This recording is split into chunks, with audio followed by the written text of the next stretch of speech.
Good morning, ladies and gentlemen. It's time to start our busy day. My name is Tanel Talve. I am the moderator of Estonian Hydrogen Days 2021. And as you can see, I arrived here to Tartu with my motorcycle. Unfortunately, this motorcycle is not a hydrogen motorcycle yet. But I really hope that today I'm gonna receive some news about the future and how a ordinary person like myself can have a hydrogen-powered motorcycle soon. We will start today's event with the opening remarks from Mr. Raimond Tamm, Deputy Mayor of Tartu, and some people says that he's much more innovative person than me. Let's see, Mr. Tamm, please, floor is yours.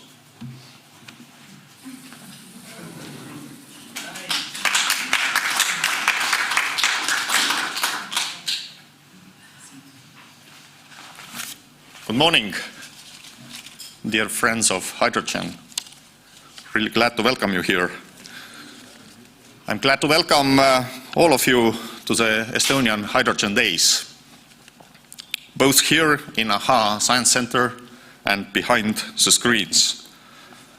Our Hydrogen Days are an international event, just to emphasize and highlight the importance of collaboration, of international collaboration. My special thanks go to the organizers and supporters of the Hydrogen Days. People from public, private and third sector have joined hands to make this event happen. It clearly shows that players from all the sectors see the potential that hydrogen offers. Green hydrogen does not only contribute to the green transition, but it also represents business opportunities for companies. Hydrogen is a priority in European Union's Green Deal proposal. The transition of carbon neutral society requires a major shift in the operation of our society and economy. Switching to renewable energy sources and shifting to a low-waste circular economy.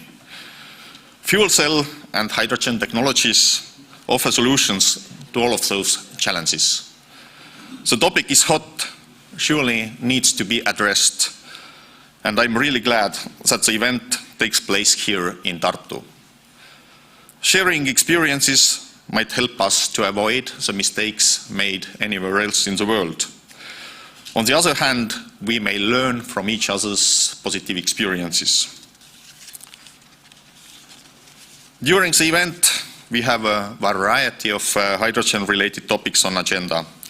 Herewith, I thank and welcome all our foreign speakers who have found the way to Tartu and remarkably enrich our program. We will hear from you about TEN policy, European hydrogen policy, hydrogen valleys, Dutch experience, and many other topics.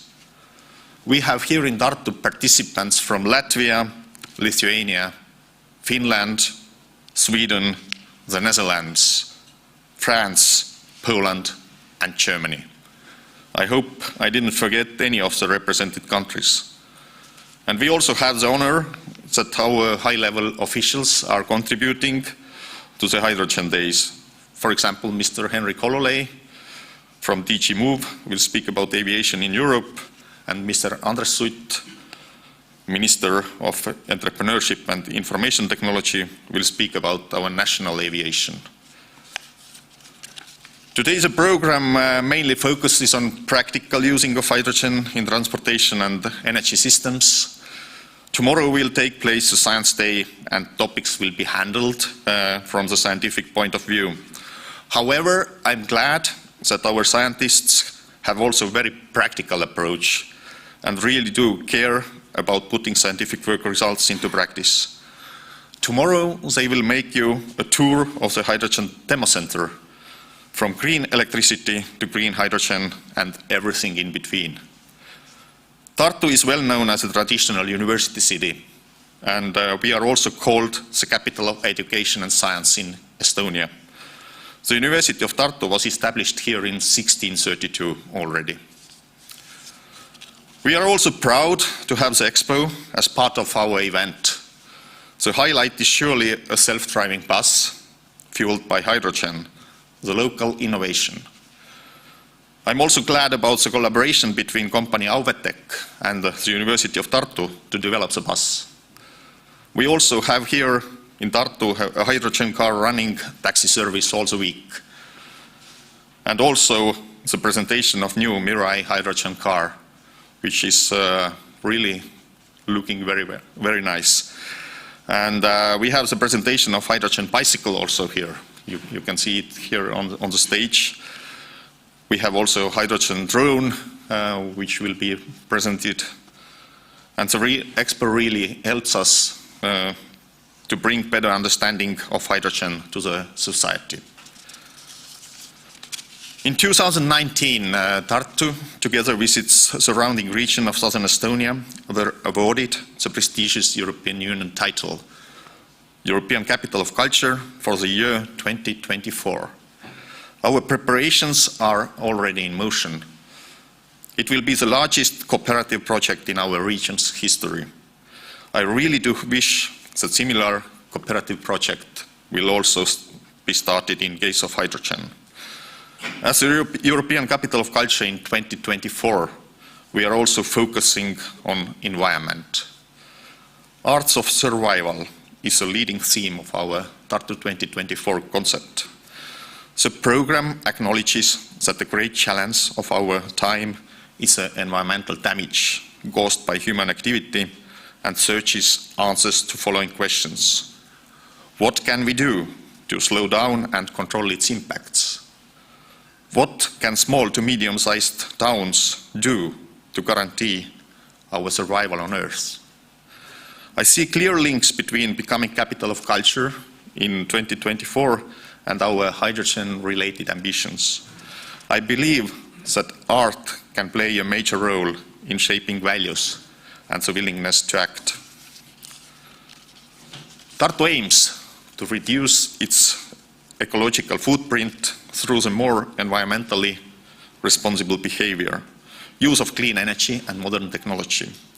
In April this year, Tartu City Council approved Sustainable Energy and Climate Action Plan for our lovely city. Tartu is actually the first city in Estonia that has approved Energy and Climate Action Plan. In our plan, we have also highlighted the future role of hydrogen in our energy and transportation systems. Today, we believe that in collaboration with the private companies and the universities, we are basically ready to put into practice hydrogen-based solutions that enable us to move towards climate neutrality.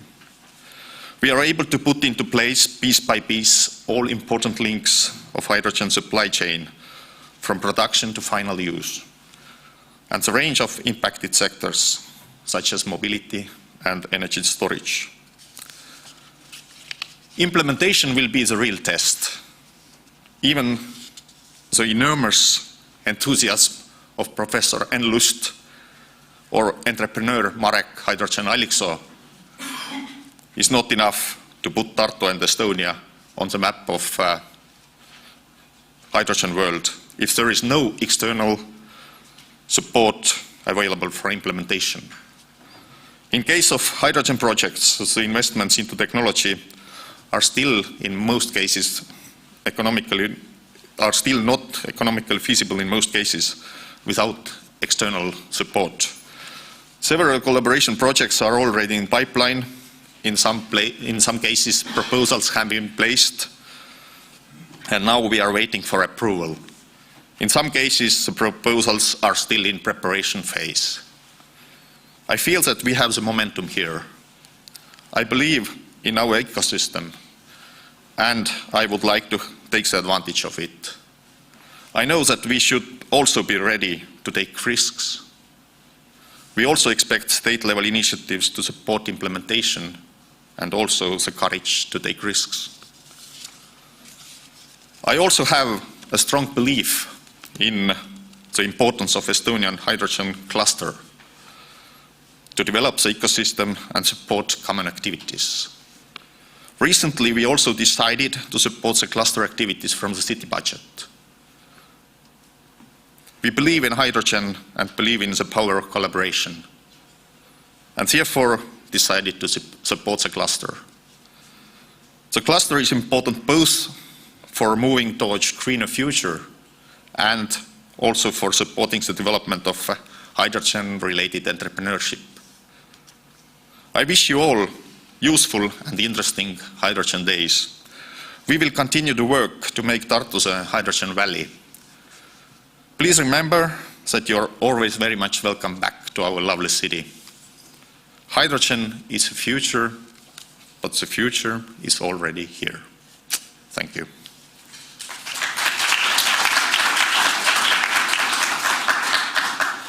Thank you, Mr. Tamm. Maybe you need helmet? No? Okay, I keep it. I really liked your sentence where you said, we believe in hydrogen. It's like very... It's indeed. It's indeed, yes. And I hope that the risks you take in public sector will be it's not very ordinary that the public sector takes risks, and that's why I like Tartu very much, that you are willing to risk and to make some not ordinary moves here in Tartu. So thank you once again to Mr. Tamm. We continue here. That's our first hydrogen vehicle, but we expect to have more. Okay, I hope you can put also a motor to this bike. I hope bigger motor. Okay, thank you once again, and we continue here. Now let's listen a very important message sent to us from the first speakers from Brussels, who unfortunately couldn't join us yet in person. But they are via video joining us right now. Mrs. Catherine Trautmann, European Coordinator for the North Sea Baltic Core Network Corridor. Please. Ladies and gentlemen, thank you very much for the invitation to speak at your conference. My name is Catherine Trautmann, and I am the European Coordinator for the North Sea Baltic Core Network Corridor. This corridor runs from Helsinki via the Baltic states, Poland, to Rotterdam and Antwerp, connecting the ports of the eastern shore of the Baltic Sea with ports of the North Sea in northern Germany, Belgium, and the Netherlands. It is one of the 9 corridors which make up the backbone of the European transport network.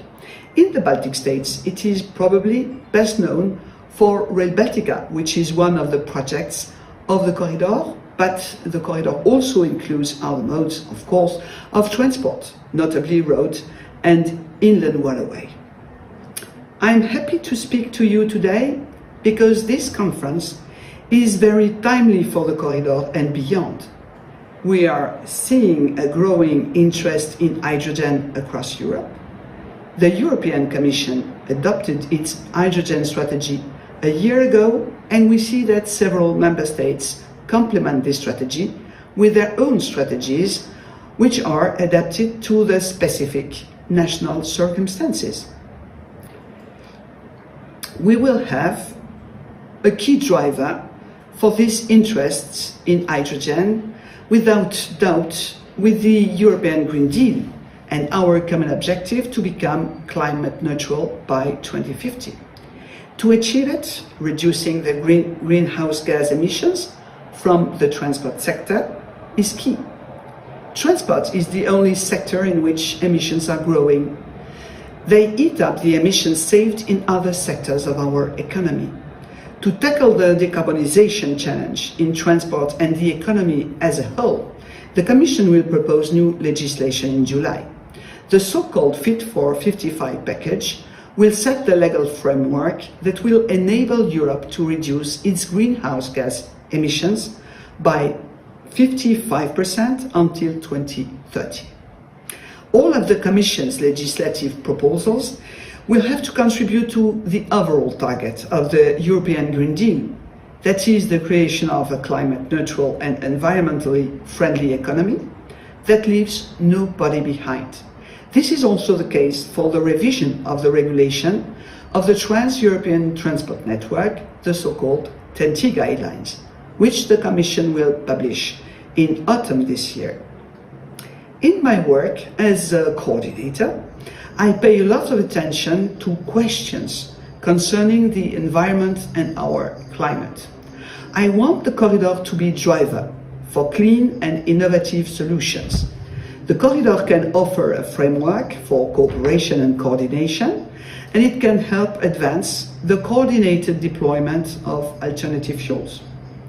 Within this cooperative framework of the corridor, we can jointly identify those stakeholders who are relevant for the uptake of hydrogen from Rotterdam to Helsinki. The corridor can bring them together to exchange and plan so that infrastructure for alternative fuels can be built out coherently across borders. We can facilitate learning from others and best practice exchange. This is important because we need to make progress on this topic. We need alternatives to fossil-based fuels to make transport cleaner and sustainable. On my corridor, we already work towards this objective today. We have 58 projects on alternative fuels, and many of them involve more than one country. Not all of the alternative fuel projects on my corridor concern hydrogen, of course, and not all of them are for road either.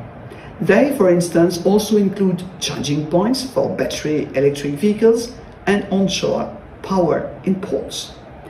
However, hydrogen will have a role to play in the greening of transport, especially when the generally more efficient direct electrification is not possible.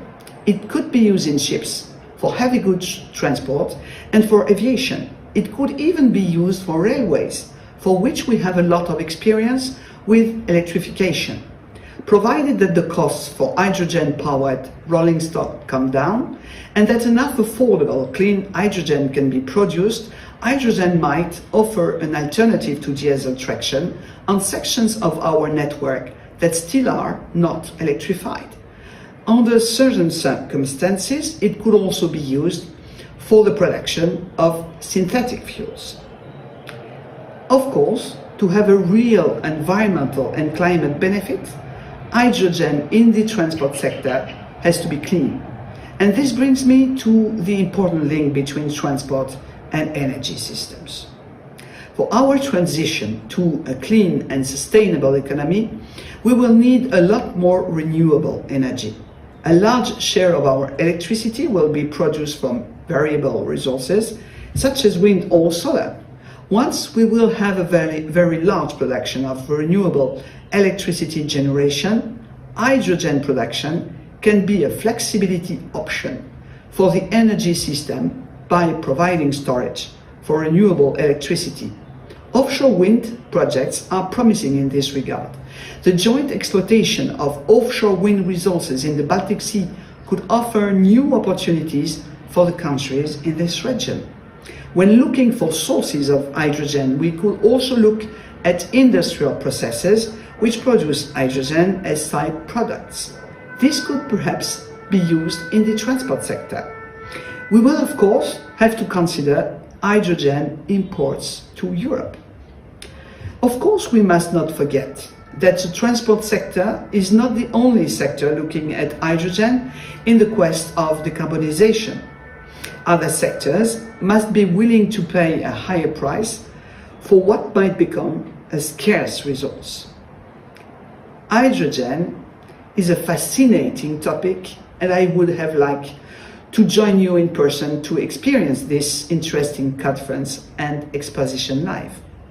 But since that is not possible, I hope we will meet another time, and I would like to close by wishing you a fruitful and successful event. Thank you for your attention.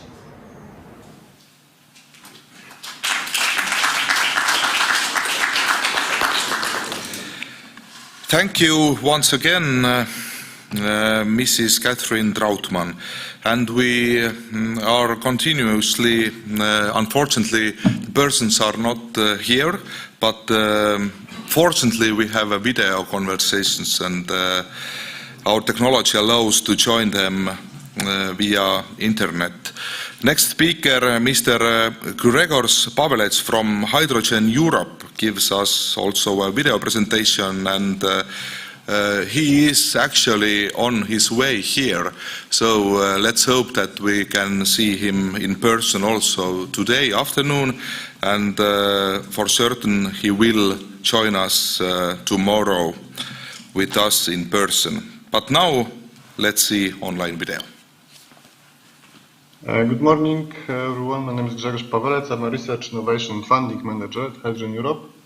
Thank you very much for inviting me to this great event. I will try to discuss briefly today some key policy aspects that we see are key for hydrogen development in the coming years. But before I start, let me briefly introduce Hydrogen Europe, which I represent today here. So we are an industry association which represents more than 280 members right now from the entire hydrogen value chain, which is something we are extremely proud of, to represent both large and small companies, hydrogen producers and users, distributors, key technology providers, and so forth.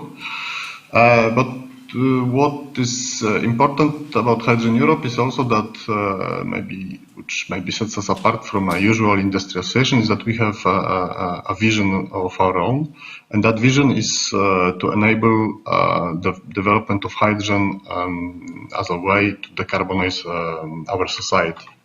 And for that, we clearly see hydrogen as indispensable. For a start, it allows to integrate renewable energy into our energy systems, which just would not be possible with only power grids. Hydrogen also opens the possibility of renewable energy imports, which is key for a region like Europe, which quite clearly doesn't have enough renewable energy resources to be self-sustainable. Then hydrogen obviously allows to deliver that renewable energy to end users in various sectors, starting from mobility, heating and buildings, and to large-scale industry, and especially for in the case of the last one, namely industry, for some large-scale industrial players, especially if located in areas without local access to cheap and abundant renewable energy sources. Hydrogen, more often than not, is the only possible way to decarbonize those sectors, preventing a huge loss of jobs. But for that vision to become reality, obviously, we still have some challenges that we need to overcome first. I will focus mostly on regulations I mentioned, but I still think it's important to point all of them out, to give a bit of an understanding of the context in which those regulations are being drafted. So starting with technology development, there is still obviously some bits and pieces missing. We still need to improve the efficiency, we need to drive down the costs, we need to increase the scale and so forth. I won't focus much on this, as the next presentation will be by the Executive Director of the FCEJU, so I'm sure you will get this part covered pretty well. The other challenges are obviously the cost of hydrogen, which is still much higher than fossil fuel energies.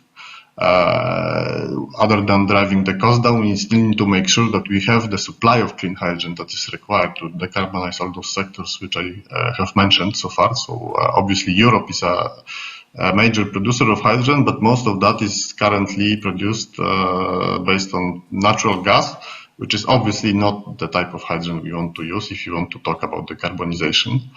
Then if you combine all those three aspects together, it's clear that in such a market where the cost is high, supply is insufficient, there are still some technology gaps.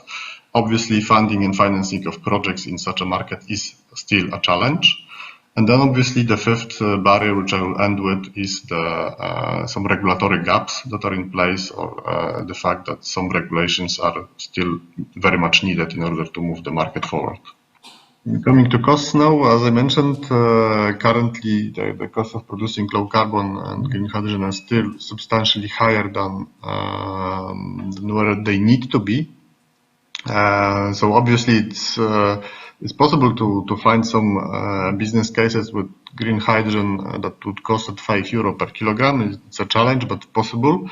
But if we talk about large-scale implementation, especially in industry like steel or replacing grey hydrogen, then obviously there is still some substantial way to go yet, and for that we need to bring the costs of low carbon green hydrogen production down to a level of about €1.5 per kilogram, maybe even lower for some applications like heating, to closer to €1 per kilogram.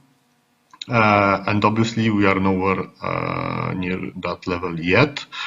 But on the other hand, the situation is changing quite fast. So the dramatic fall in the costs of renewable energy, production of renewable energy that we have seen in the recent years, has already led to a substantial decrease in green hydrogen production costs.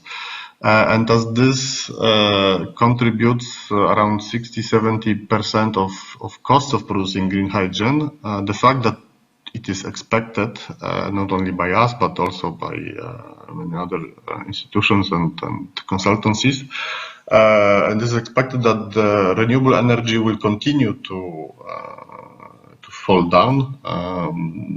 The cost of renewable energies will continue to fall down. It will naturally translate into a reduction of green hydrogen production costs. And on these graphs here, you can see some predictions. Even last year, it was expected that hydrogen will start reaching cost parity with fossil fuels, maybe somewhere around 2030, maybe closer to even 2040. But not even a year has passed since then, and today, when you look at cost projections that are being produced in the last couple of months only, there we can see that already we expect the cost parity to happen much sooner than that, maybe even before 2030. But for that to happen, one thing needs to be remembered. None of those projections have been made with an assumption that it's going to be only excess renewable energy that's used or small-scale electrolysis. For all those projections, the assumption is that the hydrogen production facility is large-scale and works as much at full load capacity as possible.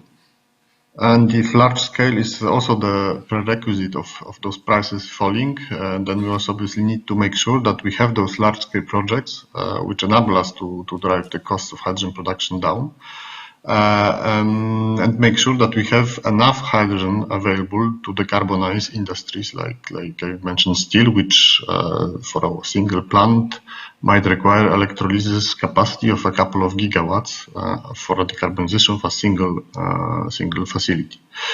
But for that particular challenge, we can already see that the industry is responding and is responding quite positively to the European Clean Hydrogen Strategy. So the strategy, as you, I'm sure perfectly know, has put a target in place for a 40 gigawatt of electrolysis in place by the end of 2030. And what we see, if we gather all the projects that we know of, that already, if you add up all that capacity of projects that have been announced, you can get even to up to over 100 gigawatts of electrolysis. Obviously, not all of those projects will probably happen. Some of them are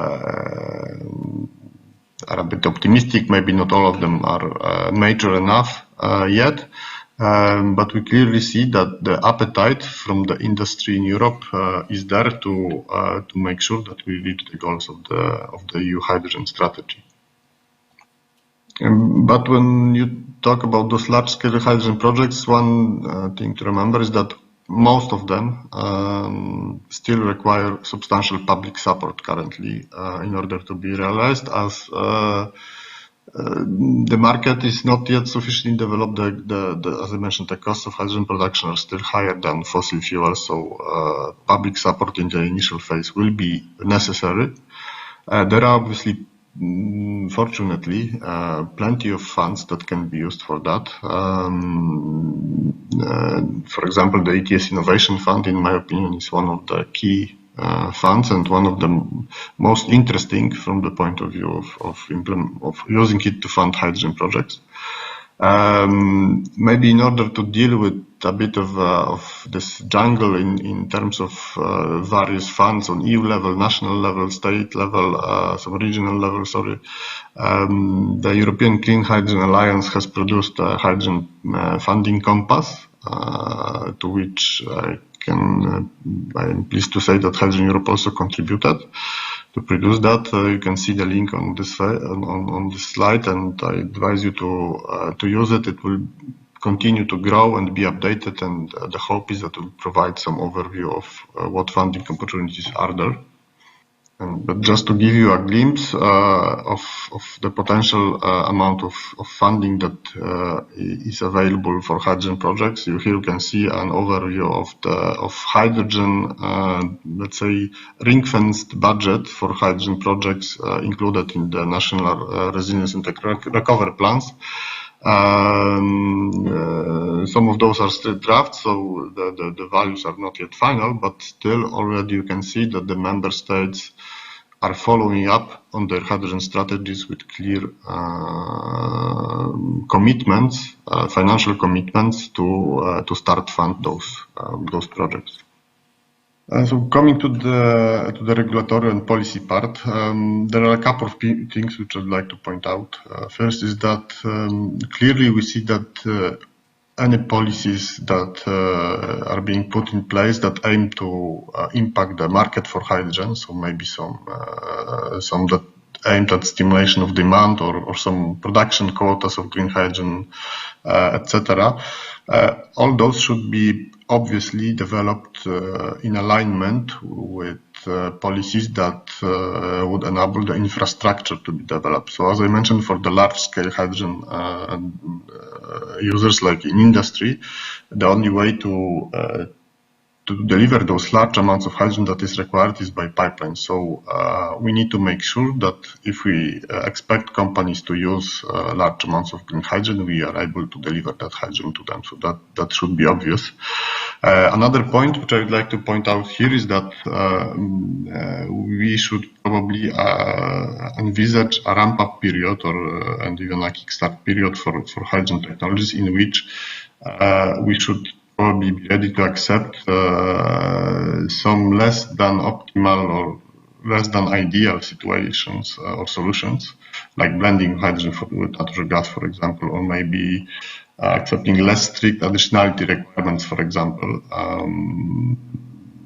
with the idea in mind that in the interim period, those might be needed in order for hydrogen production really to move from the ground and kickstart to a level that is needed to drive the reduction of hydrogen production costs down.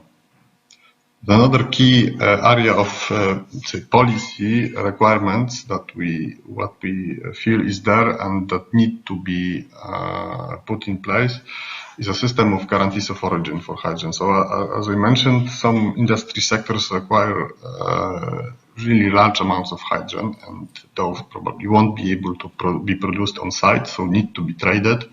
We'll probably need to import hydrogen from outside of Europe, and for all of that to be transparent. We need also a transparent, trustworthy, trackable system of guarantees of origin, which would be able to capture also the various production pathways that can be put in place to produce low carbon hydrogen that would meet the taxonomy criteria. And for that to happen, obviously that system needs to have a number of attributes, but one of those that we see as really key is that hydrogen should be viewed in that system as a distinct energy carrier, separate from electricity and gas. So we see there are some maybe developments or maybe a school of thoughts that say that hydrogen is just a subset of the gas market, for example, and this is something that we clearly oppose to. It should have its own systems of guarantees of origin to prevent any greenwashing of natural gas once hydrogen is blended with it. And with that, I would like to finish my presentation. Thank you very much. Unfortunately, I'm currently traveling, so I won't be able to answer your questions immediately, but I will join you later today and tomorrow. So if there are some questions, please write them down, and I will be more than happy to answer them in person. But for now, thank you very much. See you soon.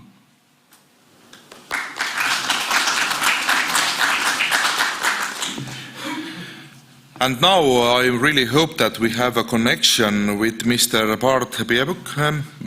Is it so? Okay, very good. Hello. Please tell who you are, and do you also believe in hydrogen? I definitely believe in hydrogen.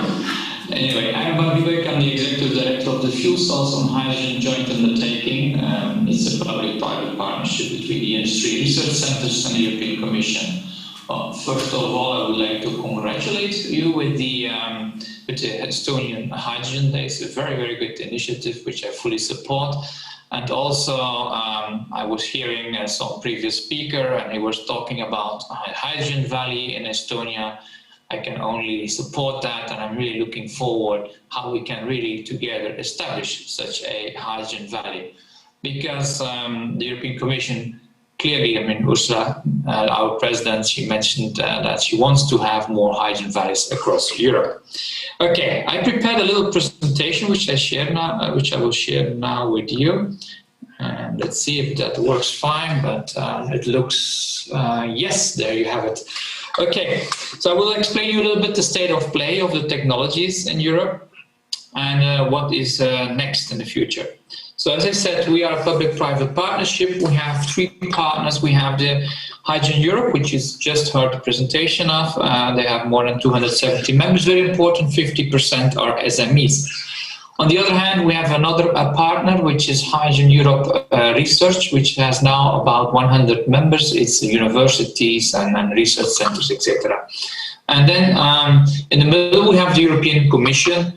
And together we have supported now 285 projects for a little bit of 1 billion euro. This money comes from the Commission money. And since this is a public-private partnership, also the private industry has contributed the same amount. So together since 2008, we have spent more than 2 billion euro in projects in energy, transport and cross-cutting.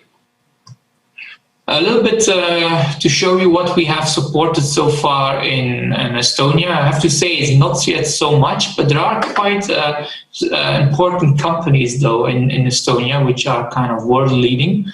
So we have 2 beneficiaries, which is Elcogen and Taltech DG.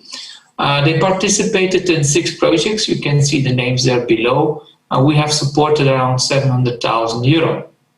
I know that also we have in Estonia some plans like in Pärnu, some HRSs, buses, and also we have Estonia receives 23 hydrogen project applications in the IPCEI, so it was 1.5 billion euros. So it's clearly something is going on in Estonia, and this is very, very good.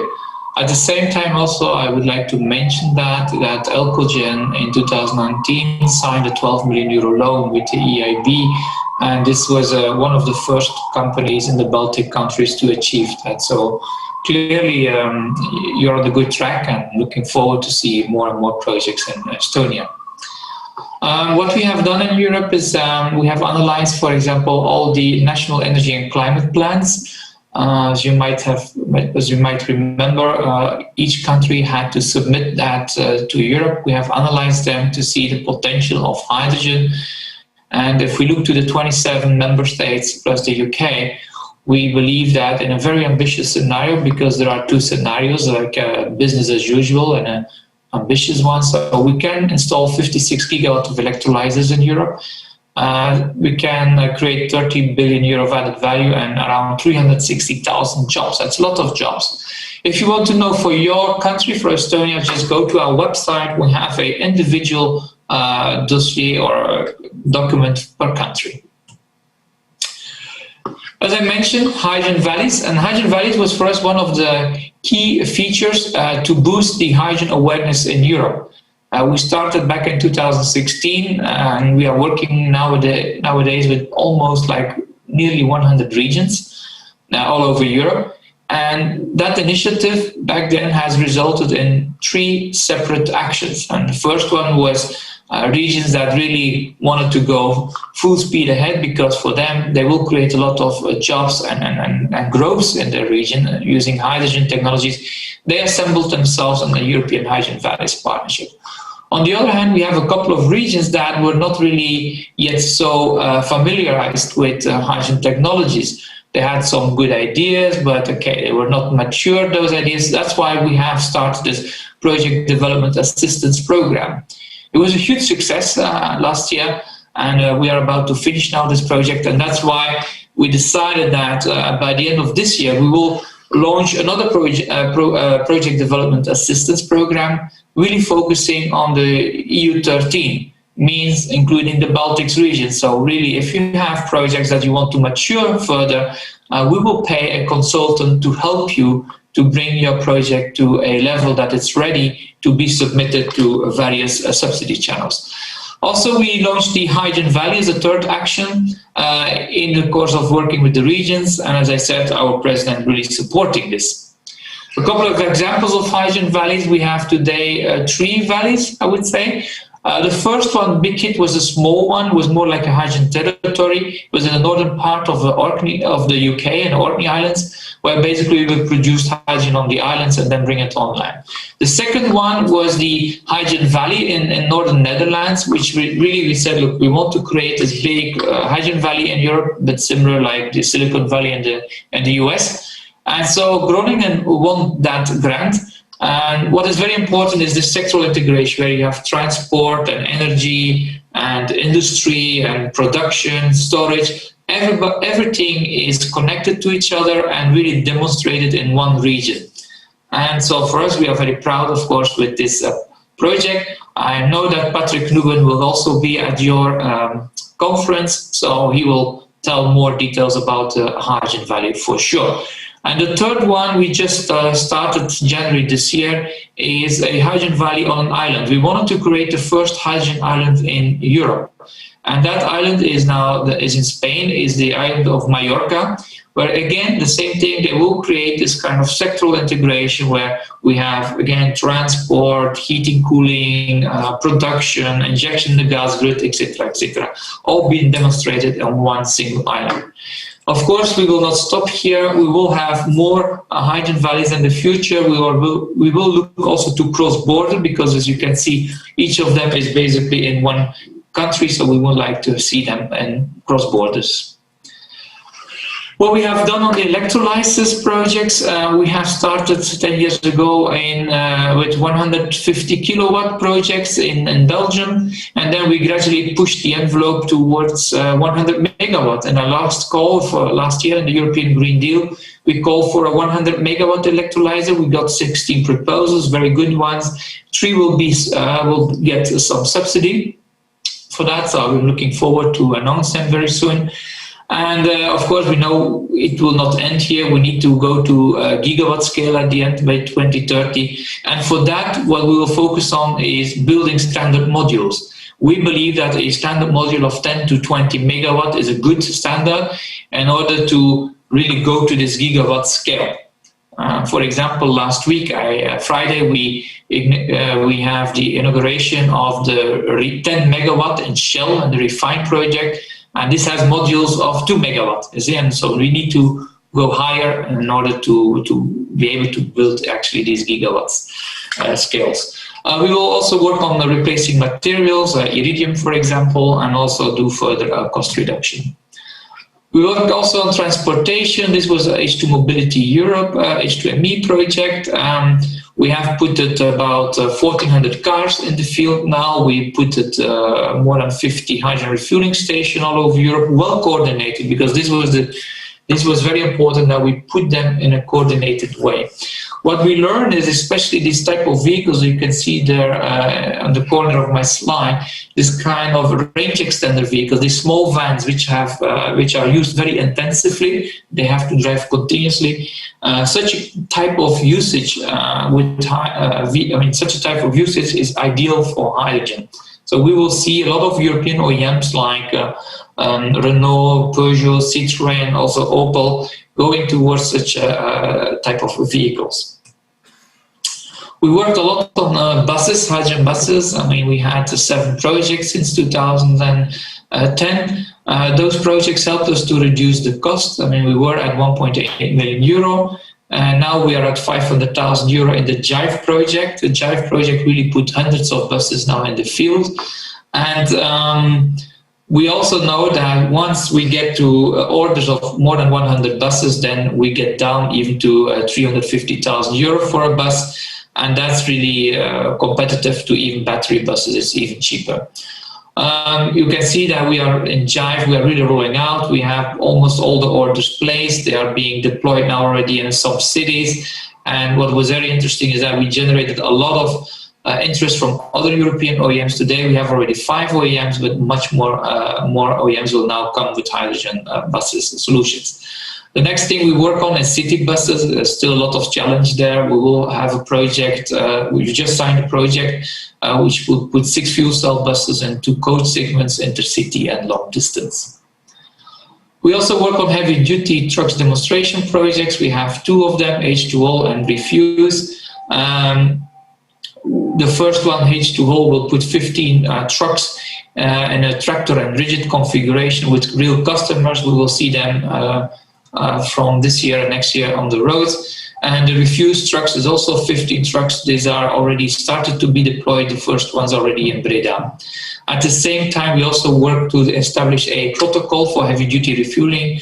You know that for cars it's already standardized, but for trucks not yet. We do that globally. We work with Japan and the US together for that.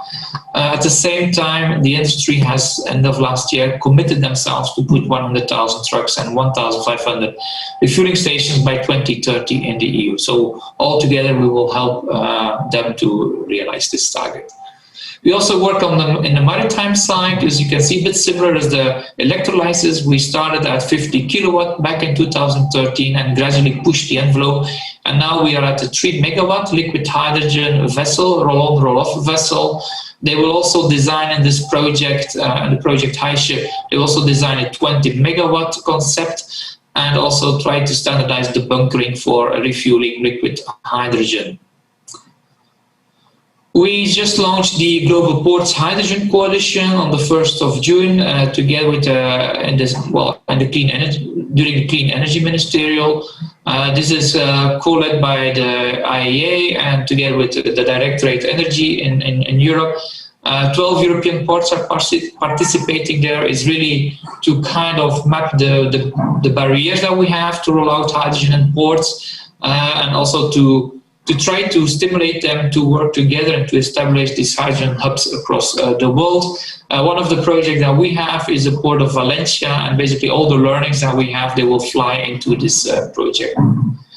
Also, we work on aviation. We have done a study with our colleagues of Clean Sky last year, which showed that hydrogen is really feasible to propel airplanes. We will build now together a first prototype by 2028. We have made together with our colleagues and the industry a clear roadmap to get there. And as you know, that Airbus have, and together with France, they have announced that they want to start commercial flights by 2035 propelled by hydrogen. We also established a observatory. So if you would like to know, for example, how much buses, how much cars, and how much electrolyzers are in the field, you can look at this website. You have not only the technology and market, but also we put all the policies, regulations there, the codes and standards, the patterns, the funding opportunities, but also a lot of education and training. So I would say this is the only free available website with all the information on hydrogen and fuel cells concentrated in one location. So please use it. A little bit about us. The fuel cells and hydrogen joint undertaking will stop from the end of the year. We will move into the clean hydrogen joint undertaking. So it's a new name. The main purpose is to keep, of course, the European global leadership role that we have today, and even to make it stronger. My budget will increase now to 1 billion euro, and we will have calls probably the end of this year or January next year, and then summer next year, and then each time Januaries of every year we will have a call for proposals. We will have 3 pillars to work on the hydrogen production, distribution, which will be new for us. So distribution is really looking into pipelines, liquid hydrogen, and so on. And then end use will mainly focus on heavy duty, the heat and power sector on turbines, for example, and also we will continue to have hydrogen in the industry. As I said, we will continue to try to put hydrogen valleys. We will have also cross-cutting projects, etc. Important to mention that hydrogen will not only be in our agenda undertaking anymore, but also other joint undertakings will have hydrogen aspects into their program, like a process of planet as the chemical side, to zero waste transport, and then waterborne, clean steel, clean sky, EUREC. So you will see much more money, research money will go towards hydrogen thanks to this initiative.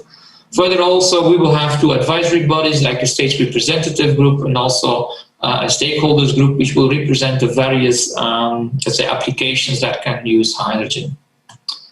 And finally, we will have the 2nd European Hydrogen Week at the end of the year on the 29th of November to the 3rd of December. And this will be our official launch of our partnership. Last year was a huge success. We had more than 10,000 people joining from 63 countries. We had a lot of commissioners and director generals. So please definitely join this event at the end of the year if you would like to know what's going on in Europe. And here you have my details in case you want to reach out to me. Thank you very much.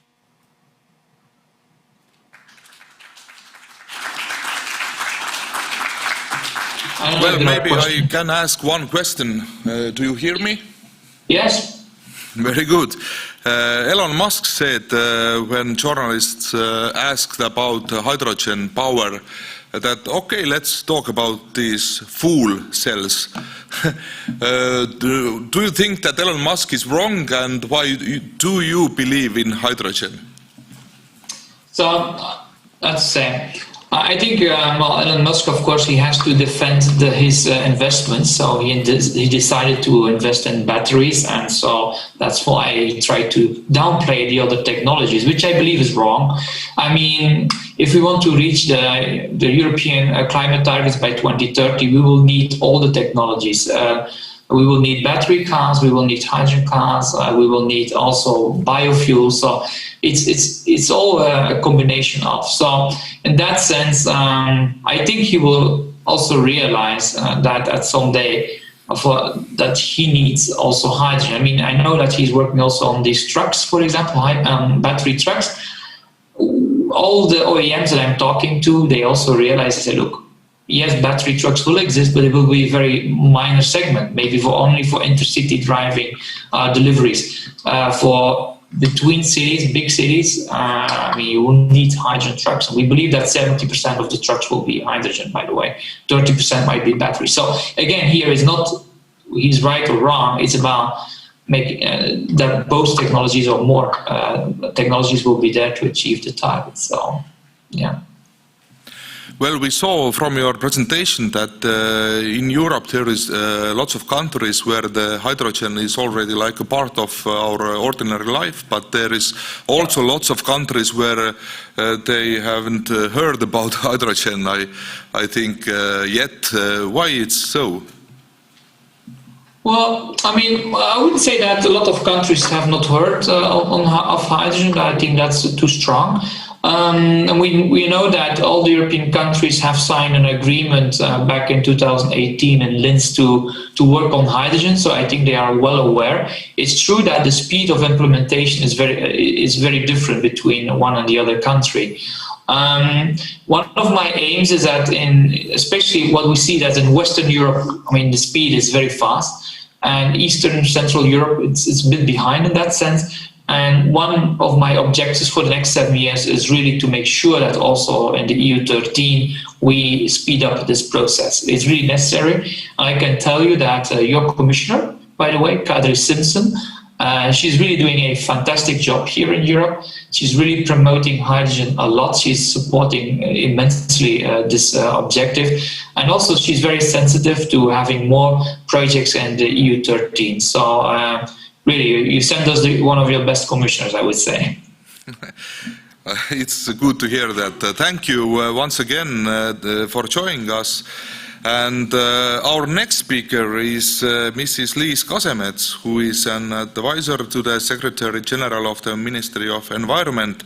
And among other important issues, it is hydrogen that has attracted her attention recently. Please, floor is yours.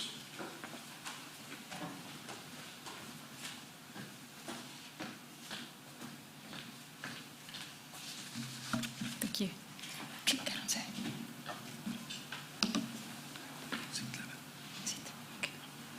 So, hello everyone.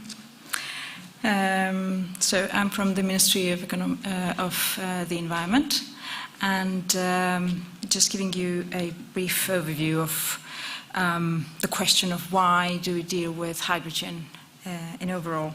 Of course, these 2 days will give you a better overview of the real possibilities and the real perspectives that our scientists and entrepreneurs have outlined and really possess, but from the stage, a little glimpse.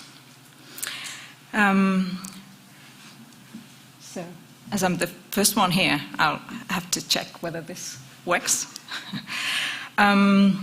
Since the rapid increase of CO2 emissions following the Industrial Revolution has driven to the rise of average temperatures to the level that accelerates the climate change to the pace and magnitude that is incapable for the living organisms to adapt to.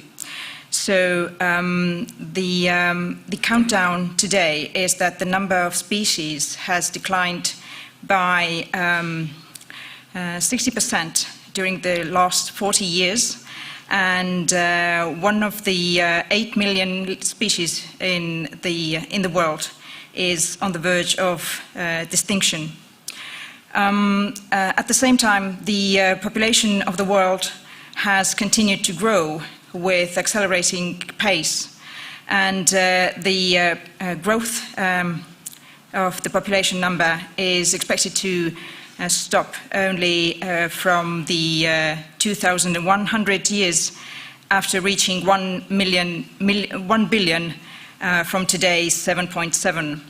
So therefore, the increased number of the population has put increased pressure for the resources, and the raise of living standard has even increased that pressure further. Therefore, the easy solution would be to consume less, but are we ready to do that? Therefore, we must seek for the wiser opportunities. And when we look at the connections between the environment and the economy, we see the Dasgupta report that was recently publicized, and this only adds the missing part to the equation. The nature and the natural resources we use are not outside the economic model, but an intrinsic part of it, but so far neglected to be price tagged. This has led us to overconsume the capital, the natural capital, leaving the balance sheet tilted to the magnitude of systemic shock if we fail to address it adequately. So, why the urgency? By the prognosis, if we project the current resource use and the consumption models, we may end up to the rise in the temperature plus 3.2 Celsius by 2100 years. That would bring irreversible changes in the living nature. Therefore, it is the task for us to keep the rise of temperature's average by the limit of plus 2 Celsius. All the systemic changes at the beginning go slow, but reaching the tipping point will have no return. Therefore, we must abide by the climate policy to adapt the economic model to the possibility, to the options that we really have at our hand. At this slide, there are projections of different climate policy options that we have. And when we look back in history, then we see that there have been not too many good examples of proceeding with the international agreement on climate. One of the good examples could be the Montreal Protocol, that was the treaty to reduce ozone holes, and that really helped to reverse this process. But what we need is a shared commitment. Therefore, when we look at also the International Energy Agency's assessment, the number of countries pledged to achieve the net zero emissions has rapidly risen, covering 70% of global emissions. And even if successfully implemented, this leaves some 22 billion tons of CO2 emissions worldwide by 2050 still.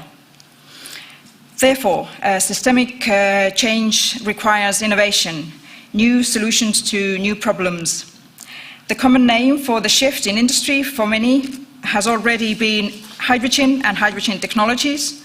The number of hydrogen patents as well as scientific articles has risen, with over 17 articles on hydrogen economy and hydrogen technology, and patents reaching over 860 patents by 2019. Therefore, the possibilities we can seek for in adopting hydrogen technologies can come from creating a less polluting industry, including cement industry, synthesis of plastics, adding hydrogen to natural or biogas, and also in transport. But not only should we look at the emission cuts in CO2, but also in other emissions. And to the positive side, we can strive from there to the health,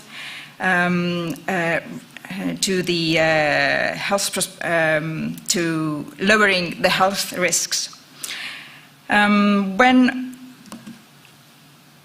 we look at the possible ways out, then the International Energy Agency has also proposed its own plan for the global net zero roadmap, understanding the magnitude of the challenge and closeness to the tipping point.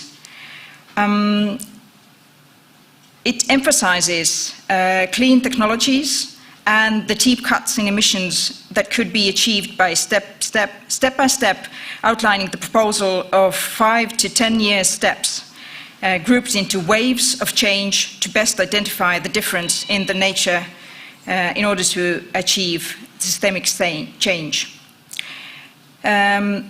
IEA sums the needs bluntly, stating that the energy sector is the source of 3/4 of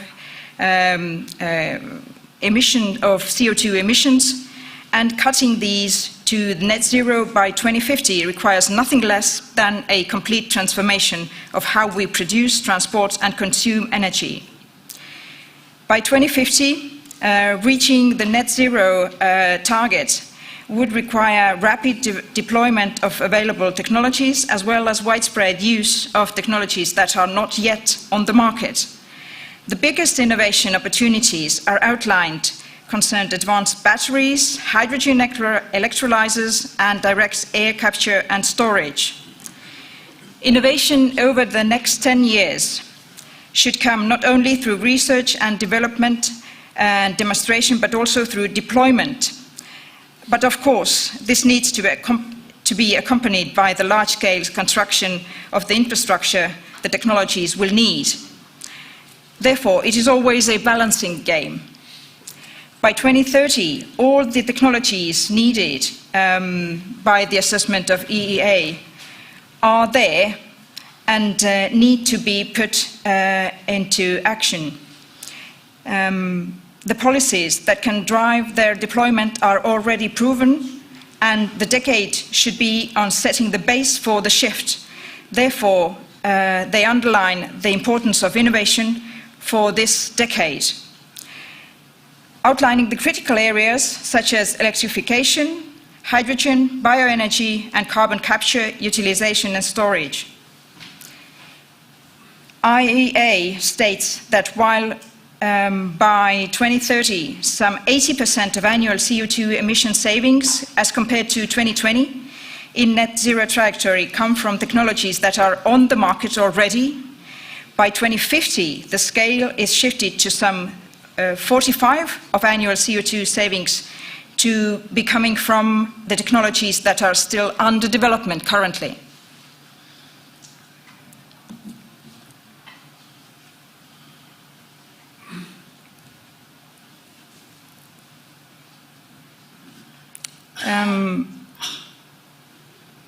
Besides the common commitment and the action plan, we need to create economic incentives.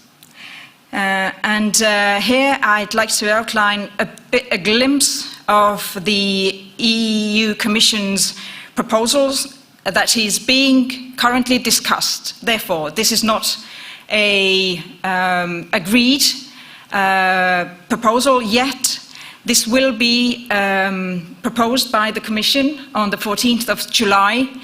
But just to give you a bit of glimpse into the discussions that have been taking place and will continue. So the proposals that the Commission is supposedly putting on the table. The Commission proposes that the revised trading system will be the centerpiece of a broader package of 12 EU energy and climate laws that the European Commission will table. The carbon trading scheme is the main policy underpinning the PLOC's goal for reducing emissions at least 55% by 2030. It is designed to be the downward adjustment to the overall cap placed on carbon emissions in sectors covered by the scheme. The previous scheme was dodged by persistent over-allocation of pollution permits distributed to industry, which depressed carbon prices. The Commission is trying to avoid the same path, and therefore the overall quantity of allowances will be capped and decline at an increased annual pace in this proposed proposal by the Commission that is being discussed. But again, this is not a proposal that has been submitted by the Commission, but these are the talks that are taking place. So this could be an option on the table. What is meant by that? This increased linear reduction factor is still undecided by the magnitude, but it is suggested to have a declining gradation annually. In its current form, the scheme puts a price on every ton of CO2 emitted by the electricity sector into EU flights as well as large energy-consuming industries such as steel and chemicals. This new proposal could say that to extend the scheme to cover maritime transport as well as road and buildings emissions, which would be treated in an additional emission trading system. The reform could propose to phase out free allocations of carbon credits for industries like steelmaking and the power sector, which are expected to be protected by the EU's upcoming carbon border levy. But again, this proposal shall be presented in detail by the Commission in July on the 14th. The goal could be to set the EU firms on an equal footing with competitors in countries like China, which have a bit weaker carbon pricing policies. So to say, to prevent the carbon leakage. And also, probably getting free allowances will be a bit more difficult in the new scheme. And what is the Estonia's response? Our government has committed to phasing out from the oil shale electricity production, as well as processing oil shale for generating energy. When we look at the current state in Estonia in terms of CO2 emissions, we see that the greatest declines in emission levels were in the beginning of the 90s. And when we project here the targets we have set, we see that the current goals of 2030 can be achieved by the current measures, but upwards from there it will be difficult. Therefore, we need to speed up our efforts and look for new solutions as well. So, therefore, we need systemic changes that will be quite costly, but we need to reduce the CO2 and other emissions from the greater application of hydrogen technologies. We expect to get a better impact on the popular health and also to build the economic competitiveness. As we see the movement on the global market, as well as in the EU, it is our choice whether to be on the wagon and try to be among the first runners, if we see that this change is coming anyhow. But of course, this requires cooperation, and this requires quite a lot of investment, and it requires cooperation between the state, the enterprises, as well as the citizens.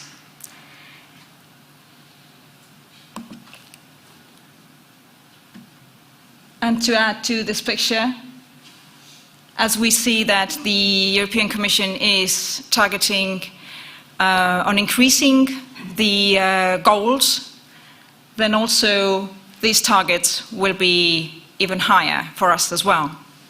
Because from this slide you will see that the goals are 70% and 80%, but if we target the neutrality, these will be even higher targets.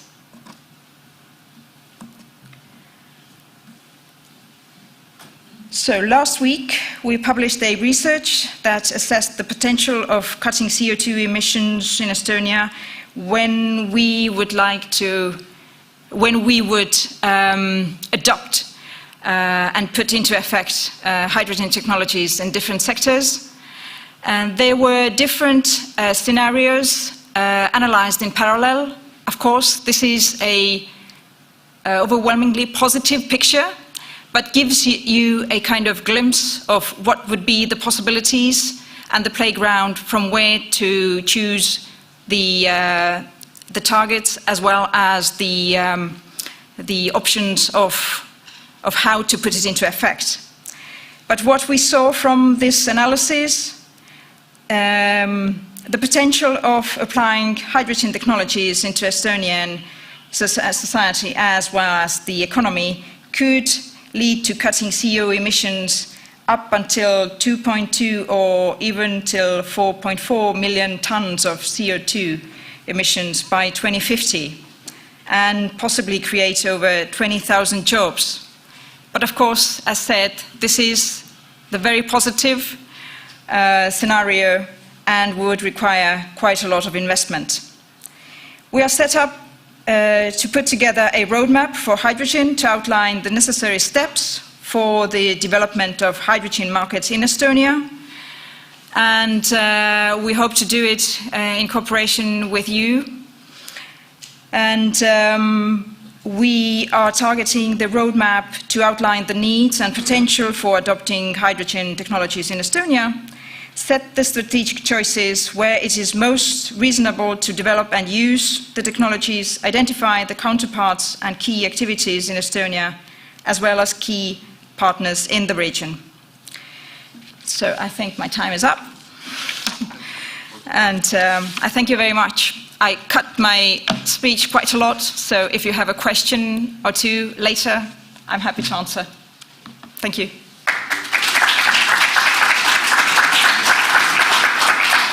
Thank you. Of course, energy and climate issues go hand in hand.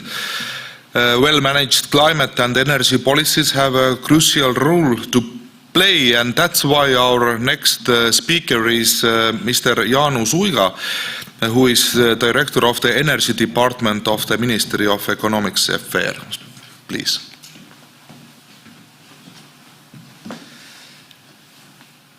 Hello, my greetings to everyone. It's good to see that it's not so hot in Tartu. Just yesterday I was constantly sweating and I was really worried that I had to come here with my suit on, but it's all okay. So it's already been a very informative morning. Lots of slides, lots of text. I have to say that I also have a lot of pictures and text, so it will not be better in this sense. I will see whether I can. The green button puts on the next slide. Good. So my name is Jaanus. I am the Director of Energy Department in the Ministry of Economic Affairs and Communications of Estonia. And I will talk a bit, since it's a really short time, 15 minutes only, we could talk for over hours on this topic, on the Estonian energy policy and the role of hydrogen in it. First of all, before I start any of my presentations and anything I do in the ministry, I like to think that I follow this principle, that we are looking for the best answer and not the best answer that we can come up with ourselves. And this means that these kinds of events are extremely useful to get new ideas and insights and maybe realize that we have to think again on some topics. So at first, some trends and principles that we look at, that we guide, that we use to guide ourselves regarding the energy policy decisions and solutions. So the Net Zero report by the International Energy Agency was already mentioned, also by my colleague from the Ministry of Environment. Just some takes from it. It's a really good report. It's only about a few hundred pages, so it's not that long. The recent report on the Estonian hydrogen potential and usage was 400 pages, so this is much shorter and has a lot more pictures in it. So we need to get to zero, but there is no silver bullet. As said by the previous presenters, all of the solutions have some place in it. So because we need to get to zero, we don't need to get to 80%, we don't need to get to 50%, we need to get to zero, and it's very difficult, and we need all the solutions that we can use. But as always, there are some technologies that play a key role. These are energy efficiency and renewables that play a key role already now. But as you can see, there is also hydrogen mentioned, electrification, bioenergy, etc., etc. And what is also useful to know, and maybe we probably all know it already, is that although we have energy efficiency measures and energy efficiency is rising, it will rise, electricity consumption will continue to rise. So even if we reduce energy consumption, the electricity consumption will go up. Either it is for hydrogen, either it is for transport directly, or in the renovated households, the consumption of electricity will rise, and this means that we need more production capacities. And from this slide you can see what it globally could or should be, and I guess there's not that much difference in Estonia. So these were the general principles that we look at. We update them every time we get new insights. So this is the most recent, but when we get some more insights, we update the general principles, and then if needed, we will change our policy measures as well. But coming closer, so the main goal, as I already said, is to get to zero. It's much easier than a few years back when it was minus 80% compared to 1990. No one remembered what it was. So zero as fast as we can, good. Now one aspect though, obviously we would want to get to zero at least with the same level of comfort and development that we have right now. On the picture you see an outtake from a documentary that recently aired, Life in Climate Neutrality in Estonia about 150 years ago. Also good. I guess we could all handle it, but maybe we still want our, I don't know, iPhones and computers and stuff to exist, and cars and bikes. So this is maybe something to think about. It's very easy to close everything down, but how do we maintain the level of development that we have right now? So the current Estonian energy policy goals for 2030, there are three main goals: increasing the share of renewables in all of the sectors, increasing energy efficiency, and we have to maintain the security of supply. So in everything we do in our energy policy, we need to keep in mind that, hey, we need to keep our lights on. They should not flicker. They should be okay. Now, there's an important side note. The Estonian energy policy goals were set a few years back. Now there have been a lot of changes.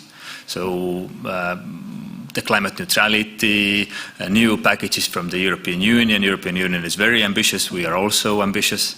So we will update the national development plan of the energy sector. It will take some time, but hydrogen will have a role in it, and all of the other aspects as well. So this is a good place to look at these solutions holistically. So how do we solve the issues in the energy policy, and what is maybe the role of hydrogen in it?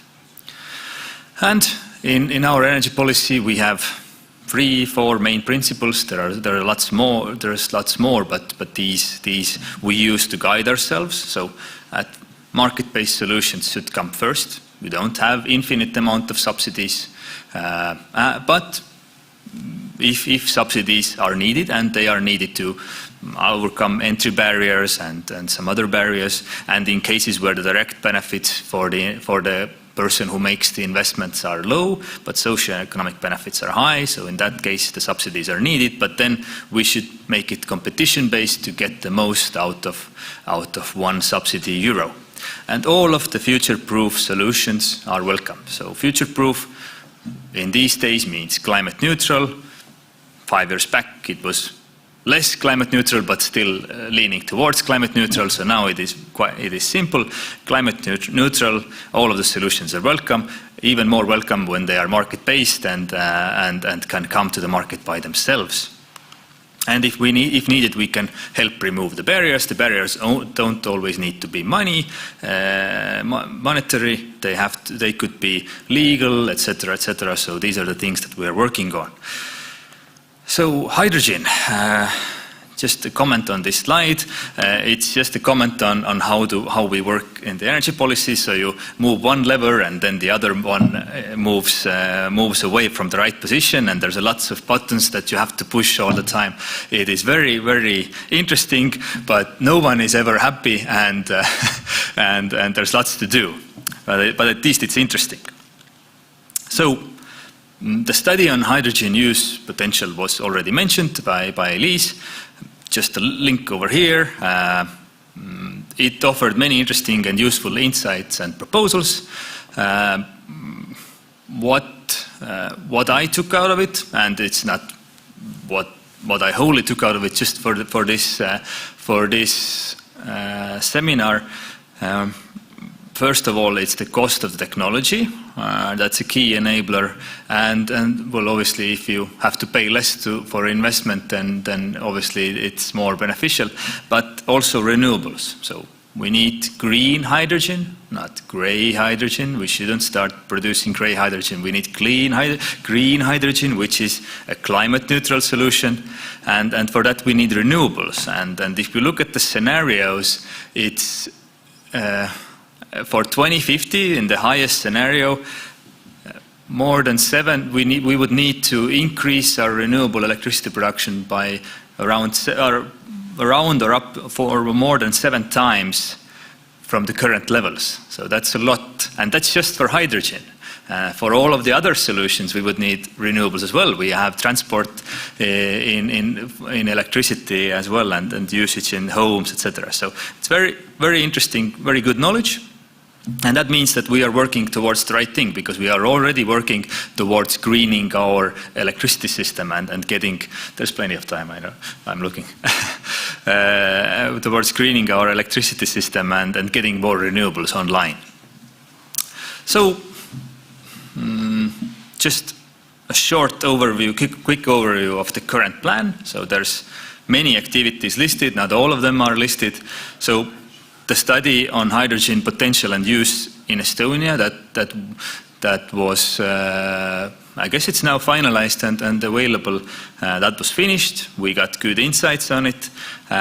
In July, so this is right now, this month, we will have this first pilot project call for hydrogen value chain, so production, distribution, and consumption. That's the measure, the legal act for the measure has been signed by the minister. It was signed a few days ago. Now the Environmental Investment Agency, or how they are in English, are preparing for the call, and you probably all have seen the draft of the legislation. So this is a possibility already soon that you can take. It's a competition-based measure. Now in December we have to, together with the Ministry of Environment, we will prepare this hydrogen roadmap. All the discussions are already ongoing. This is in 2022. Elise also noted that we have this another hydrogen value chain measure coming up together with the Ministry of Environment.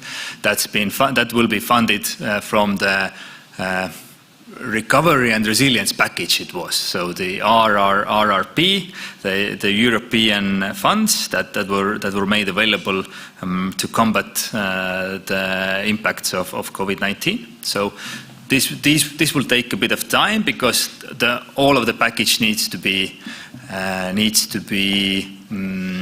approved by the European Commission, but it's on the way. It's around 50 million, and this pilot project of 5 million is a good starting point for it. So everyone thinks about this measure. The second one will be the same, just more money. So it's a good way to test your ideas, see where you can put together better proposals, and this is coming. It just takes some time, because it's not only us.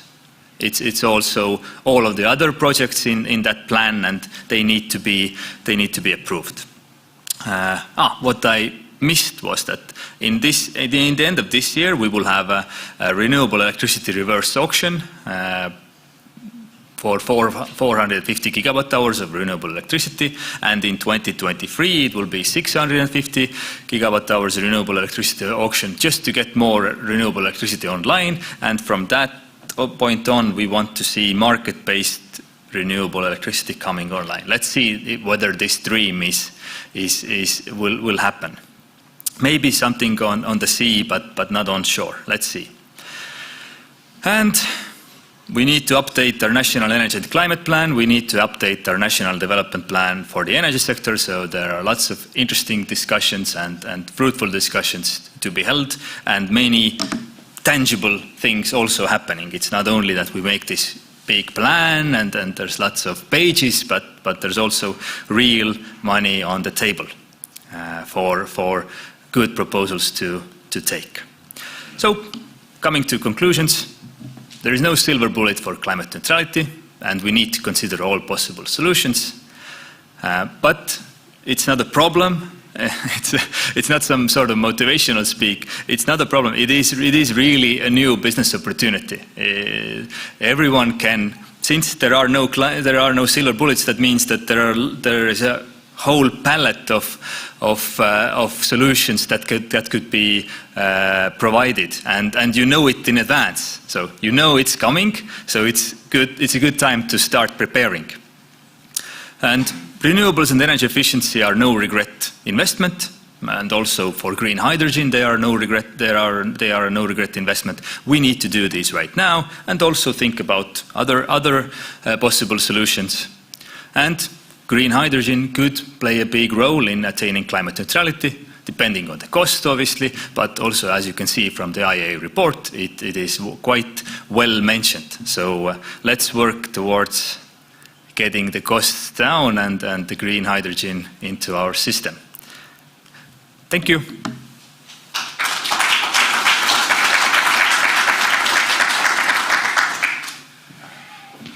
Unfortunately, there is no time for questions and answers, but once again, I hope that all our good people are in coffee break also, so you can answer lots of questions there, I hope.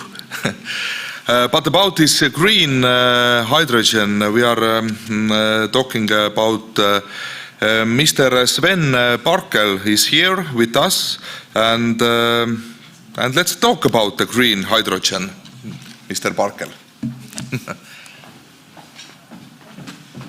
Thank you.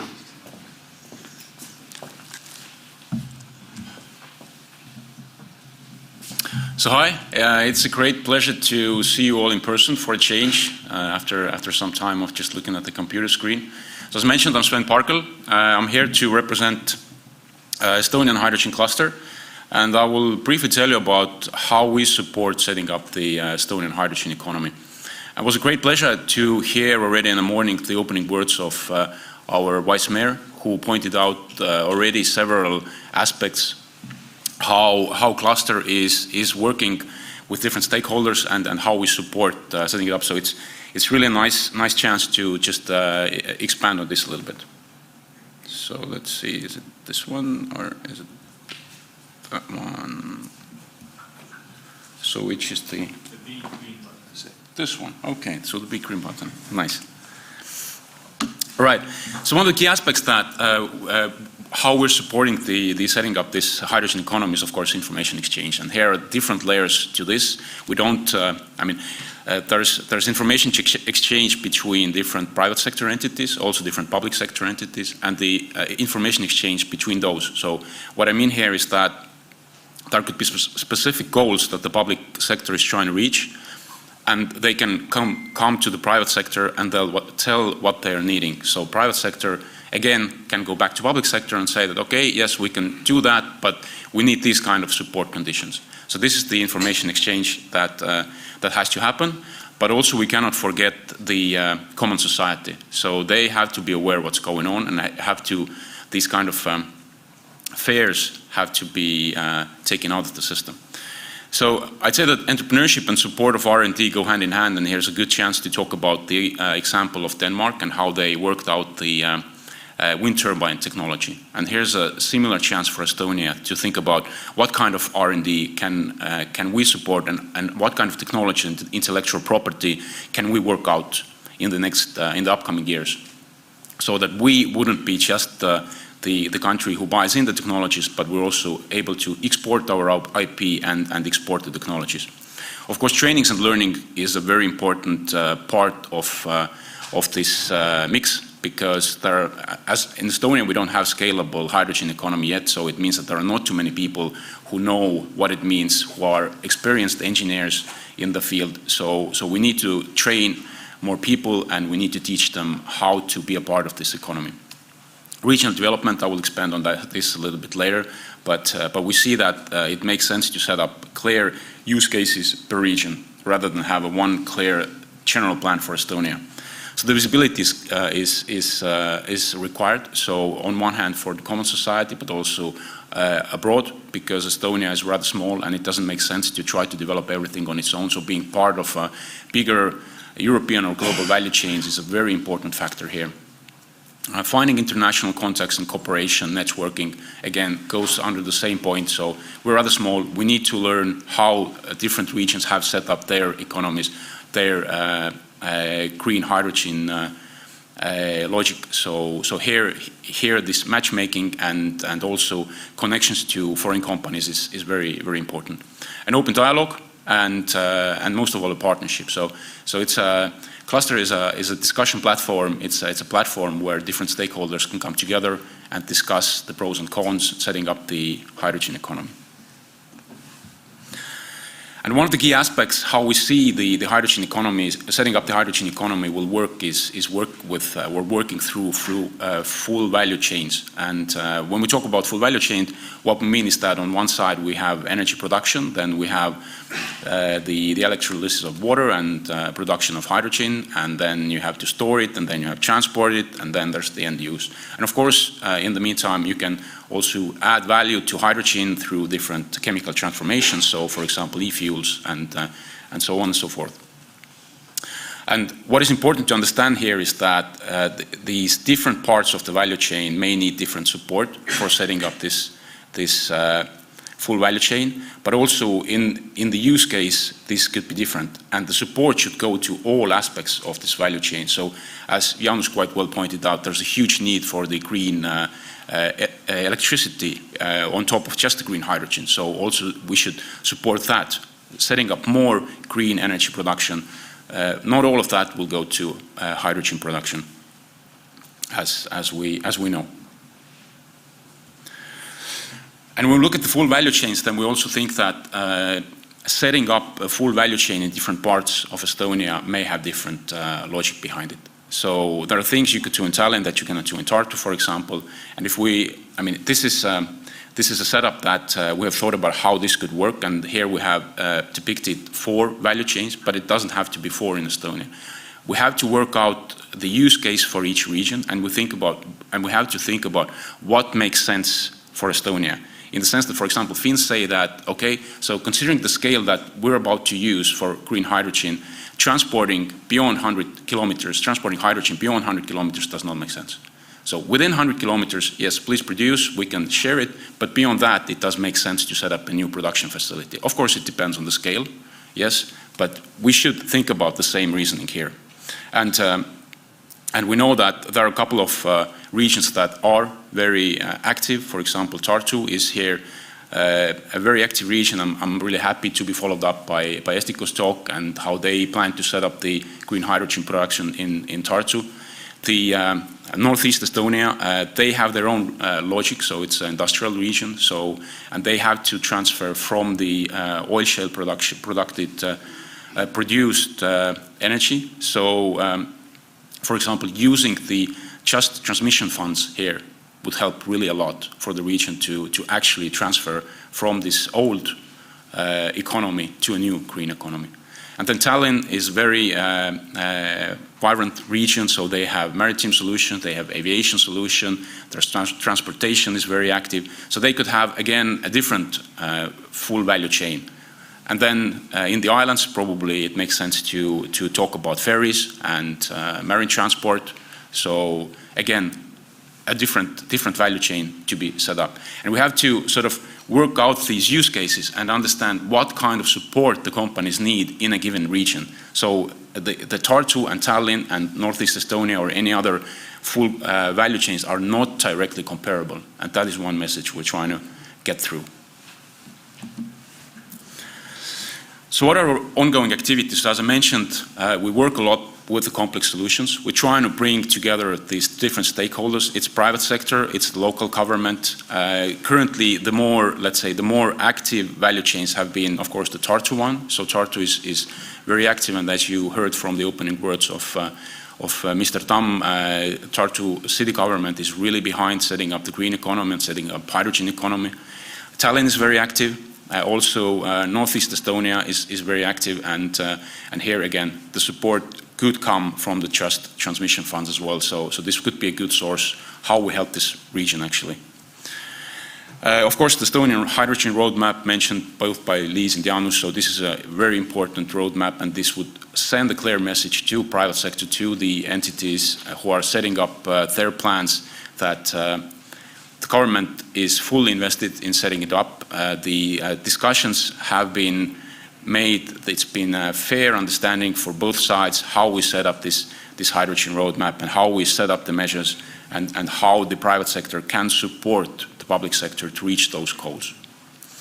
And of course, awareness. So soon the Hydrogen Act translation will come out. So Mr. Tõnu Karu has worked quite a bit on that to have this kind of international documents to be translated also to Estonian, to make it available for everyone who maybe is not that fluent in English, and this kind of mentality that we bring this understanding and the documents and the terms and the reasonings closer to Estonia is very relevant, and we work towards that as well. So it means that there could be requirements for new regulations, new laws, new understanding how the hydrogen economy will be set up, and translating and bringing this knowledge to Estonia has an important role in our opinion.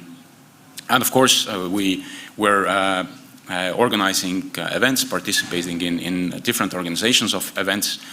One good example was jointly with the Embassy of Netherlands, where both Estonians and the Dutch experience was presented, and this kind of best practices exchange is highly relevant and very much needed for everyone. And to that end, we're planning to set up event series starting in the autumn, where we would help to bring this kind of this kind of knowledge from other European regions closer to us, to better understand what works in different regions, and also just to bring this mentality that each region is different in setting up their green hydrogen economy.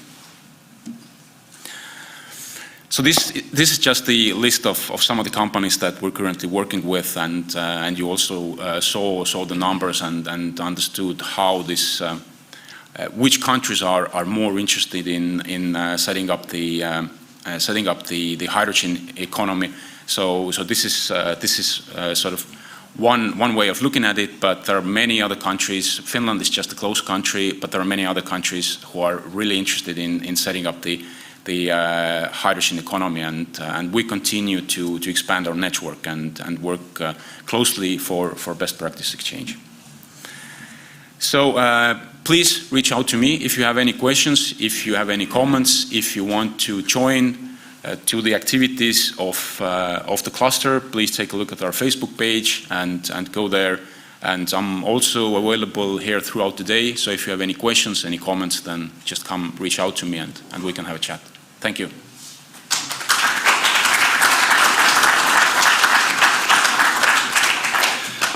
Thank you, Mr. Parkel, and he already mentioned a company named Estico Energy.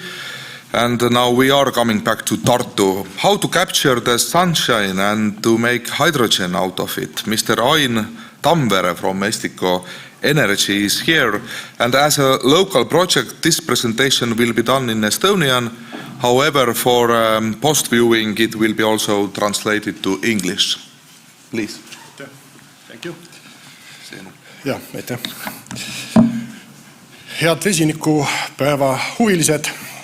Mina kui kohalik ettevõtja, räägin eesti keeles ja sellepärast juba, et meie põhikapital on kõik Tartus, meie enamus töötajad on Tartus ja see projekt, millega me täna aktiivselt tegeleme, on ka Tartus. Ehk see meie auditoorium, meie sihtrühm on kõik kohalikud. Ja nii kui siin eelkõneleja ütles, et inimestele tuleb rääkida sellest keelest, millest nad aru saavad ja õppides teiste vigadest oleme aru saanud, et tuleb võimalikult palju rääkida. Tuleb rääkida võimalikest ohtudest, võimalikest probleemidest ja näha ka positiivsust. Ehk me peame ka palju rääkima kogukonnaga sellest, mida me siin kavandame. On juba Eestis situatsioone, kus on mõned inimesed arvanud, et see vesinik on üks väga hull asi ja kui me ise oma töötajate seas oleme rääkinud oma tegemistest ja arutanud vesinikest, on küsitud ka küsimust, aga vesinik on ohtlik, vesinik on pomm ja nii edasi. Aga sellest ma täna rääkida ei tahtnud. Kõigepealt ma räägin, kes me oleme, miks me siin oleme ja mida me planeerime. Estiko on väga vana ettevõte. Meie emaettevõtte algust loetakse 1918. Meie grupp koosneb circa 25 ettevõttest ja meil on 317 töötajat. Teenime ka väikse kasumi selle müügitulemuse juures, mis meil on, ja meie grupp koosneb 4 põhilisest harust. Kõige vanem haru on meil tootmisharu ehk Estiko plastar, mis ongi siis kogu selle meie ajaloo alguse saanud. Just meie algus on pärit kammidest. Et ka kunagi nõukogude all meie tehas on kandnud kammivabriku nime, sest väga palju meie toodangut oli kõva plast, kuid tänaseks me oleme tegelikult ennast positsioneerinud pakendi ja pakematerjali tootjatena. Kuna meie tootmiskompleks oli piisavalt suur, meil oli piisavalt kinnisvara üle Eesti, siis ka sellest tulenevalt tekkis meie kinnisvaraharu ja seda me majandame ka siin täna edukat. Meie lähim ja suurim kontakt siin lähedal ongi siis taskukeskus koos ema- ja ärikeskusega, rahvakeelest Pleskuga. Siis aastad tagasi, kui me seda taskut siin ehitasime, siis meil oli siin üks tühi plats, mõtlesime, mis me siia teeme. Alguses joonistasime kortermaja, kuna oli aeg 2007-2008, korterid hästi läksid. Siis üks linnavalitsus härra kutsus vaibale, ütles, et kuule, sõber, et sa tegeled siin millega sa tegeleda ei tohi, et kortermaja ehitada ei tohi. Mõtle midagi muud. Hommikuks oli mõte valmis, teeme hotelli ja sealt sai alguse siis meie hotellipidamise kogemus. Ja 2017 me sisenesime siis uude valdkonda, see on energeetika. Tänaseks me oleme ehitanud 13 päikeseelektrijaama koguvõimsusega 2,3 megavatti. Põhiliselt need asuvad kõik meie endi kinnistutel, on ka siis meile mitte meiega otseselt seotud kinnistutel, küll mis on küll meie omandis, aga mis ei ole seotud meie igapäevategevusega. Meil on nii maapealseid päiksejaamu kui ka katusel olevaid päikseparke. Ja kaasa me ei läinud ka siis selle viimase buumiga, mis oli, mis puudutas 50 kilovattiseid päiksejaamu, sest me arvasime, et see pole päris see, millega tegeleda ja võtsime suuna ja sihi tegeleda siis millegi suurega. Ja meil oli võimalus osaleda ühel pakkumisel, kus saime õiguse rajada päikeseelektrijaam Tartusse endisele Raadi sõjaväe lennuväljale ja planeeringualalisel 140 hektarit, millest 106 hektarit on riigimaa ja millele me siis täna oleme rajamas päikeseelektrijaama. Ja päikeseelektrijaam on tänase seisuga planeeritud circa 75 megavatti, mis on ülisuur selles regioonis, nii Baltikumis kui ka Põhjamaades, sest sellise suurusega ja sellise lahendusega parke pole veel ehitatud. Kui me selle projektiga aktiivselt tegelesime, siis peas meil oli kõik aeg küsimus, mida teha selle elektriga, mis meil sealt lõpuks välja tuleb. Mida on circa 70 gigavatt-tundi, mis on päris suur kogus. Kui nüüd rääkida meie enda kontserni tarbimisest, siis see on kordades väiksem. Et me isegi ei osanud seda mõelda, kuhu seda panna ja ajurünnaku tulemusel me jõudsime ühe mõtteni ja see oli see, et energiat tuleb väärindada ja üks võimalik suund on vesinik. Ja kui me arutasime välja, siis palju me sellest elektrist saaksime vesiniku toota, siis see on ikkagi muljetavatav kogus ja kui me nüüd teisendame selle, siis täna Tartus sõitvate bussiliinide transpordikütuseks, siis praktiliselt pool raadil toodetud vesinikust saaks kasutada Tartu transpordis. Ja loomulikult, kui käis peast läbi vesinik, no ega kellelgi ju praktilist kogemust ei ole, siis ühe variandina jäi sõelale, et vesinik on transpordikütus, millest ka täna siin juba piisavalt palju räägitud, siis esimesena loomulikult me leidsime, et see transpordikütus võiks olla seotud ühistranspordiga ehk Tartu bussidega. Tartu on üks ka innovatiivsemaid kohalikke omavalitsusi, kes kogu oma bussitranspordi täna on üle viinud gaasile, siis suheldes kohaliku omavalitsuse juhtidega ei välistata seda, et ka vesinik on tulevik ja vesinik on ka bussitranspordis tulevik. Lisaks me oleme rääkinud erinevate kommunaalteenuseid osutavate ettevõtetega, sealhulgas prügiveod, kes tegelikult on ka kaasaegse innovatiivse ja rohelise mõtlemisega ja näevad, et tulevik võiks olla vesinik. Oleme ka koostööd teinud kohalike tankimiskettidega siin terminaliga ja terminaliga esimene side oli see, et nad tahtsid meiega saada rohelist elektrit ja omavahelises suhtluses jõudsime ka lõpuks selleni, et lisaks rohelisele elektrile on võimalik kasutada ka rohelist vesinikku. Ja kuhu siis veel seda vesinikku võiks siin kasutada? Siis ühe alternatiivse variandina me oleme leidnud Tartus erinevad linnaosad. Need on siis Karlova ja Supilinn, kes on siin tartlased ja kohalikud teavad siis meie talviseid probleeme, kus siis õhus on tunda erinevaid põlemisproduktide lõhnasid ja kuigi Tartu on kavandanud kaugküttetorustikuga nendesse piirkondades, siis me oleme püstitanud mõtte, et miks teha seda läbi kaugkütte, kui selleks võiks kasutada vesinikku ja kütuselemente. Lisaks meie kohaliku omavalitsusega oleme täna käsitlemas ka teemasid, kus on terve rida Tartu linna objekte, mis ei ole kaugküttel, mis on gaasiküttel ja mis asuvad piirkondades, kuhu on ka majanduslikult mitte mõistlik võib-olla kaugküttetorusid vedada, ehk ka nende objektide üleviimine siis kütuselementidele vesinikule. Ja kuna meil endal on piisavalt palju kinnisvara ja kas või siin samal kõrval olev Emajärikeskus Pläsku, mille katuse meil on täna 2 gaasikatelt, siis ka ühe projektina me oleme täna käsitlemas sellist tehnilist lahendust, kuidas me saaksime siis oma hooned viia üle mõnele teisele kütusele liigile, et olla veelgi rohelisemad. Väga suurt rolli meie plaanides mängib ka vesiniku salvestamine. Esiteks juba sellepärast, et päikseelektrijaam üldjuhul ei ole juhitav ja üks võimalus teda juhitavaks muuta on siis seda toodetud energiat salvestada. Ühe võimaliku variandina, mis on täna väga levinud, on küll akusalvestid, aga me näeme ka tuleviku vesinikul. Ja tänu sellele, et meil on seda energiat seal teistsugusel kujul salvestatud ja me saame teda iga hetk ka elektrienergiaks pöörata, on meil võimalik kasutada ka siis seda energia julgeoleku tagamiseks. Ühe teemana me hakkasime ka läbi käima koheselt siis vesiniku pumpamist maagaasitorustikku. Seda 2 põhjusel, et esiteks tõsta gaasi kütteväärtust, muuta ta veel rohelisemaks ja teiseks oli tehniline mõte kasutada gaasitorustikku vesiniku salvestina. Suheldes gaasivõrgu omanikuga tekkis meil terve rida tehnilisi probleeme. Tänaseks on ka tellitud terve rida uuringuid, mis tegelikult väidavad, et Eesti maagaasitorustikku saab ainult teatud koguses vesinikku pumbata, kuna see torustik ei ole kõige paremas sellises tehnilises seisukorras ja hetkel ka meie maagaasi tarbimine nii koguseliselt kui ka suunaliselt võib-olla ei vastaks sellele, kui me sinna hulgaliselt vesinikku sisse pumpaksime. Kuid me näeme sellel ikkagi tulevikus suurt potentsiaali ja ka kindlasti gaasivõrgu omanik selles suunas tegutseb edasi. Siis oleme teadlastega käinud ka läbi erinevaid mõtteid, mida veel sellest vesinikust teha. Siis sünteetilised kütused, millest täna ka kindlasti siin juba on räägitud, millest ka võib-olla räägitakse ka selles lennunduse toas, et sellel kindlasti on tulevik. Et on meie peast käinud ka läbi mõte, suheldes nii teadlaste kui inseneridega, kasutades vesinikku ja korstendest välja paiskuvat süsihappegaasi.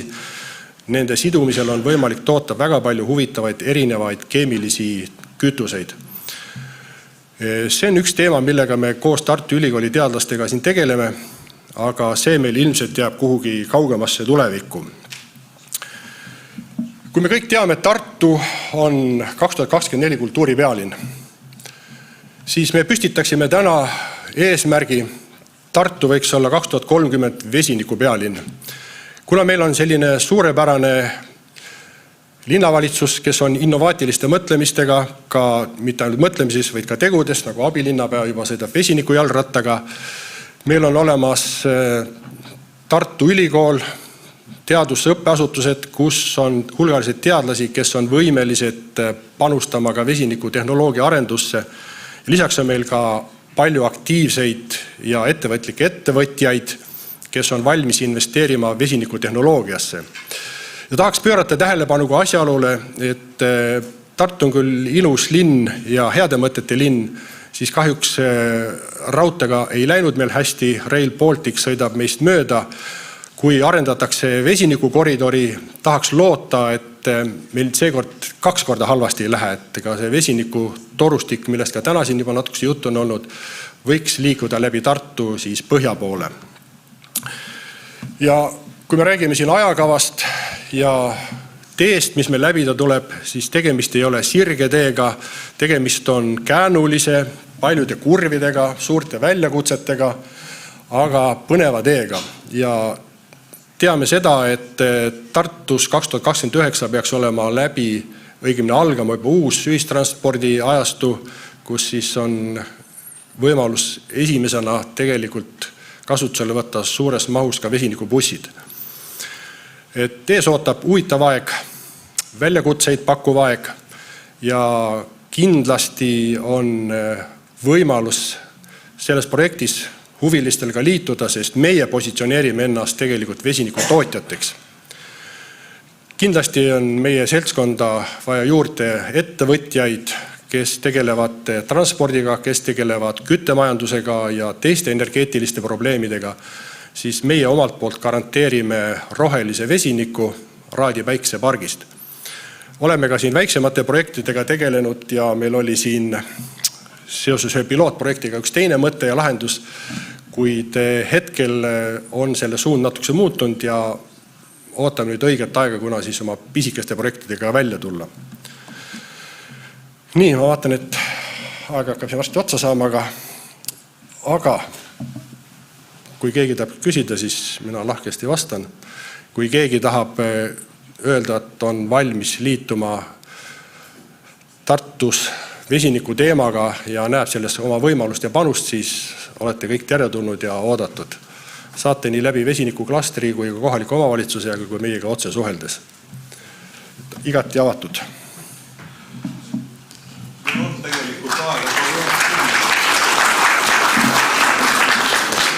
Kui on 1-2 kiiret küsimust, siis selle liikluse nimi ja bussipargi kohta 2029 oli pandud sinna tärminiks, et kas see on siis teadlikult pandud, et Tartu selline bussihange saab selleks aastaks läbi ja te oletegi niimoodi ajastanud seda praegu? Selleks saab hange läbi, siis peaks hakkama uus vedaja tööle. Aga eks need bussihanked on siin kõik käinud väikeste tagasilöökidega. Meie garanteerime võimaluse selleks ajaks, kui on soove ja tahtjaid, siis vesiniku tankimise võimalus on olemas. Ja palun tagant. Imre Treibeld, kuidas te vesiniku salvestate? Kas on sorvepaat või on see mingisugune keebiline salvestamismeetod? No, eks seal on mitmeid variante. Küsimus ongi, milleks teda salvestada. Kui me salvestame selleks, et juhitavat teha, siis eks me peame ta sinna mahutitesse salvestama. Aga see on nüüd omaette teema, et me oleme ka siin suhelnud Estangi meestega, kellel on ka täna mingisugune kontakt Norra vesiniku inimestega, et see on selline uus teema, et mille tegelikult tahakski tähelepanu juhtida, et me võib-olla siin teoreetilisel tasandil oskame kõik rääkida, saame hakkama, aga nii kui me hakkame minema inseneriteadustes, hakkame konkreetselt midagi projekteerima, arvutama, siis kahjuks hetkel veel väga palju neid insenere meil ei ole. Et seda me kogesime ka päikseelektrijaama puhul. Et te kõik sõidate täna ringi ja sõites Tallinnast Tartusse, te võite üles lugeda palju päikseelektrijaama, te näete tohutu kogus. Eriti viimase 2 aastat, te mõtlete, mis see on? Aga hakkasime seda 75 megavatist projekteerima, see ei ole päris see. Ja täpselt sama olukord on ka vesinikuga, mitte ainult salvestusega, vaid ka elektrolüüseritega, kõige sellega, mis sinna juurde kuuluvad. Et tegelikult see on Eestis selline arenev asi, et siin klaster räägib seda, et tulebki inimesi õpetada ja ülikoolid õpetavad, aga see juhtub kunagi. Aga meie tegelikult vajame seda abi juba täna. Aga me oleme avatud, kui kellelgi on kogemusi, tulge suhelge, teeme ära. Aitäh, Ain Tamber. Jah, aitäh.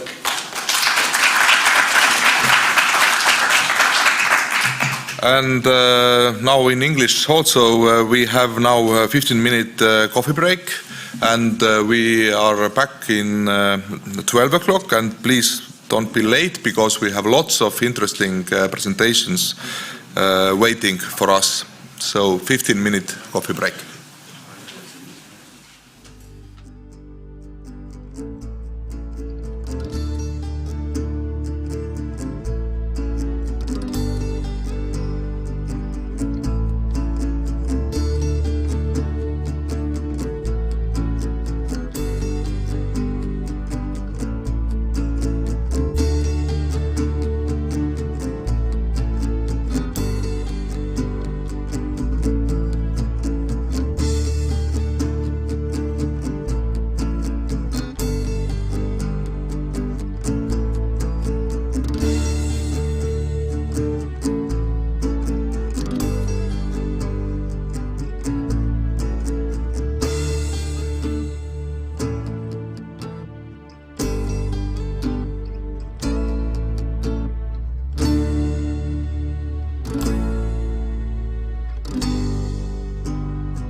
welcome back everybody. I hope you had a nice coffee break. But we have lots of interesting people gathering here in Tartu, and everybody wants to talk something about hydrogen. So let's continue Estonian Hydrogen Days 2021 with many interesting people. And for example, Mr. Patrick Nobenvan develops the green hydrogen economy in Netherlands, and the Netherlands is one of the earliest leaders in the hydrogen economy in Europe. So I believe that we have much to learn from Netherlands experience. So please, floor is yours.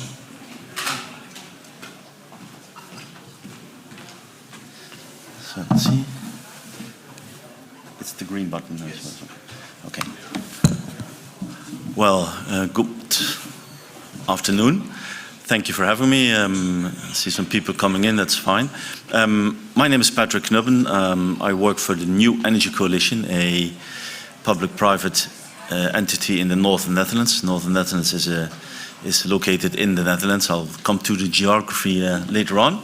But first of all, thank you for having me and giving me the opportunity to explain about how it came about that we became a hydrogen valley, and I will try to explain to you what are the backgrounds, what steps we have taken to get to this position, what is going on in the project of the hydrogen valley, or the projects actually, but also I'll explain to you that we're not alone in Europe, we're not alone in the world with the hydrogen valley developments, and I want to reach out to you as Estonians to also consider to become a hydrogen valley. As Mr. Bieberg, the executive director of the Fuel Cell and Hydrogen Joint Undertaking, already said, it's a very interesting principle, very interesting, let's say, endeavor to get into a hydrogen valley. It really unlocks a lot of potential. I think Estonia has a lot of potential, so why not bring that to the table? And for the remainder, I'll open to questions. So if you have questions in between, I generally don't bother. If you want to pose questions at the end is also fine. There is a little animation. I will not show that because otherwise it may conflict. Let's say the IT guys in the room behind who are doing an excellent job, as is the organization. So my name is Patrick Knubben, and let me get you along the way with my presentation now. See how this works. The green button. Okay. First, where are we located in the Netherlands? You can see the blue area, that's the North Sea, and you can see these little islands in the middle. These are the islands of the so-called Wadden Sea area, and this is more or less, let's say, embracing the Netherlands, part of Belgium, and northern Germany, and a part of Denmark. And this is our region. This is the northern Netherlands, comprising of 3 provinces: Friesland, Groningen, and Drenthe. Oh, sorry. Oh, yeah, of course. Sorry. The 3 provinces comprising of Friesland, Groningen, and Drenthe. About 1.3 million inhabitants. So that's on a total of 17 million. It's about 9% of the Dutch population. But how did it start? Here you see a graph which depicts the coastline on the northern side of the Wadden Sea, connecting to the North Sea, and you see the grey spots. And the big grey spot with the red dots in it, that's the so-called Slochteren gas field. At the time of its discovery in 1956, I think, it was the largest onshore gas field in Europe, and it has brought our region and the Netherlands a lot of prosperity. But it also brought some challenges. Lately, the gas evacuation results in underground earthquakes, which result in, let's say, some damage on top of the land, which has resulted in earthquakes. As I said, the red dots are, let's say, the number of earthquakes, and the more the dot is colored in red, the more intense the earthquake is. And that has led to a situation that this field will be shut down end of 2023. That means that the region, which has benefited greatly from the natural gas extraction, is posed with a challenge. Would not like to say a problem, because we're there to find solutions. This graph The top line gives the cumulative extraction from this field, and the bottom graph gives the effect on the regional economy. And you can see here the projection is until 2025, but 2 years ago the government decided to stop the field in 2023, which is now being prepared. So it's a bit dated, about 2 years old, but you can see that in this estimation the effect on the regional economy is about -8 and maybe -10%, which is huge. So, based on the principle that a region needs a business, and natural gas is a very big part of our business now, the region needs to find a new business. A region needs a business. And we think we have a business with hydrogen. So we prepared a plan called the Green Hydrogen Economy in the Netherlands together with Professor Ad van Wijk. Maybe you heard of him. Very inspiring person in that respect. So we made this plan, and this plan actually states, let's go from natural gas to hydrogen. Simple, you might think. In that principle is quite simple, but the effect on how to do it is quite challenging, I can tell you. So, looking again to the region from another perspective, you can see the coastline again, and the red and the grey lines coming in. The red lines are envisaged and actual wind parks on the North Sea, bringing the power to, let's say, where the focal point is. That's the Eemshaven, that's our energy harbor. And the grey lines are lines connected to offshore gas fields. And as you may see, is that now we know a lot about natural gas, which is a molecule, and if you can transport a molecule like methane, the principal component in natural gas, you could do the same with hydrogen. That's the principle. If you can't transport natural gas, you can transport hydrogen. So we think that our region, with its vast natural gas infrastructure, is really set very well to embrace the potential and the future prospect of hydrogen, specifically green hydrogen. So we think that hydrogen fits as a glove for our region. And that, together with the other aspects I mentioned, like depleting the gas field, running out of, creating, let's say, a challenge in the regional economy, has led us to become a hydrogen valley. And here you can see a view on what we have. We have infrastructure, like harbors. Harbor is a logistical starting or a logistical endpoint. We have energy infrastructure, like the natural gas and the high voltage grids, the power lines. And we have transport networks, so roads, harbors as well. We have an airport as well. So we want to use the hydrogen in various sectors in industry, in mobility, the built environment. The Netherlands may be a bit, that's an exception in Europe, because 99.8% of all homes and industries are connected to the natural gas grid. So converting it to hydrogen makes sense, makes really a lot of sense, because every boiler and many industries use natural gas as a feedstock. And in many instances, this industry uses the hydrogen as a feedstock, which they generate from methane, from steam methane reforming. And of course, there is some net balancing. Whenever there's more power coming in, you need to balance that, and hydrogen offers a very nice solution for that. But there's more. If you can build things, you need to maintain them. So you need to educate people to be ready to cope with these new technologies. So we're looking into the design of installations, the construction, of course, the maintenance, and prepare vocational to academic programs. As Sven also mentioned, I think there's a very nice, let's say, connection to the Estonian hydrogen cluster. Makes sense. Now, well, another view, you see, I'm quite visual, not to burden you with too much text. I'll do the text, and you can look to the pictures, and it makes more impact in general. As you can see, we try to convert the region into a green hydrogen hub, bringing the power from the sea or from solar onshore or wind onshore, converting the energy into hydrogen, so actually tinning the electrons into hydrogen. The hydrogen is tangible, can be, let's say, more or less identified. We can store it in an underground or several underground caverns. We can store it in the form of LOHC, solubilized, or as cryogenic hydrogen, whatever. And from that, We can evacuate it into the gas grid, which will be refurbished into hydrogen grid. And or you can transport the hydrogen in trailers to fueling stations, and in that way we think that we can give a good example on how to create a hydrogen economy. And as Mr. Biberg already mentioned, we are the lucky one to become one of the largest hydrogen valleys in Europe now. But if you're the only one, and you will stay the only one, that's a very lonely existence. So that's why we team up with the Big Hit project on the Orkneys and the Green Highland project in Mallorca, which are variants of hydrogen valleys. Okay. And just that principle of, let's say, stepping out of natural gas, stepping into hydrogen, has led the industry to sit together and prepare an investment plan for this transition. And here you can see the 1.0 version. I think it's 3 years old.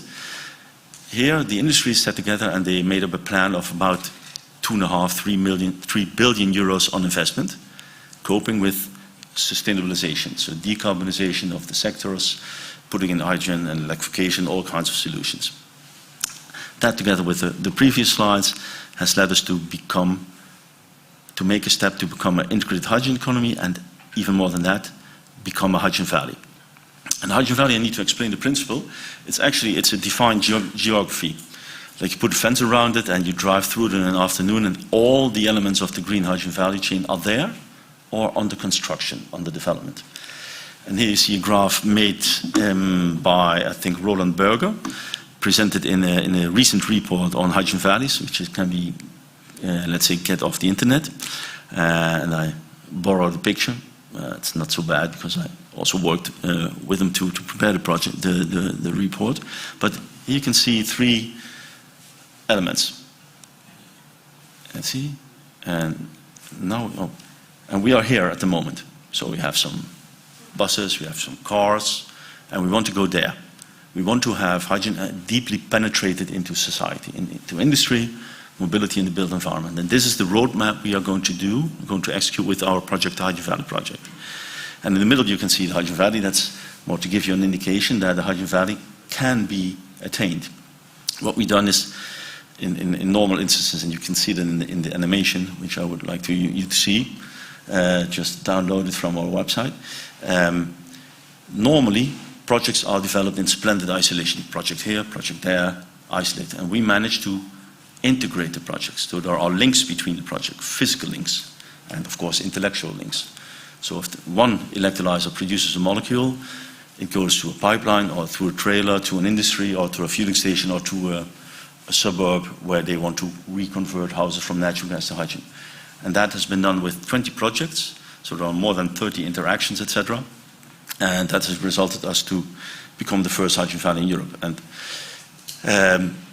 to do some bravery for ourselves, we think that our region is perfectly situated for that because we have access to large-scale renewables on the North Sea and in the surrounding regions. We are connected to Denmark and Norway with so-called interconnectors, high-voltage direct current power lines, bringing in a lot of energy. That energy can be redistributed to the hinterland, to the back-lying country. But the power lines are a challenge because there will be so much energy coming onshore that the power lines cannot be built in fast enough to cope with that energy stream. And then hydrogen offers a solution. Can the hydrogen bring it to industry, stepping out of natural gas, so decarbonize, stepping out of fuels like gasoline and diesel, decarbonize that mobility, but also in the homes. We have a fairly large chemical industry, natural gas-based, and if you have natural gas-based industry, you can really convert it to hydrogen. It's not a cakewalk, it's not easy, but it can be done. It needs to be done to match the Paris goals. As also Ms. Kazimets mentioned, we need to do something. We cannot stay sitting on our backsides. We have to be active, we have to. And it offers a lot of prosperity and opportunities, as Mr. Biberg explained. And I also want to especially emphasize the very important role of the fuel cell and hydrogen joint undertaking. Without these guys and girls under the lead of Mr. Biberg, we couldn't have done that. So we need help.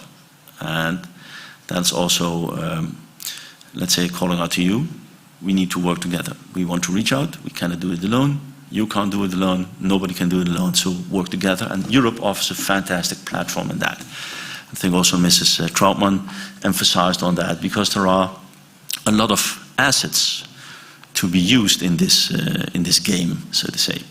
Well, as I said, we have large infrastructure, we have this underground storage, there's even more slides on that, but I've just limited it to 2. The region has the potential to scale up, wants to scale up. Aspects like mobility and built environment are decarbonizing, and we have a strong, let's say, knowledge cluster. And I really would like also to reach out to, let's say, the knowledge cluster in Estonia, like in Tartu or in Tallinn with the universities and the Universities of Applied Sciences. And of course, the cluster, as Sven also mentioned. And at the end is, a region needs a business. That's the principle. Well, then we get to the main story, Heaven. The project is named Heaven. It stands for Hydrogen Energy Applications for Valley Environments in the Northern Netherlands. Fantastic name. That's why we won. The name is fantastic. And sometimes it's hell to manage this, believe me. But 30 parties from 6 European countries, Netherlands, Denmark, Germany, Belgium, UK, Spain, and Ireland. All kinds of parties, big ones, small ones, knowledge institutions, a nice mix. And we have received a lot of interest and support from all over the world, actually. And that has, let's say, strengthened our ambition and our tenacity to continue. Here's some more. Now let's get back to Heaven. This is the logo. Normally, when I'm at home, I invite people to the first hydrogen valley of Europe in that region. And you can see there is a little web link in it. That's an animation, it's 3 minutes, but as I stated, let's not get into that because that may, let's say, put the IT guys into some stress, which we don't want because the conference is organized really well, perfectly. And as I stated, we cannot do this without the help from Europe and the fuel cell and hydrogen joint undertaking. So every time I present, that's what I'm saying. There needs to go more money to the fuel cell and hydrogen joint undertaking because they can help. They will help. As Mr. Bieberg stated, there are no new calls coming, and get into the calls. Try to see what it can bring to you, and whenever possible, we are very willing to reach out and to collaborate. This is a very frightening picture, and it's intended to because that's the project. But relax, if you can see through it, you'll see that it's actually quite simple. We have 4 clusters. The clusters are, let's see, in these 4 blocks, cluster 1, cluster 2, cluster 3, and cluster 4. This is the cluster Eemshaven-Delfzijl. Electrons coming on shore being converted into hydrogen in electrolyzers. The hydrogen is being transported in a specific ring, new pipelines which were constructed, bringing it to green methanol production or green aviation fuel production. Another part of it is being let's say, trailerized as gas into an inland watership which will run on hydrogen, and that's a business case. And the second cluster is, back here. Gas is stored in the underground cavern and used in housing. Another 10 megawatt electrolyzer is being built in Emmen on a decommissioned natural gas cleaning site. Sour gas was cleaned there. Specific pipeline to an industry and a specific pipeline to a fueling station with 10 buses. In Groningen we have another 20 buses. 2 weeks ago that the largest hydrogen bus fleet in the world was activated with 20 buses. End of this year 10 buses on top of it, and that all happens in the region. And here we have the mobility cluster, and we formulated it as such because the mobility is everywhere, but it's a bit confusing if you have cars everywhere. Just so that for structural reasons we did it like that. 4 here are 3, but there are actually 4 fueling stations coming with 100 passenger vehicles, 10 heavy road trucks, 10 light road trucks, 4 or 5 garbage trucks and other kinds of vehicles. And again, many thanks to the FCHU, because without them, that wouldn't have worked. These are the parties who are involved in Heaven, so big ones, small ones, as you can see, Shell, Total, the big ones, Nobian, GasUnie. And GasUnie is particularly important because GasUnie last week received the order, I have to say, from our government to develop the hydrogen backbone in the Netherlands. So part of the big high pressure, high volume gas pipelines will be made hydrogen ready in the foreseeable future. And that is a real game changer because you can make a lot of hydrogen, but you have to transport it. And if you make a lot, you need big pipelines. And we have these big pipelines due to the fact that we transport a lot of natural gas. So the reasoning that we are quite well fit for that job is there. Here you can see another graph. Let's say these lines are the gas pipelines, and they're connected to the industry sectors in Rotterdam, Zeeland, Camelot. And this region is actually our Hydrogen Valley region. So this Hydrogen Valley concept has helped to enable this big storyline, which is in full compliance with our national hydrogen strategy, the European strategy, partly the European Hydrogen Act. So we are quite, let's say, happy that we are on this road. And you remember the first investment plan. That has resulted in the second one. In the yellow circle, that's our Hydrogen Valley. Everything is happening there, just not everything, but most of the things.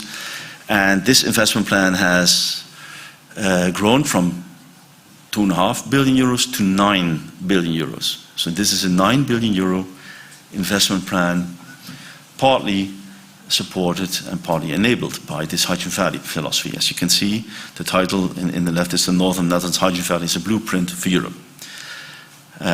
So, Mr. Wiebeck showed this as well. There is a European Hydrogen Valleys platform. Europe is divided in regions. All the little elements are regions, and I think up to now there are 54 regions or so are part of this collaboration. And as far as I know, Estonia isn't part of that yet, or maybe I'm lagging behind on most actual information, but get into it. It will help you see, let's say, where the networks are, how they function, what are the most actual and most relevant development at this point in time. As I stated, we're not alone in the world. There is a report presented or financed by FCHEU and Mission Innovation, in which I think 35 hydrogen valleys all over the world were identified. You can see all over the globe. And sorry. And there are actually the 3 hydrogen valleys which Bart mentioned, the Orkneys back, Green Highland, and I see the Orkneys are missing, but they are there. And there should be one over there. I think you recognize the country. It should be very interesting to reach out to that. Let's see. I know first some background on the hydrogen valleys. This is an arc.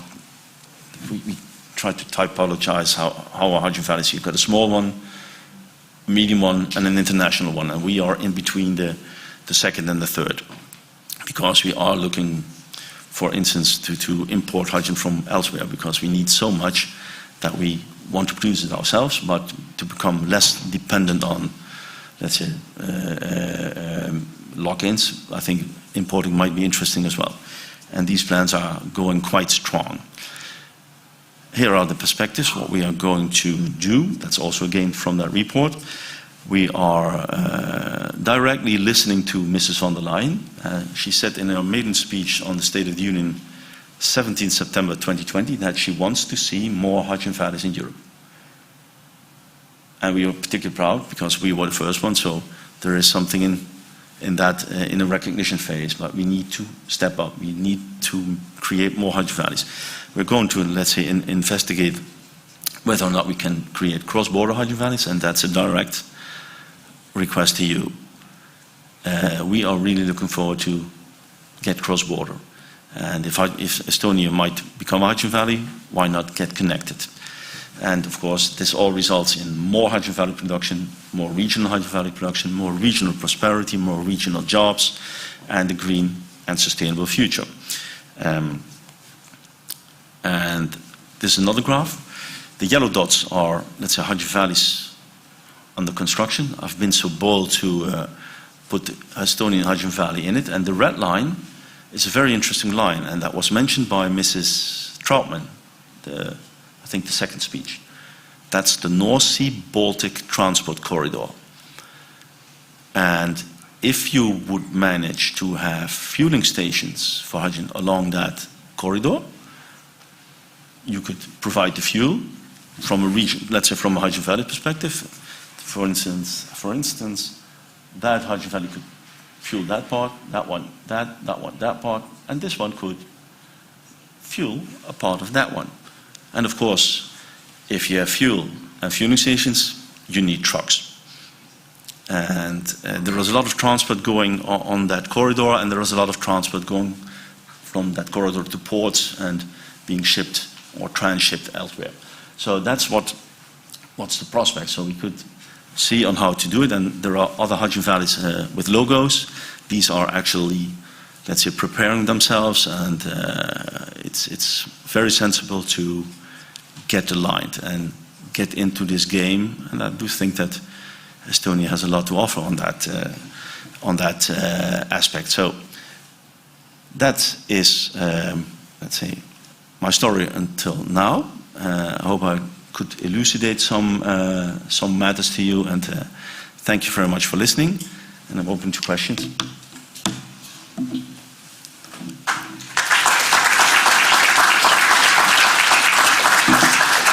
Thank you, and we have time for one question exactly. Do you have questions? But please speak to the mic, then I will give it to you.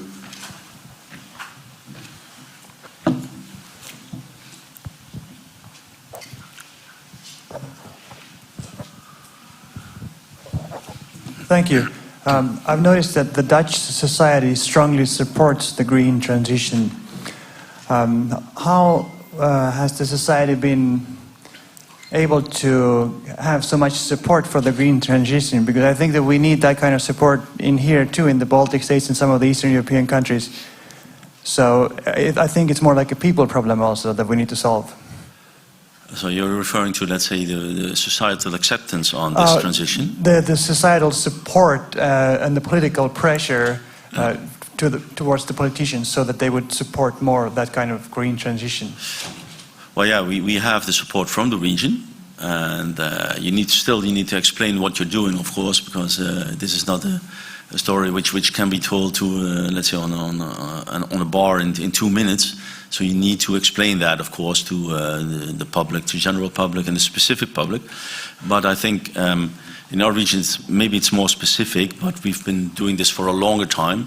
But we also see that you need to take the people along with the story, that they understand that that's for them, that climate change affects everybody. And green hydrogen, that's what we're talking about. This is purely green hydrogen, offers a solution. And the solution also helps to address, let's say, the climate change, the climate issue, but it also helps to transition economy, to stay in business, so to say, to have the jobs there and have the education there. And so, let's say, the renewable power is one side of the medal, but there are many more aspects which need to be addressed to, let's say, the audience. And I think, in general, politicians are chosen and elected by the public. So, and I do think that most people get it that we have a challenge with the climate. So I think it's quite natural that politicians have their antennas spread out to see that this is something which can happen and will happen and will affect us all. So it's not only the politicians, it's industry, it's society, it's us all who need to embrace this challenge, because climate change is a challenge. Stepping into green hydrogen is an opportunity, which will be there for a longer period. So I hope that's more or less answering your question. It's a very complex question, and we need more time to get into depth into all aspects, but it's very important to inform people, really important. Great, thank you. Yeah, you're welcome. Thank you. Our time is unfortunately over. Okay, thank you very much. Enjoy. Yes, thanks.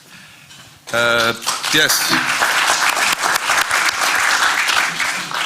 but we have lunchtime soon, so you can ask questions there also. But right now, back to Tartu again, Mr. Martin Kikas, Managing Director and Energy Expert of Tartu Energy Agency. So please, floor is yours.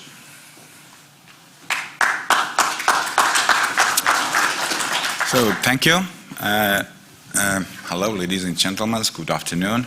First of all, I'd like to say thank you to organizers of this event, and especially to organize it in Tartu. And the other thing is, I'm honored to have the presentation here. So I will check how it's working. Okay, yeah. So let's begin. For beginning, I put two pictures, two slides, and with first you are very familiar. I hope everybody's seen this in different cases, and it brings up different opinions, different understanding and meanings of this picture. But I'd like to highlight only two simple things. We need energy. Definitely we need energy. We need it today, tomorrow, and day after tomorrow. And second is we need energy in everywhere, almost everywhere, of course. So if we zoom to this picture, we see smaller places, but definitely they need energy. We need energy in everywhere as well. Second is a picture from one study made by EC Delft, and they studied and they came in a result that in 2050 people could produce almost half of electricity which consumed. So it doesn't matter how many megawatt hours, kilowatt hours or terawatt hours we consume.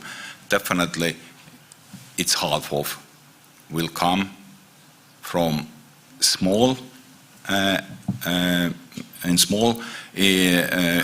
generation stations, and it comes from prosumers in very, very locally.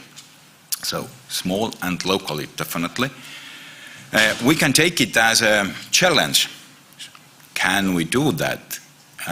Do we like that half of our electricity or energy comes from locally and from generated by citizens?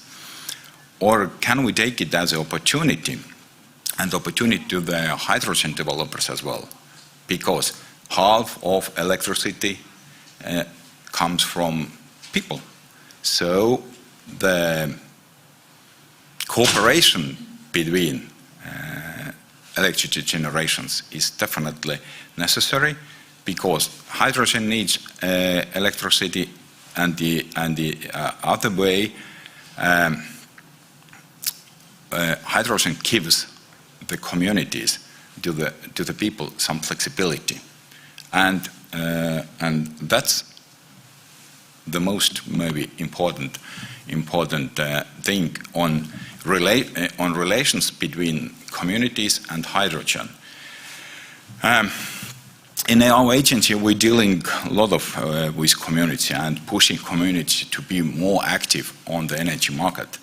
And the other hand, it's definitely wish of our wish of European Commission as well on energy transition. So if half of energy comes from citizens, we can't deal without citizens, and that's why energy cooperatives who represents somehow the citizens playing important role, and they are like, let's say, revolutionary situation, like a hydrogen. The communities making energy business more social, and hydrogen makes energy market, change energy market as well. So we both are making revolution on energy market. In European level, there is 2 regulatory acts, 2 directives which define community energy or citizen energy communities. It's mostly voluntary based, it's effectively controlled by members, it's open. And the primary purpose, which is very important, is primary purpose is in more value added environmental, economic or social community benefits, not just generating profit as a which is a big business's target.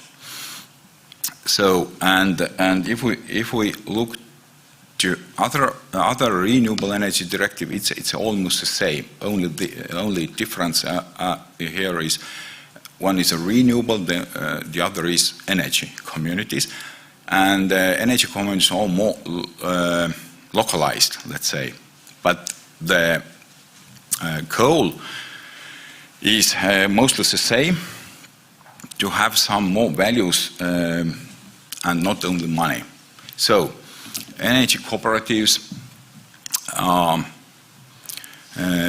have by the 2 directives, by the 2 regulatory acts, the energy cooperatives have some similarities. There is a lot of the other similarities, as you saw, but the most important on relation with today's conference is that they are value driven, definitely value driven, and they are oriented to the needs for end users, to the consumers. And of course, energy cooperatives, they merge people together, act with this one goal or common goals, and they are more strong than personal people or persons. So, and that's why energy cooperatives are that's the same situation as a hydrogen. We provide flexibility to market. Hydrogen provides flexibility, and new business model, let's say, more social, provides flexibility to the market as well.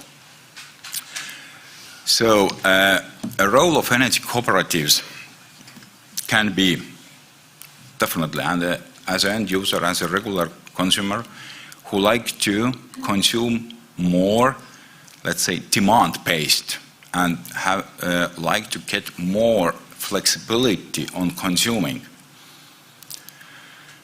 And they can, as a testing or piloting partner as well, to the hydrogen developers. And definitely in small scale, in small and local scale, end users, consumers, they define a market needs. We need to know which market needs, then we can develop the product. And which is maybe not mentioned, and I'd like to highlight very strongly, it's that communities can be as investors for innovations as well. In previous presentation, we saw that the big companies and countries supported that, but I didn't hear that there are some members are community representatives. Okay, every business is owned by some who, and they are people as well. But on community based, if you remember, half of energy will be generated by communities. So that's why to take aboard communities is definitely is a task, let's say, and I'd like to that it is a goal to do it together. Because if you remember my first slide, it was not just black screen, it was quite yellow and lighted. To avoid black screen, we need to cooperate together in hydrogen ecosystem and value chain. So that's why it was 14-minute walk in relations between hydrogen energy and energy cooperatives. Yeah, thank you for listening. Okay. Thank you once again, and we have to move on. The major source of renewable electricity needed for a large-scale hydrogen production is foreseen coming from offshore wind parks. And we have to ask ourselves, is the port of Paldiski, for example, ready for the upcoming hydrogen adventure? Please welcome Mrs. Hele-Mai Metstal, Head of the Development Department of Port of Tallinn.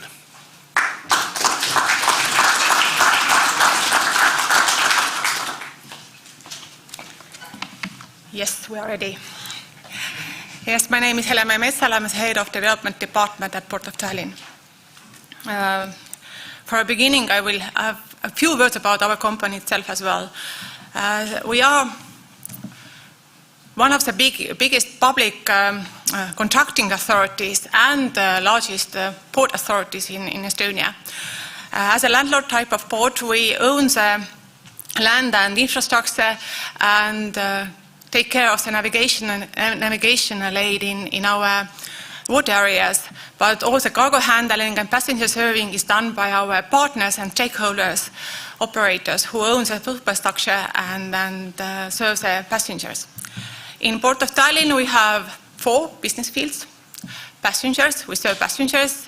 We handle cargo. We are ship owners. And we have real estate development plans as well in our all harbors, including Old City Harbour.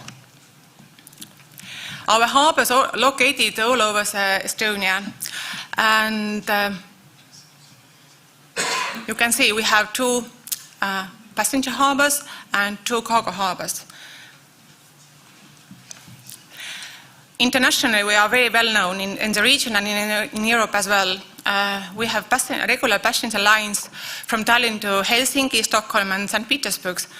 2019's numbers were quite big, over 9 million passengers were served. Of course, last year was a little bit less. We have regular cargo lines to the major ports in Northern Europe and West Europe as well. Our subsidiary, DS Laevad, owns 5 ferries, and we have, and they are serving the connection between mainland and Hiiumaa and Saaremaa. Annually, they serve over 2 million passengers and over 1 million vehicles per year.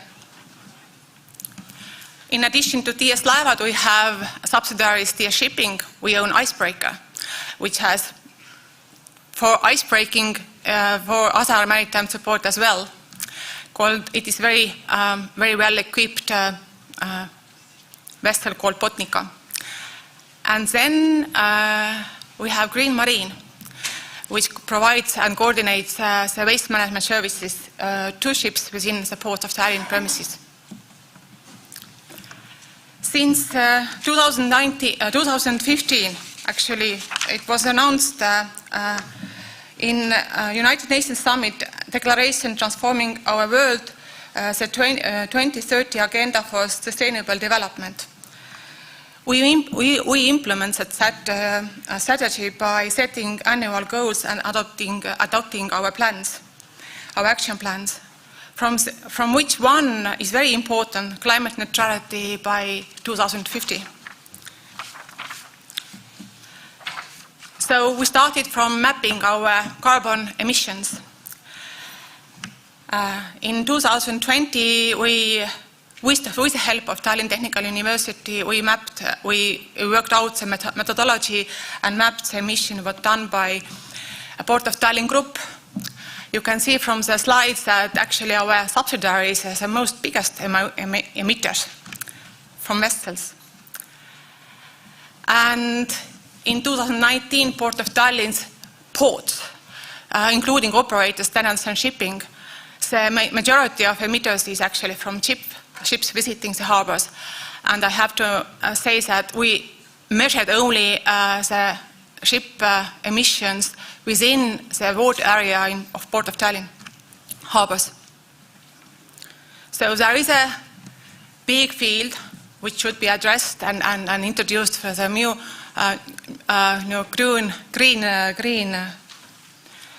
green fuel. So why not? It can be hydrogen. Port, as you've already seen, connects people. Port connects countries. Port connects products. So we have already heard from our previous presenters that we should turn the climate threat into an opportunity. The role of ports is actually changing. Ports do more than previously. Ports do differently than previously. Ports are the node of the critical infrastructure and strategic value. So we had encouraged from Dutch embassy in Estonia and company Influx, and we worked out our hydrogen strategy just since in the beginning of this year. The strategy is based on the long-term energy production in Estonia, the opportunities which Estonia has. And of course, as you can understand, one of the assets of Estonia is our location itself. So we are very good in transport and logistics, so we have to build up our strategy on that as well. You can see these are all port-related, port activities-related and port community-related actions, what we can actually achieve through taking into use green energy, including hydrogen. Our role there, which we see us as a carbon-neutral port, as a facilitator and community builder. We're starting from that.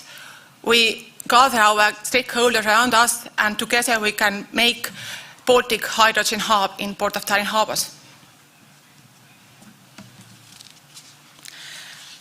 We already have started it. We have 4 different projects which we have listed in European Clean Hydrogen Alliance list and IPCEI list as well. In Old City Harbour, there is a lot of cruise vessels going, visiting. And it has been stated that the city port should provide onshore power supply for cruise vessels as well, while they are staying at harbours. But there is a question. There is not enough electricity or power in Tallinn, so why not use hydrogen for that? Another project is related to our subsidiary DS Laevad and hydrogen. It covers whole value chain, and our role in that is actually to retrofit presently operating vessels to battery hydrogen hybrid operations. Our partners, as you can see, covers whole value chain. Ambitions. Ambition has to be big, so why not foresee a big regional hub in Paldiski? The location is perfect. The availability of both onshore or offshore electricity can be located there as well. So why not to build that one in as a region, and it becomes the first regional hub in Estonia and in Baltic Sea as well.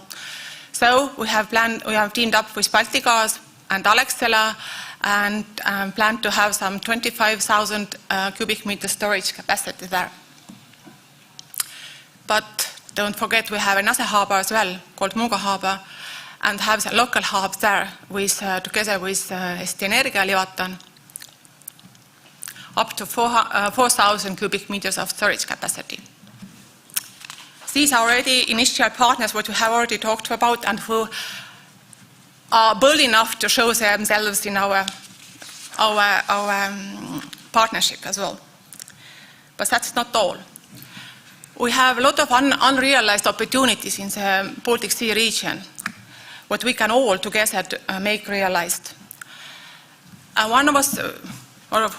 Several previous speakers already showed that we are on the TNT North Sea Baltic corridor, and Port of Tallinn is part of it as well. maybe you don't know, but Rail Baltica cargo station starts from Muuga harbour. This is a map which shows offshore wind farm servicing harbours. Do you see anything in Baltic Sea region? So why not? And these are the plans of farms, offshore wind farms. And it involves both Baltic Sea as well. So why not to have a servicing base of offshore wind farms in Paldiski South Harbour? It's doable.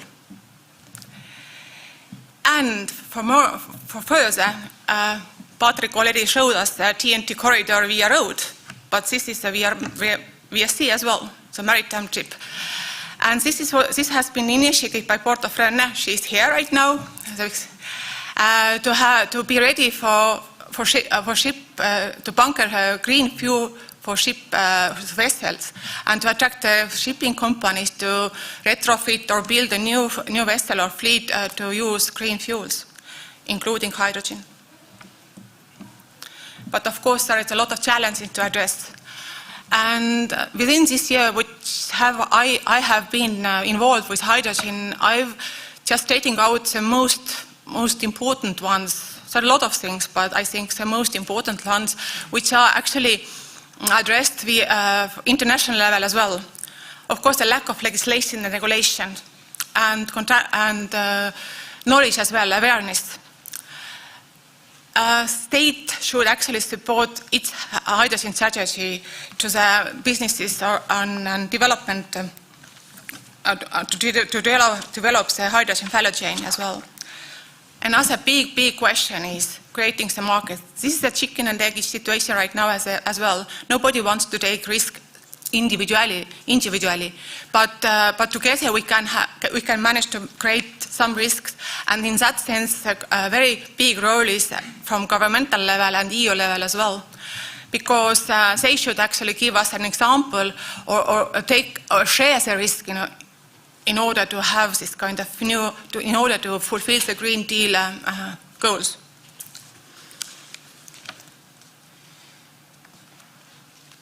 And of course, it means that all the value chain should be committed.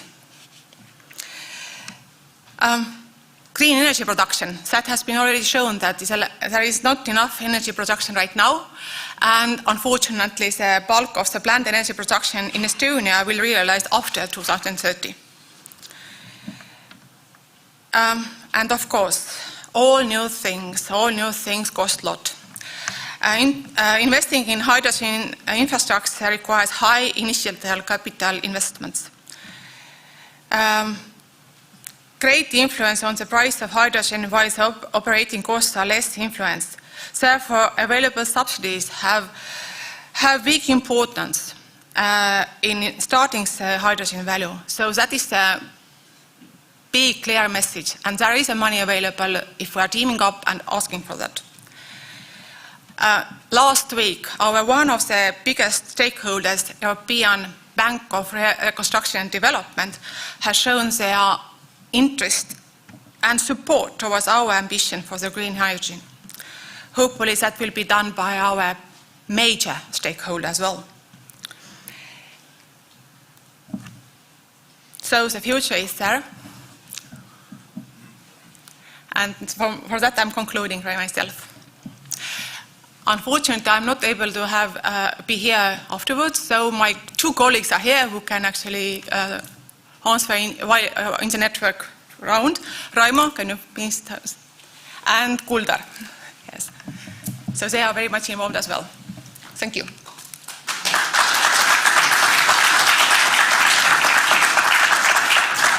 If there is one quick question, then the mic will have to be there somewhere. And one quick question is possible. But, okay. Can you send the mic, please? I think everybody we if you have to see online stream, so it's important to use the mic. Yes, please. Thank you. Very nice, very clear explanation. Thank you very much. I was just wondering on the route between Hamburg and Tallinn, why don't you go to the Kieler Canal?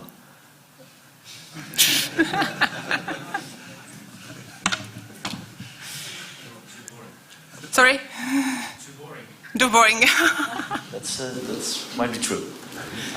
Can pick it up later with Pick up later, yes, please. Well, we have lunchtime soon, so we can discuss maybe. Okay, So, thank you very much.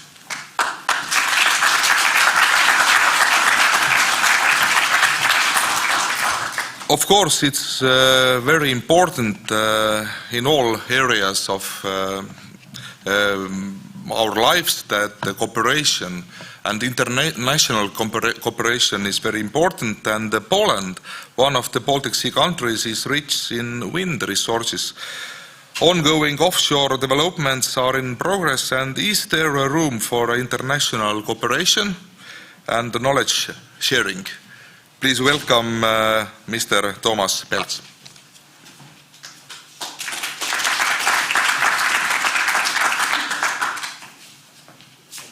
Thank you. Good afternoon, ladies and gentlemen. I would like to say something about our project in Poland.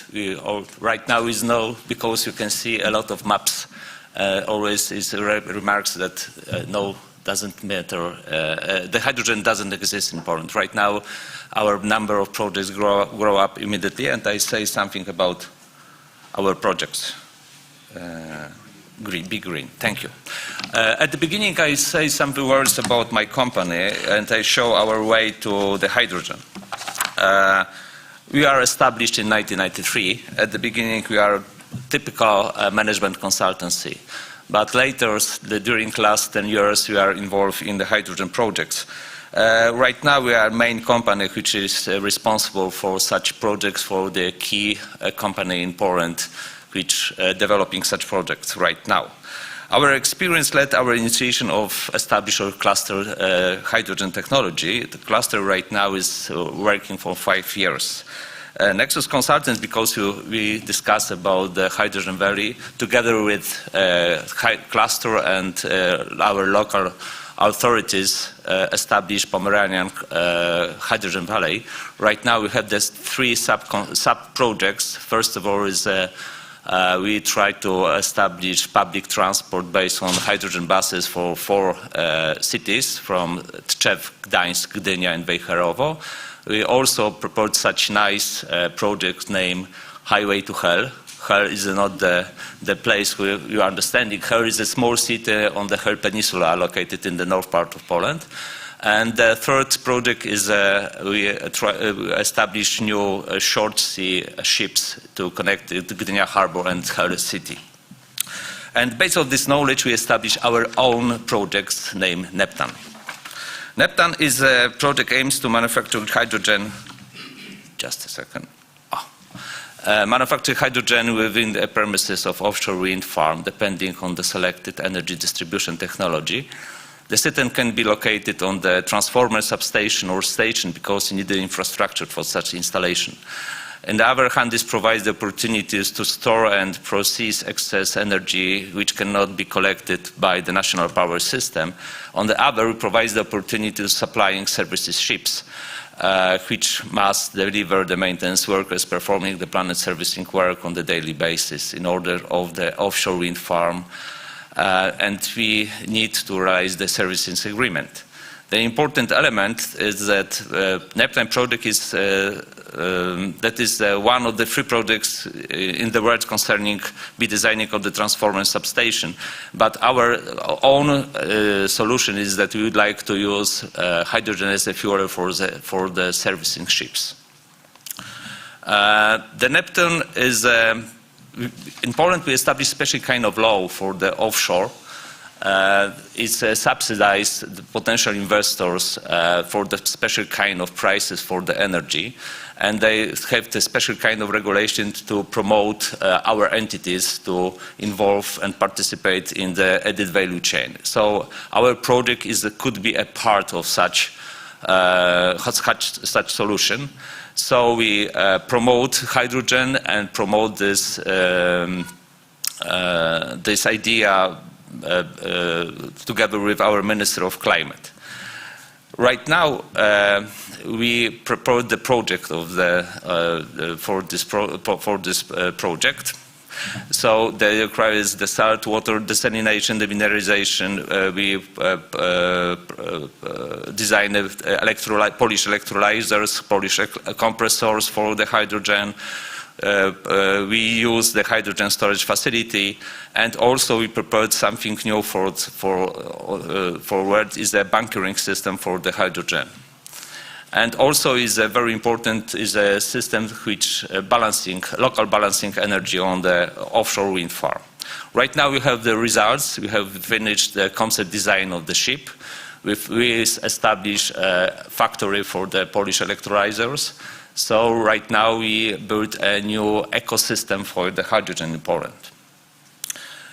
Neptune is one of the projects is in Polish National Recovery Plant. Neptune SA is a company who has managed the project as a member of the European Clean Hydrogen Alliance.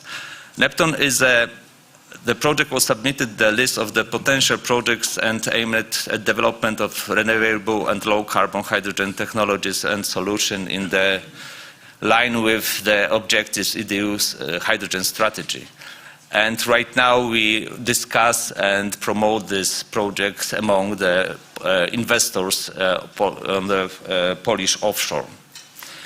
How international cooperation could like. I show you only some Baltic countries on this slide, but in our opinion we could find a solution and build a new standardization for the offshore wind farm on the Baltic Sea, because on the Baltic we have different infrastructure than in North Sea. When you're thinking about the offshore wind farm on the North Sea, they use existing infrastructure for offshore oil and gas. On Baltic Sea, we haven't such infrastructure. So, if you find a solution how to cooperate together, in our opinion, we have to build a new standard. And I show you how it looks like only for the small piece of this market.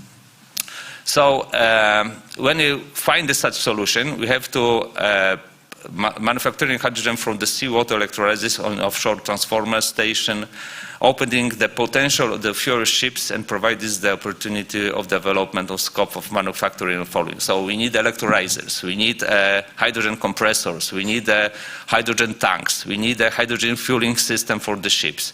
If you decide to cooperate together to build a new cruise transfer vessel, we need ships, new ships, we need a hydrogen installation on the ships, everything infrastructure. We have a new one. It's very important. So, in our opinion, Neptune project provides the opportunity of technician and technological development of the hydrogen market among the Baltic countries. The market is a very big one.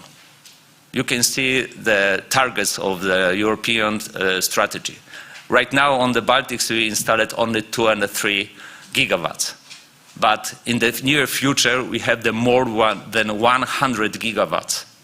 But right now, in Poland and also in Estonia, we have 0. So everything depends on us. So we can establish a new standards, a new criteria to build the market. And I will show you figures, how it will look like. We counted the potential, the plans of the offshore in Finland, in Poland. So in Finland, they're planning 10 gigawatts offshore. In Poland, you can see that we're planning 11. I achieved such map from Estonia with the numbers 13. So it together is a 34 gigawatts installed only in these 3 countries. If the decision is made to use this project for the purpose of developing the hydrogen market, it will be possible to generate projects associated with offshore hydrogen production through seawater hydrolysis with capacity between 5 and 10 gigawatts. When we decide to build a new fleet or cruise transfer vessels, we based on our assuming from the Netherlands that we use 10 cruise transfer vessels for 1 gigawatt. So we can see that we can establish a new market. The value of this market is more than €1.5 billion. If you give you such example, if only concentrate on the shipbuilding industry, And when the construction of requires for such ships requires 6 to 8 months. Designing a unit is about 12 months. Developing of the prototype is about 12 months. So if you count it together, it means that we have developed for 3 different shipyards production plan for 10 years. You know, I don't know the current situation in Estonia in the shipyards, but in Poland we had a great problem. Also, it's a similar problem in Germany and in France, and they're looking for the perspective for the new products and for the new ships. So it could be a solution. What we can do? So first of all, to discuss together about the cooperation.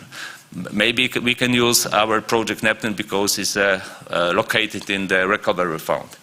The second, of course, we have to sign the agreement among companies, association, and also governmental level, and start to discuss about our future. So, thank you very much.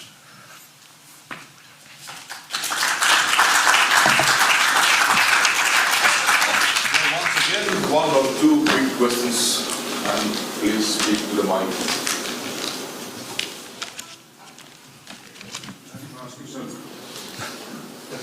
No questions? Everything is clear. Thank you very much. Yeah, thank you very much.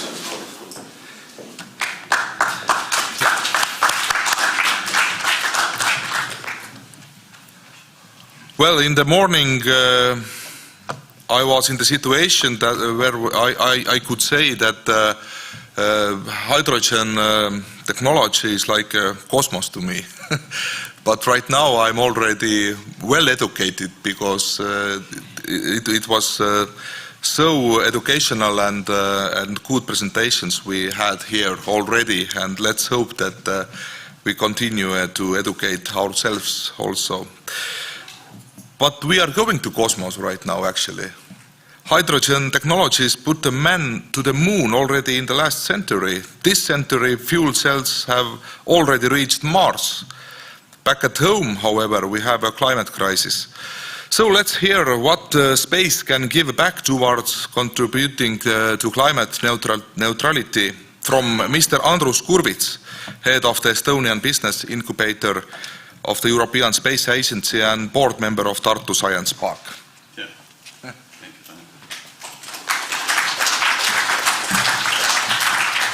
Tanel. Hello, everyone. It's such a pleasure to be here at the first on-site event in Tartu, and after a long break, and see real persons instead of screens, and not starting your presentation with 2 standard questions. Do you hear me? Can you see me? So it's great to have you here. Regarding Tartu Science Park, it's the first science park in the Baltics. We were established in 1992, and next year we will celebrate our 30 years anniversary. And being first is our core ambition, and our mission has remained the same over the years, and the mission is to support deep tech startups and companies on the way to the market or to the investors. And we very much like to work with entrepreneurs who will jump off the cliff and assemble an airplane on the way down. So, and to becoming ESA's official contract partner, we went through the same experience. And today's talk, I really realize I'm the only one who is between you and the lunch break. So therefore, today's talk take it more about like appetizer, an appetizer which should give you at least 2 ideas. First, why you should consider ESA as your potential partner, and second, how ESA can support you in your development. So. Green button. Now I see. So space tech on the board. So what is ESA Space Solutions? First of all, it's the largest space innovation network in the world, which offers 3 types of services.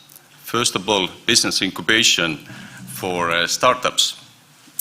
The second service is business application for SMEs, and why not for corporates as well. And third is, let's say, classical technology transfer from spaceflight technologies to downstream applications. And it's definitely go-to place for great business ideas if you want to involve satellite navigation or satellite communication or Earth observation data, or once again, this spaceflight technology in your development for novel products and services. We can offer you business support, but also technical advice. But most of all, we can offer you funding, which is non-dilutive, which means that you don't have to give away any equity from your cap table. And our the ESA Space Solutions' main aim is to generate successful businesses and great jobs. And regarding space for green applications, we definitely believe that there is plenty of opportunities for space applications to tackle environmental and climate change challenges. And here you can see 7 topics which is also aligned with the European Union Green Deal.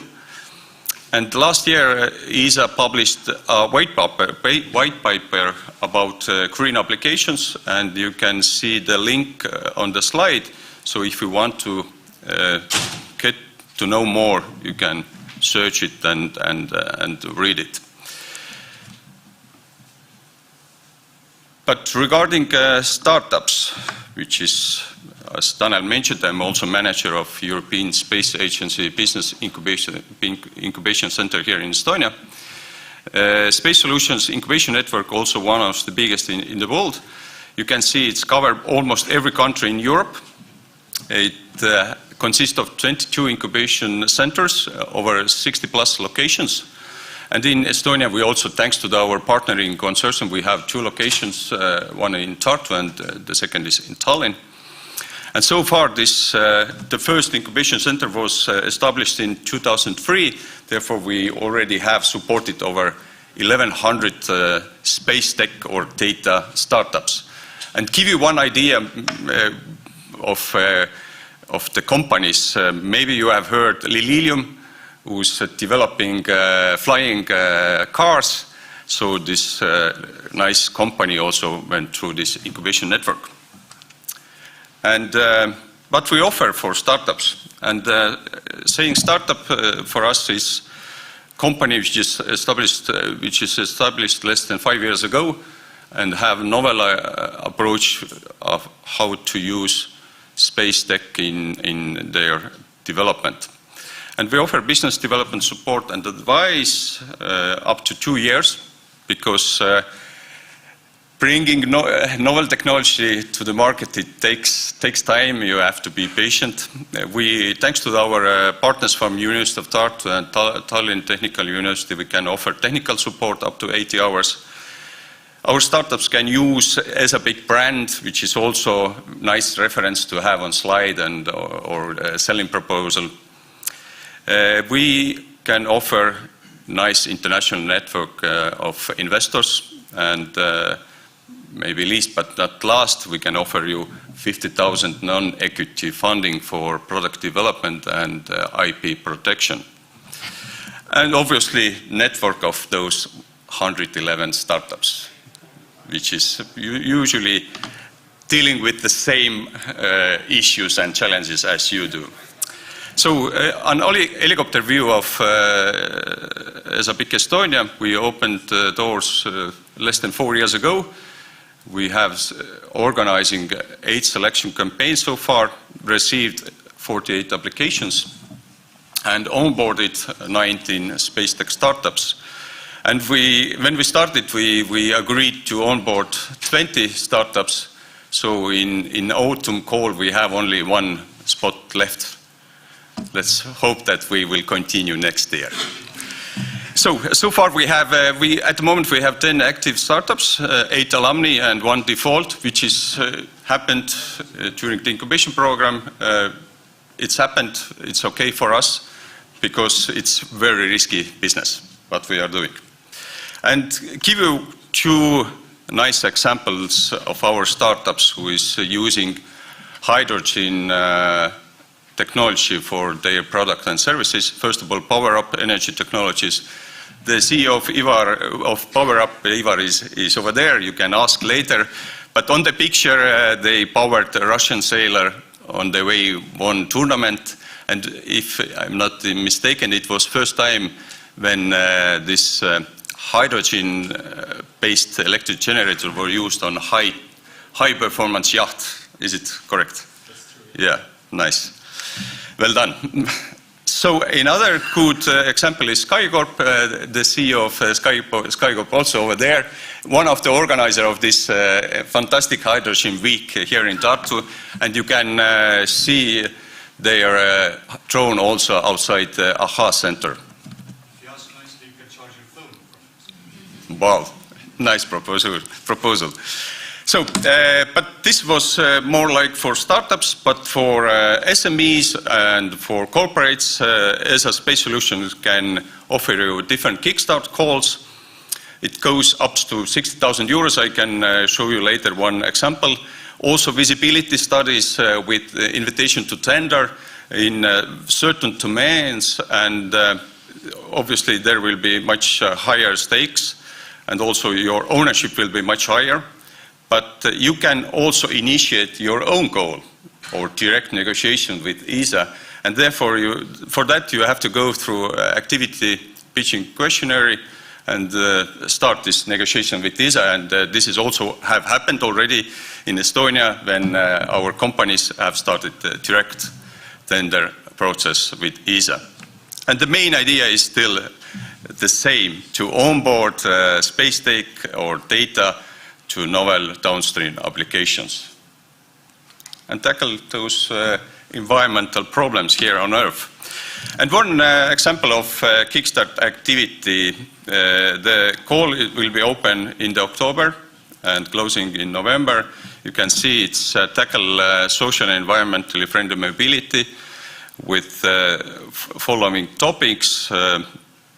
And funding which is available there is up to 60,000 euros, and your ownership must be up to 70% of this project. And obviously you have to be registered your company at ESA Star online tender system. If you're already there, then it's no problem. If you need some assistance, then contact me later. And you also have to inform Estonian national delegation in order to get permission to apply for this call. But more calls you can look for at ESA Space Solutions website, which is also here on the screen. And as I understand, the only one who is between you and the lunch break. Therefore, you can find me on LinkedIn. You can direct me later. I will be around all day.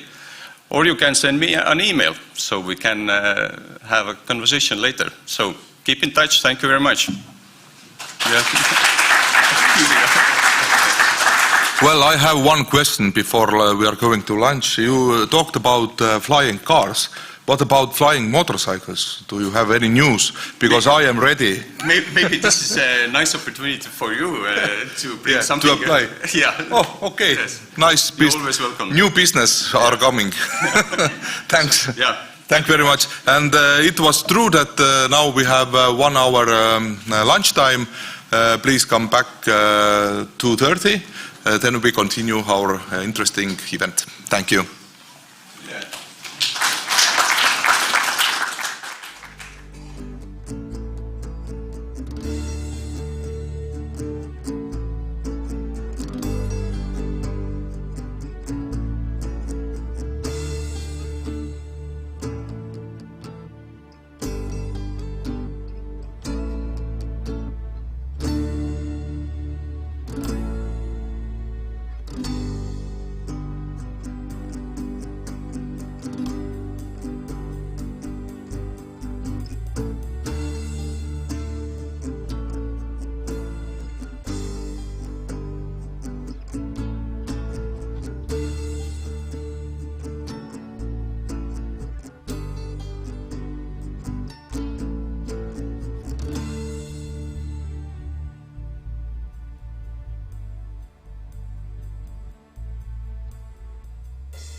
kärbsed seal.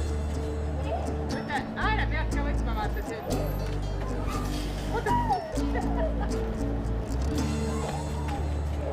On ära kiigu see. Võta kõrgemalt.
Natukene siis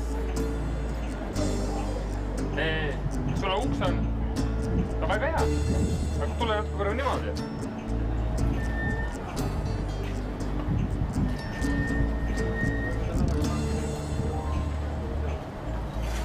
Teil see ei kats ka on. Teil on veki otsa.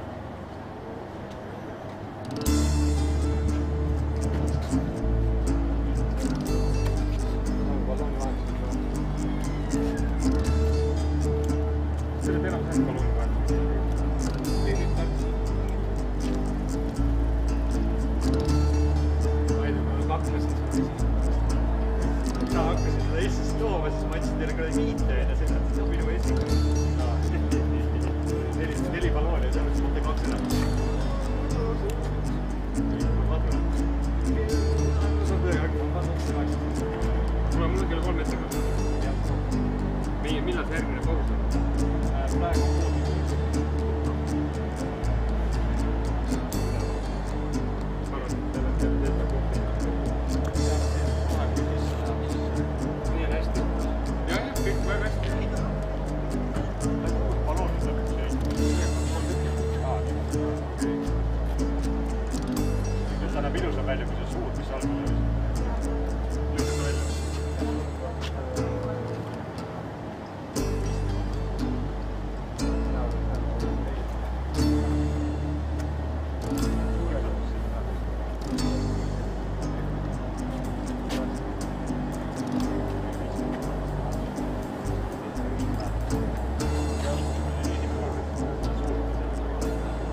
nõudma ka veel mingi tervist asja, tasuta toit on laua peal, kohvid, koogid, värgid.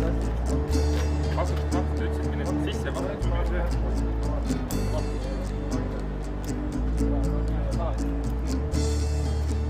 Ei tea, see buksiiriga peab tartu. Millel on maga, jah?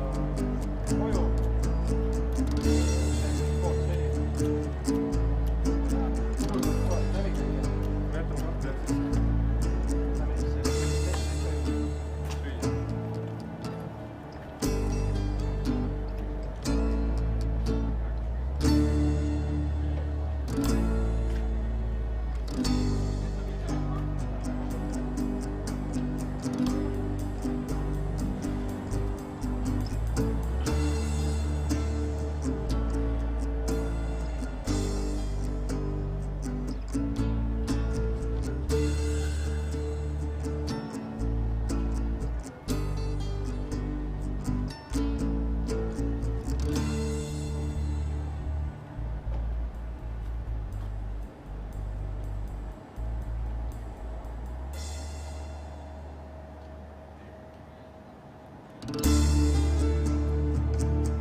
Well, welcome back, dear guests, and I don't know how about you, but I had very interesting lunchtime. There was so interesting discussions going on the table, so I hope that you had this experience also. For information, right now is going also a parallel session here nearby, next door I can say, where is topic is aviation, and it takes place in the room named Apollo. If you don't know where is Apollo room is, I can say it's next to toilets here nearby. Who are interested about aviation, then session started already there also. But now we are going on, and next up we have Mr. Aivo Adamson, CEO of Alexela, a company which also taking part mobility roundtables at the European Clean Hydrogen Alliance. Please. Thanks. The big green one, yeah? It's nice to be here. Good afternoon, first. And it seems that lunchtime is over and you are ready for listening. Tanel introduced me, and while I was driving here, I had quite many thoughts, actually. And one thing came to my mind, which is one very nice writer from the history. He passed away in 2011, and the name is Eliachem Goldratt, the guy who wrote the book Theory of Constraints. And then I just was thinking that, okay, fine, that book was about production companies, that when you're producing something, the constraints will start to move. You are eliminating one of the constraints, and it appears to be somewhere else within the value chain. When you look at the hydrogen today, it's actually it's the same issue. There is no market, it's a constraint.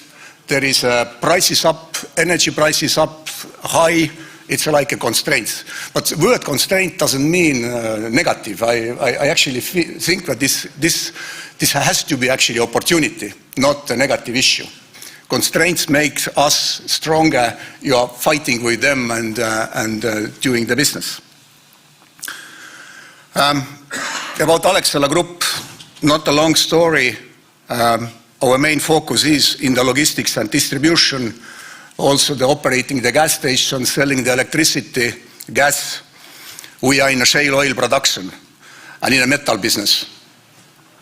Company started in 1989 with the car trailers, and these car trailers were exported also to the Scandinavia, and this business is ongoing. Right recently, probably you heard as well that Alexela launched e-trailers, so to call, that you can actually 24/7 using the application, our own app. So basically you can rent it everywhere you like, and next step will be that you can leave it wherever you like. We are pioneer in many alternative fuels, like also LNG logistics.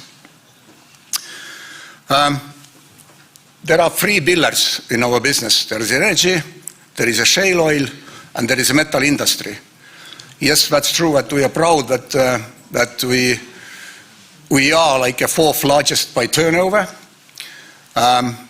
It's a fully Estonian equity-based company. Now, it used to be no, but now it is Estonian-based. We are very proud of that. Our brand recognition index is very high. It's actually achieved also over the last 3-4 years. And we are, of course, supporting Estonian society, and we have National Cultural Friend Awards multiple times. Having said that, we are well recognized, and we do understand within the Alexela, as a management, as owners, that we are in the risky business. Risky business means CO2 emission, high CO2 risk business. That means Alexela would like to every day think alternative fuels. So basically, as you see, there is a sustainable refueling, biomethane production and retail. Biomethane, we have a 50% company biogas together with Infotar, and we have 3 factories where we are producing biomethane. It's 90 to 100 kilowatt hours annually. It's a quite significant amount of energy already. So social responsibility, having said that we have a responsibility because we are in the business like shale oil and we are selling the fossil fuels and etc. Therefore, the production and service portfolio is quite range. We have a quite high range, so basically we have several of them and we are continuously investing to the alternative fuels. Energy security, energiasalv. That was already said. It's called actually hydro pump.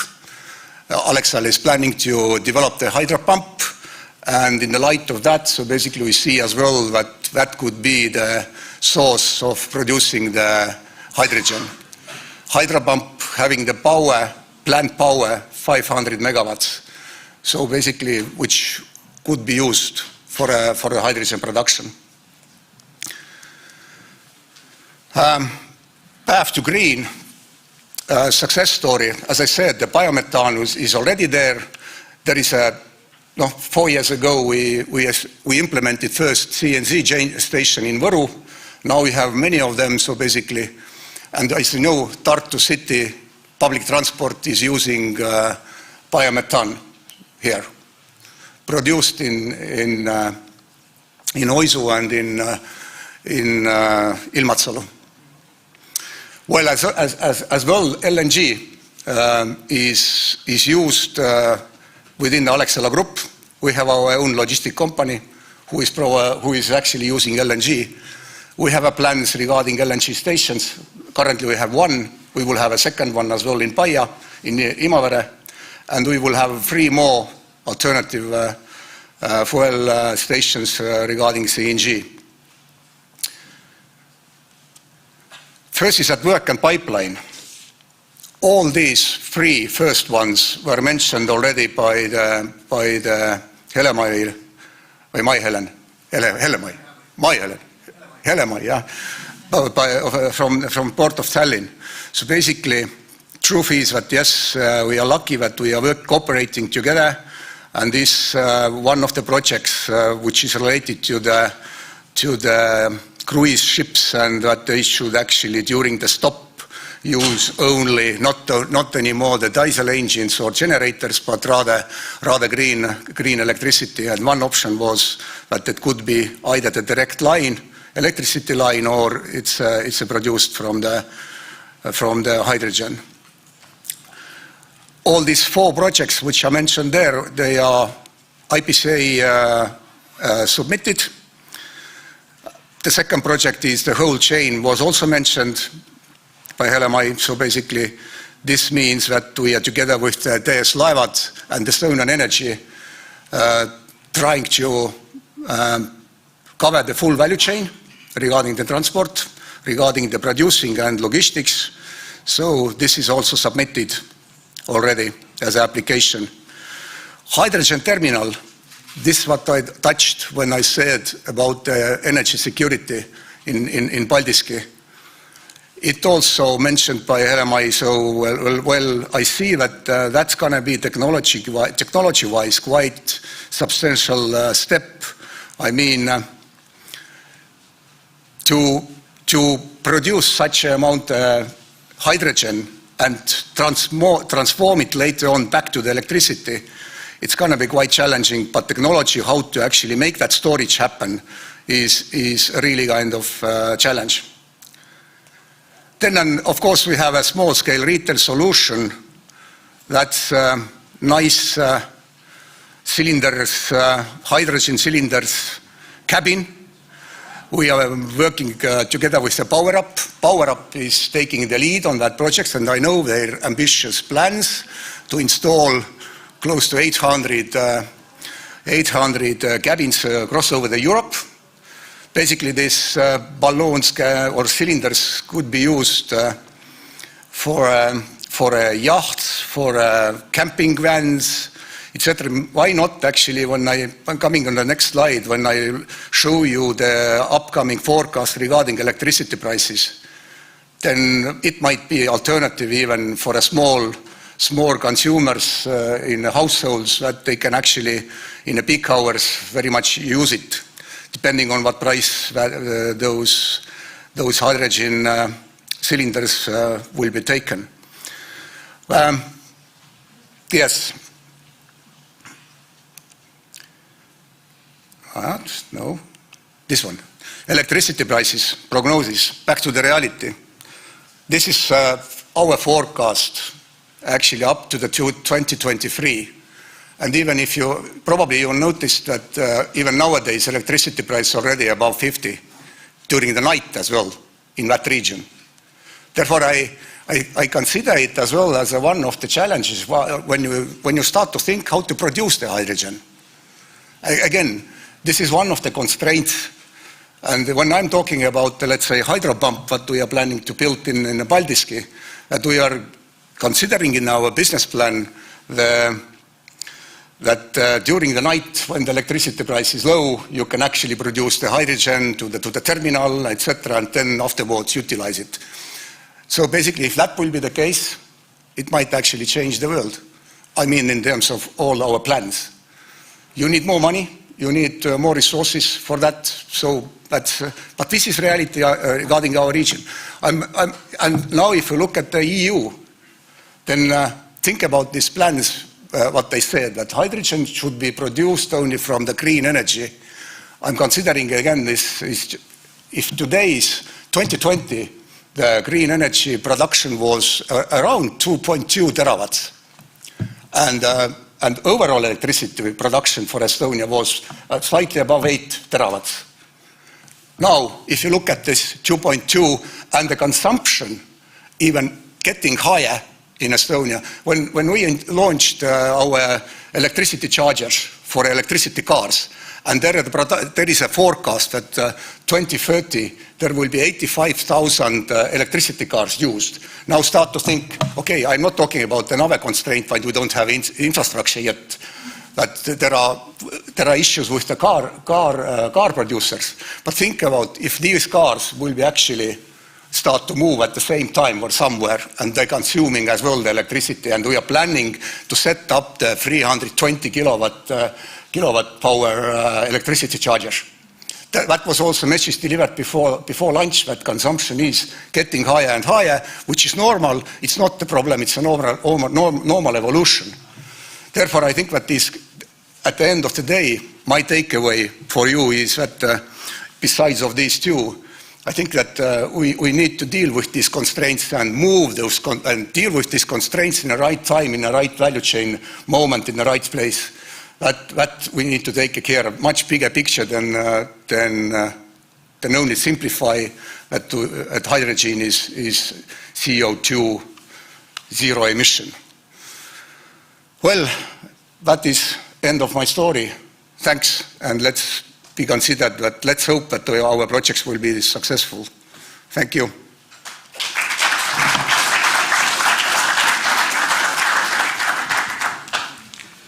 Well, I really hope that it's not the end of your story.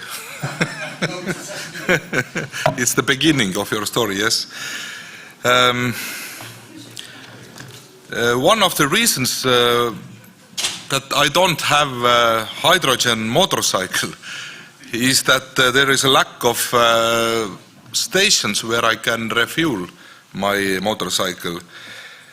We do have a fleet of hydrogen-powered cars in Estonia, but no refueling stations yet. The closest one is in Riga, Latvia. And question is when we could expect the first commercial one in Estonia, where we could fill both light-duty vehicles and commercial vehicles. Is there any hope at all for Estonia?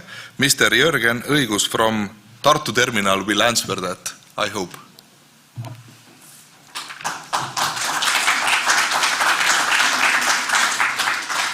Hello, my name is Jörgen Õigus.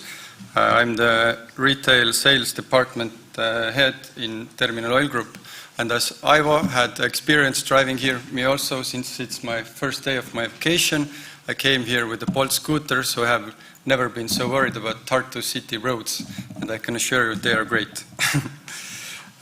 So, for those that are not familiar with our company, I will give you a brief overview of us. And also, I will introduce you our first steps on being the first service station chain in Estonia to sell hydrogen.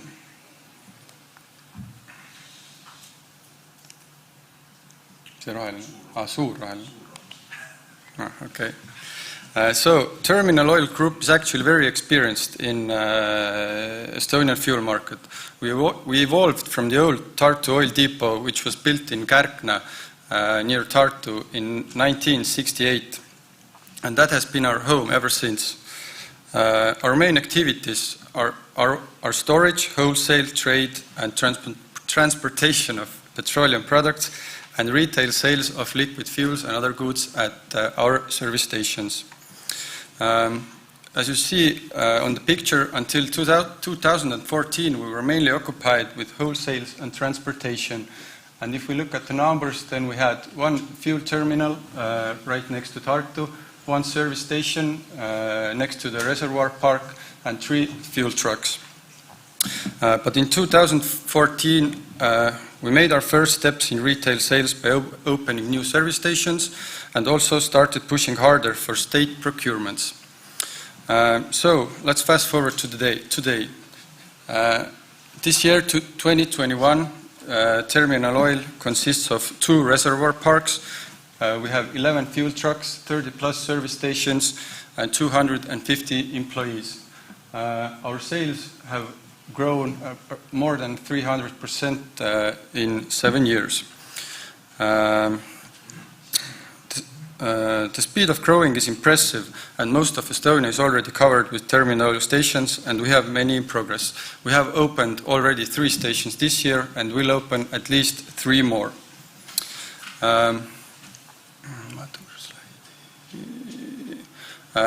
With purchasing second liquid fuel terminal in Maardu this year, near Tallinn, we are the only ones inland that have this kind of logistical opportunities. Basically, every corner of Estonia is maximum 2 hours drive away from our base. And with the new reservoir park, we also entered jet fuel market, which we see as a huge opportunity. In 2021, we estimate that up to more than 30% of Estonian liquid fuels are dispatched into circulation from terminal oil fuel terminals. So we are currently proud fuel partners for Enefit Power oil shale mines, TS Laevad, which operates, as you know, traffic between mainland and bigger islands of Estonia, NATO forces in Baltic states, and so on. Of course, we are no strangers to climate changes and debate for greener future and renewable energy. Since we offer our services to agriculture, transportation, construction, fishery, forestry, power industry, we strongly believe in a circular economy. Talking to our clients and partners, we see that in every industry there are residual products that with the right tools and cooperation can be used somewhere else to power processes that have huge energy consumption, for example, electrolysis. This is why we believe in hydrogen's potential to be really green, not just in words and on paper. Seeing that and the progress with fuel cell vehicles is the reason we also believe in that potential in transportation. We have the network experience and desire to be the first chain in Estonia to offer hydrogen in our service stations. First steps in that direction have already been done this year. We joined the European Clean Hydrogen Alliance, and also we are in contract, and together with our partners we can proudly announce that we are opening our first hydrogen station in Tallinn, Lasnamäe as soon as possible. This will be a huge step towards zero-emission fuels in our region because, as you might know, next possible places to fill up are in Riga, Latvia, Sweden and Germany. Of course, the problem at the moment is that, as far as we know, there is no real demand in Estonia. And with these steps, we are outpacing the market. We hope that together we can show what great potential hydrogen presents for sustainable energy transition in transportation. Hopefully there soon will be subsidies in Estonia for fuel cell vehicles such as there have been for electric cars for many, many years. We have already seen in today's presentations that there are so many projects in works that if we as a country want to keep up with the rest of Europe, using hydrogen and supporting it in transportation is pretty much inevitable.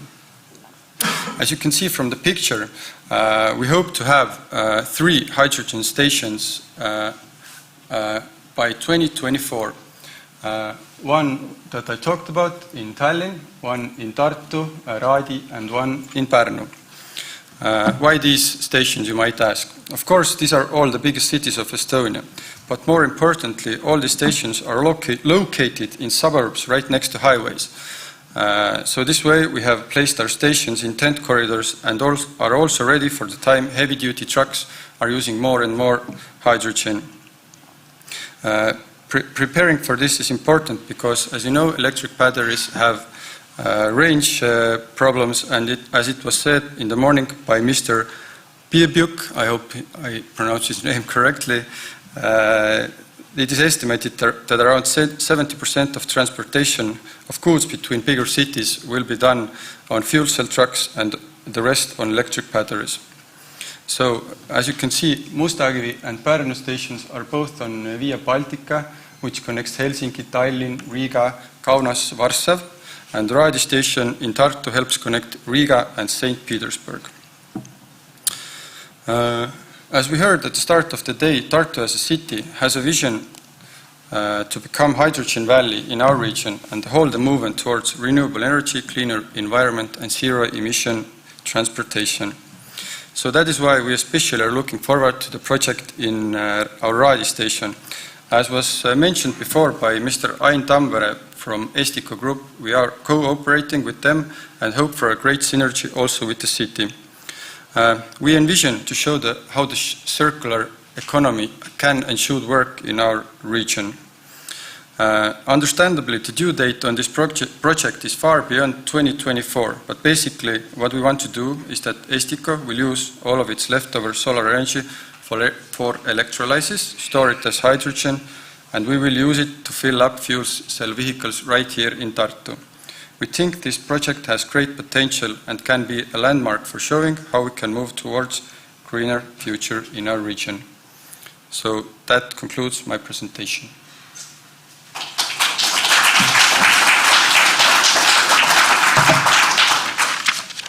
Well, and if this microphone working, yes, right now. We have time for 1 or 2 questions. Is there anything you want to ask? Okay. Where do you get the hydrogen for your fueling stations? As I said, basically I'm a salesman, so we are selling the hydrogen. We have partners, and as I'm told, we will produce the hydrogen in the Mustakivi station on site. Any more questions? Well, then everything is clear. Thank you. I think. One more question. Do you? Okay.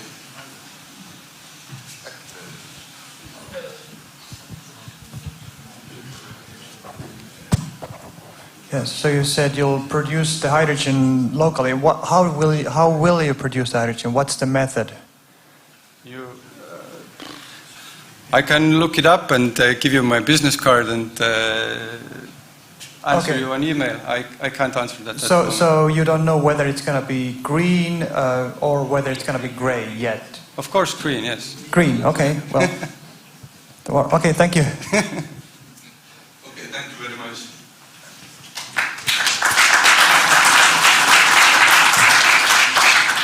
And because we have extra time, then it's opportunity to talk about myself now.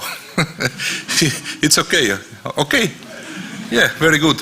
Actually, thing is that I'm working in the startup named Modern Mobility, as you already maybe noticed. And this is the company which is developing demand-responsive transportation software. And last year we tested it with our good partner Auvetech in Ülemiste city, Tallinn, on autonomous buses. And today I understand there was a world premiere, the same bus we used last year, but not electricity, but now hydrogen. Well, come here, Johannes Mosso from Auvetech, and tell what happened.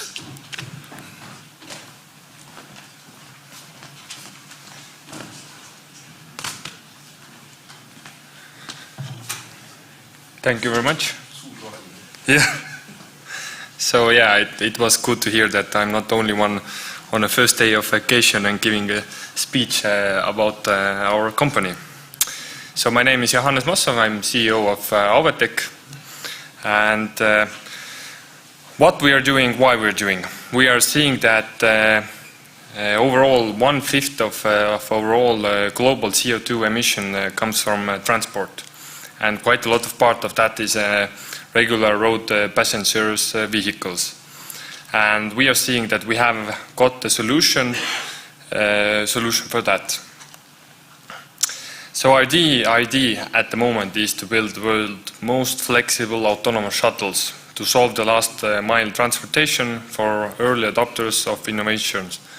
So the idea is that we really don't want to say that we are ready maybe in 5 or 10 years. We want to be ready as soon as possible to provide autonomous transport for, is it a local helping public transport to work better, so more people will leave their personal vehicles at home and more kilometers are done with green and effective transport. And we different us a little bit from the others is that we are trying to keep our vehicle a little bit lighter and compact compared to others.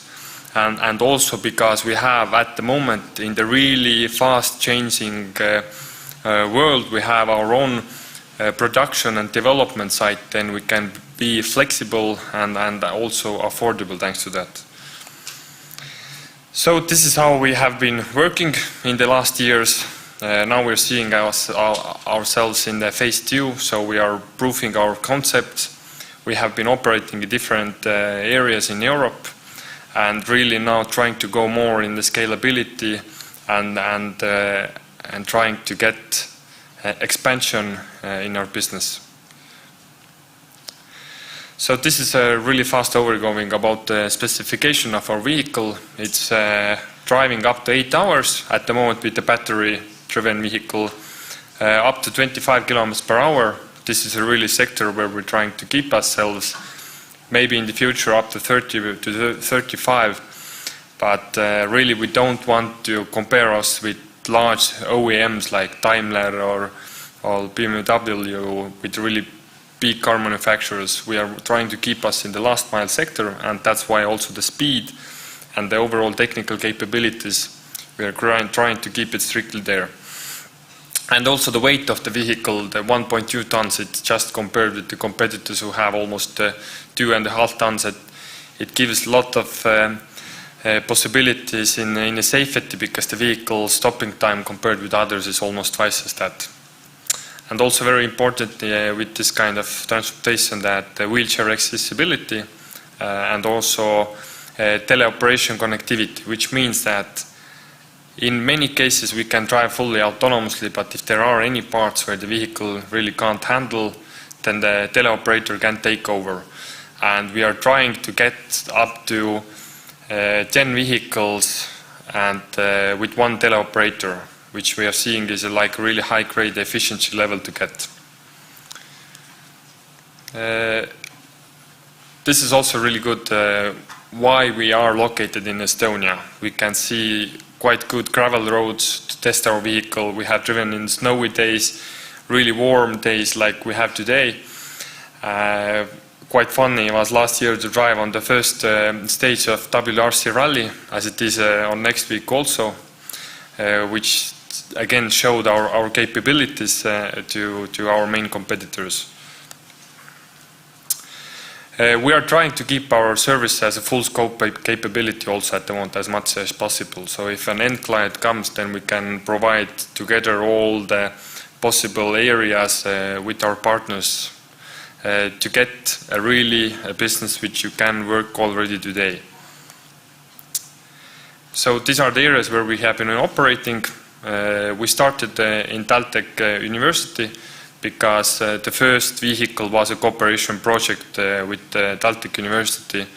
Now we have moved on, and Auvetech really was born from that project. But also, I think which need to be mentioned is we had a project with modern mobility in Ülemiste and in Lamia, Greece, and we really got a really good solution together. So for the competitors, it was quite amazing for them that the small companies from Estonia can come and really be in many cases in higher grade of autonomous driving, safety, and so on. So it was a really good showcase, but also driving for an end client in Finland last year. So this is our main team. The thing is that the main focus of the team is we have quite a good background in automotive. So quite a lot of us have been before working on special vehicles where we were a part of one Estonian company where we manufactured and developed special vehicles like ambulances, police cars, VIP cars, and so on. So this is really where the car manufacturing side of our product came from. Now I think the main point which you're the most interested is our hydrogen vehicle, which we just today morning we showed to the world. And why it's special is that it's a focused autonomous vehicle which is using hydrogen. So this is a really, I think, a showcase that we choose two really extreme business cases and we put them together. If to ask why it's important business-wise for us is that, as I said, the vehicle can operate up to 8 hours in ideal conditions. If we have really hot summer or really cold winter, we are using quite a lot of energy for heating or air conditioning the cabin. So which means that in that time, the driving time of the vehicle can be 5 or 4 hours in the really extreme cases. And we saw on hydrogen as a really good possibility to operate the vehicle longer times and then really charge fastly the hydrogen in the vehicle and we can operate again. It really comes together to make an efficiency driving in the cases where 24/7 operating of the vehicle is needed. So we are just seeing that in these places with the hydrogen we could get an efficient level compared with the regular driver on a small minivan driving in an areas, for example in airports, business districts, harbor areas where you need all the time 24/7 operating of people who are working in the area.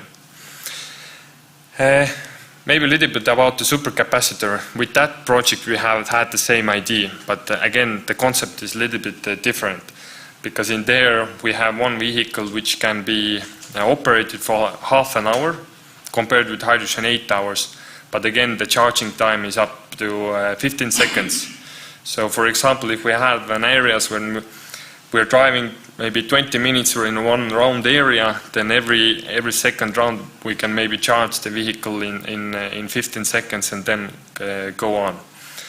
But again, at the moment we're seeing that the hydrogen fuel system can be a better first case, and mainly because we're seeing the investment made in the vehicle, because really it's not such a different if we have a hydrogen system on the vehicle or we have a lithium-ion battery, because the overall price of the vehicle is more in the technology side of the autonomous driving than the sensorics which are on the car. So we're really seeing this is a really good a small scale-up possibility for a project to be economical.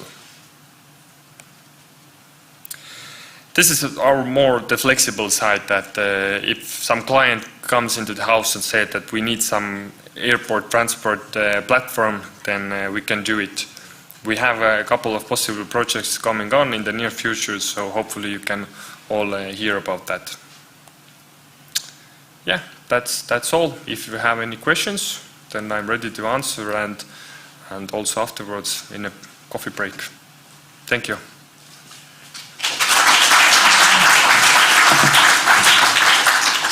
Do you have please microphone to gentlemen?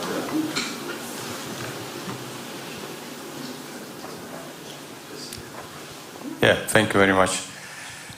Could you please explain to us, it's a technical question, how did you manage to test your autonomous vehicle during the winter? How? How, yes. What's the technical challenges which you have to overcome? I think the main ones are not with the snow which is on the ground, because physically we can operate the vehicle in a small snow up to like 15 centimeters. It has been quite okay. It's more when the snow is falling down and there are really big particles. In that matter, we just need to combine different sensorics, because with the LiDAR, which is like the main sensorics, we really can't rely on, because the light is going from the snow particles quite near, so that's the main thing. Right. And the additional question, have you heard about Light Code Photonics startup? And have you considering replacing LiDAR with 3D camera just to improve your view? So we have a separate team going on with different kinds of sensorics, and this is, I think, the main part of the flexibility which is needed. Maybe this kind of sensorics is tomorrow 10 times as cheaper as it is at the moment with regular LiDARs. Then we really have to adapt really fast to connect them to our vehicles. All right, thank you. But yeah, if you have some really strict hydrogen question about our vehicle, then Mr. N. Lust is going to be the next presenter and really in charge of all the development in our hydrogen vehicle. So every technical part, I think he managed a lot better. Is there any more question? This is the last one. When you expect to be ready, this platform which you just showed before this final slide, what I'm meaning, the robotics and machinery for manufacturers, let's say for warehouses, that scale. So the vehicle which we have at the moment, we have 15 of them. So if there is some development project where some client needs to showcase if it can work, then we are capable of making the modification in a couple of months and really trying it out. But again, for getting like the full ready version like we have with passenger carrying it might take a lot longer. Thanks. Okay, thank you. Thank you.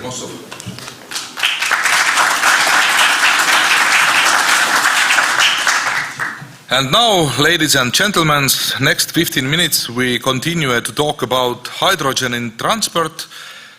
Professor of Physical Chemistry, Director of Institute of Chemistry, CEO of Estonian Association of Hydrogen Technologies, Mr. N. Lust. If you want to know where electrons are coming from and where they are heading to, ask Mr. Lust. But today we ask him, is hydrogen okay to use in the transport sector?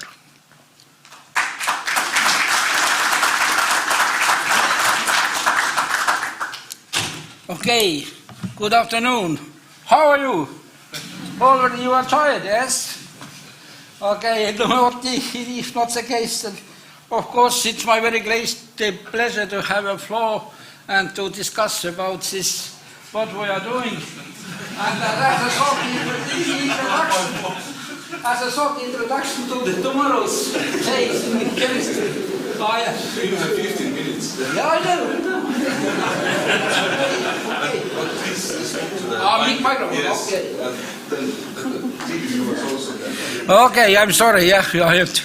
So, in principle, at Tartu University, we are developing the fundamental and applied electrochemistry, and tomorrow you will have the possibility to know better what is difference between the fundamental and applied electrochemistry. Actually, I was under the very heavy pressure of this meeting organizers to have today floor, but Twilight Eyes accepted this proposal. But what is interesting, what we are doing, in principle, we have completed the first so-called closed hydrogen cycle in Estonia. We are starting with this photovoltaic. We are generating electricity. So after we are using the batteries to balance this pulsation of these supercapacitors together with batteries to say smooth down these current pulses. And so after we are using this electricity to feed these electrolysers. We have 6.3 kilowatt electrolyser, and we are producing 2 kilograms per hydrogen per day.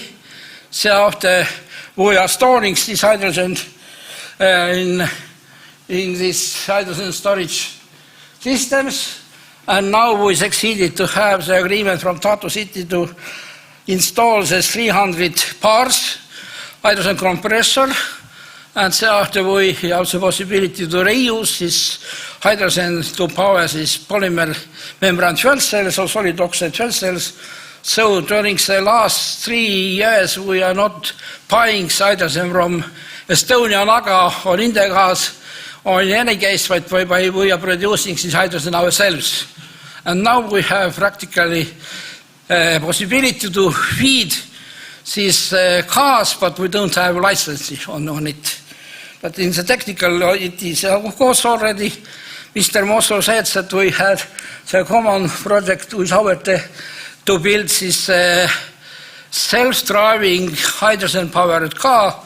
And today's morning demonstrated us that we succeeded to do it, and it runs very nicely.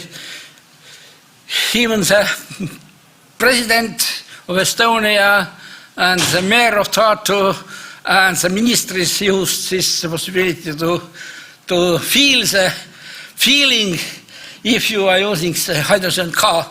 And the comment was that it was very smooth, that it was very covered, and there was not noise at all. So the one problem with hydrogen gas is namely that there is no any noise in this cabin what you are sitting or standing. So, and of course we are preparing our systems nearly ourselves, and you can see tomorrow more detail how we say it is taking place, and why we are doing. It was already today discussed many times that we should like to decrease the contamination of our air, and you can see in the red what we have to exchange. We have exchanged totally our technology, starting from this transport, heating, central heating system, and from this industry. But it is not the main figure. Of course, the diesel engines we should like to, how to say, shut down at all from the streets during the next coming 10-15 years, because they are generating a lot of carbon dioxide. But the main problem it is, namely that if you are going to use a battery-powered cars, this electricity must be green. You cannot use this electricity what we are having at this moment in European as well in Estonian grids, because it contains a lot of fossil fuel generated electricity, and you have to exchange totally the principle of battery-powered cars to this, how to say, green electricity-powered batteries. And it's the main reason. And the main problem is, of course, that the European Academy of Sciences Association is looking further, and they are mentioned that the only solution for densely populated region is to avoid all these contaminating gases, because these contaminating gases are having a very heavy concentration in some region of the world, starting from China, Alsace-Lotharing, as well as Lombardia region, And the problem is that they are very dangerous for this population. If you are having this, how to say, the fossil fuel-based central heating system, you can collect in principle this contaminated gas together and reuse as chemicals. But if you are using these fossil fuels for transport systems, it is very not simple to collect these gases together, and it is too simple way to only exchange. And in any more, there is a very deep connection with the COVID-19 and the contamination of this air. All these regions where this air was extremely contaminated, the COVID is mainly more active than in other places where the air was clean. So it is demonstrated very well with this year. At 19, there was very heavy nitrogen oxide concentration in the Wuhan. But if all this public transport and these small factories have shut down, there is no anymore this contamination.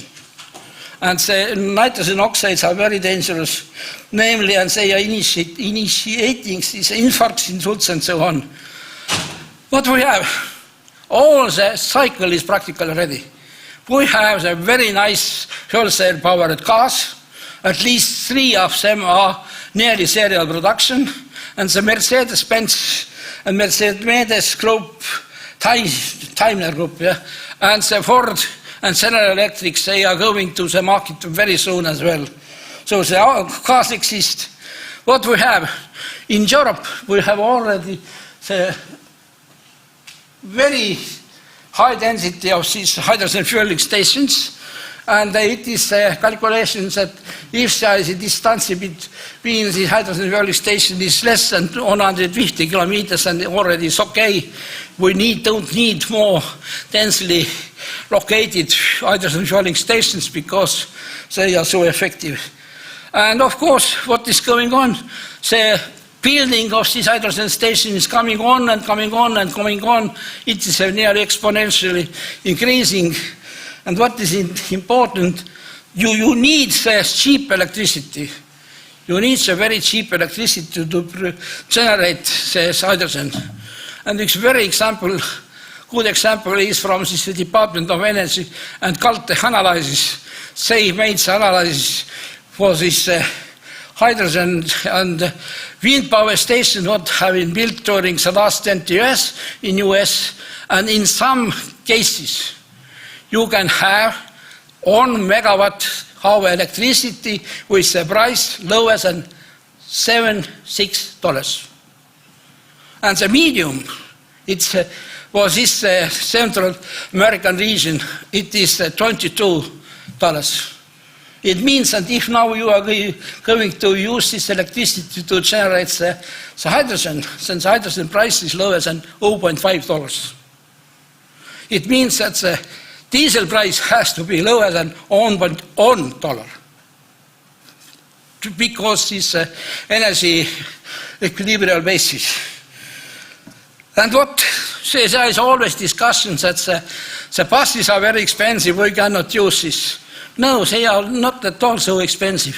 You can have this hydrogen fueled buses already less than 325 euros per bus. And it's already normal. We have already practically,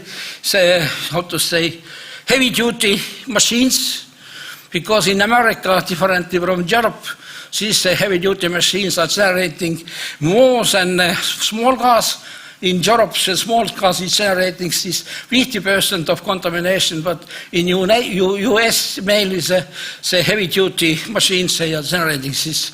And the Hyundai is a world leader in this field. There is electrical trains, and the electrical trains are not built only in Europe. Now the Pollard, together with the Canadian Pacific, are building these long-way trains to do this, 10,000 tons to transfer this, carriage from one area of the US and Canada to the east to west and west to east, as it's traditional in US. And they are completing this very big ship project, fueled by this hydrogen and leaded by the Pollard. And in principle, there is a lot of discussion to use in these trains and these marine ships, not these PEM fuel cells, but solid oxide fuel cells, what on the development at that university. And there is always question, what is better? Is it better the battery car or it's a fuel cell car? If the temperature is plus 20, then this battery car is more efficient. And if the temperature is less than minus 10, then already the fuel cell car is better. And of course, a very big advantage is namely the charging and discharging time. If the on hydrogen filling station replaces the 8 megawatt system for battery charging systems. And now some statistics. And at the moment, the fuel cell vehicle stock exceeded very, very quickly. And there is a lot of progress made to build up the cheap cars as well as cheap trains. And was this, I should like to thank you for your attention. And the main conclusion is that in principle the fuel cells, hydrogen technology are ready for the massive exploitation. What we need to build up these offshore wind parks and solar fields. And there is a accidentally big difference in prices, what is applicable in US and what is really applied in Europe. And I don't know what is the main reason for that. Thank you.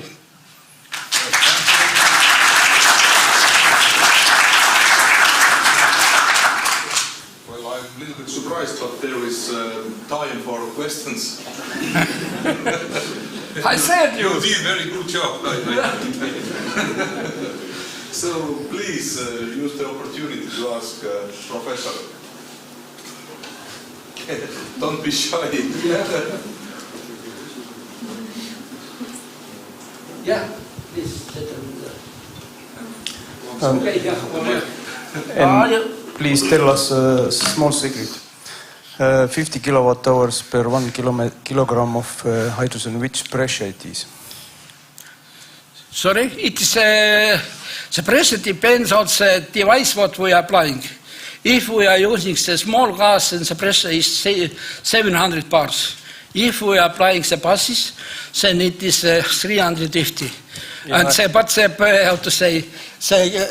traveling distance is not dependent on the pressure. It depends on the weight of mass of hydrogen what we are using. I meant your number was 50 kilowatt hours to produce 1 kilogram of hydrogen. It's a normal pressure. In which pressure? Normal pressure. I actually say it is not normal pressure. It depends on the electrolysis type. There are some, electrolysis systems who are already compressing this hydrogen up to 35 bars, like in our alkaline systems. There are already electrolysis systems or electrolyzers compressing this hydrogen up to 700 bars. And the compressing of hydrogen takes nearly from normal pressure up to 700 bar, it takes nearly 15%. But if it is some more efficient if you are using the same device to make the electrolysis and compress the hydrogen. But if you are trying to have this coefficient of efficiency nearly on, and never you succeed.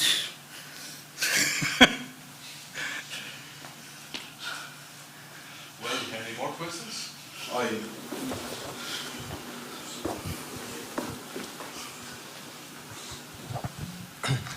What about using hydrogen in internal combustion engine? Is that a good idea at all? No, it's a very bad idea because the burning temperature in traditional,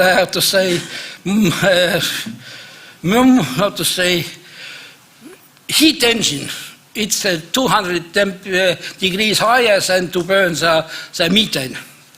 And it means that you are producing in exponential increase of the nitrogen oxides.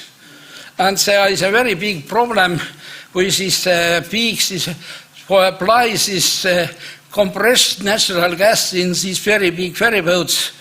There are two types of engines. There are double compressed system.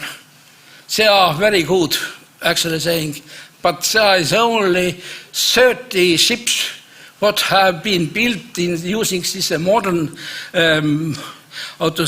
engine system. And there are 7,170 ships what are not using this double compressed system. And so the evaporation of this CO2 is very heavy. And methane as well. But as you know, the methane is 36 times more dangerous gas than the CO2.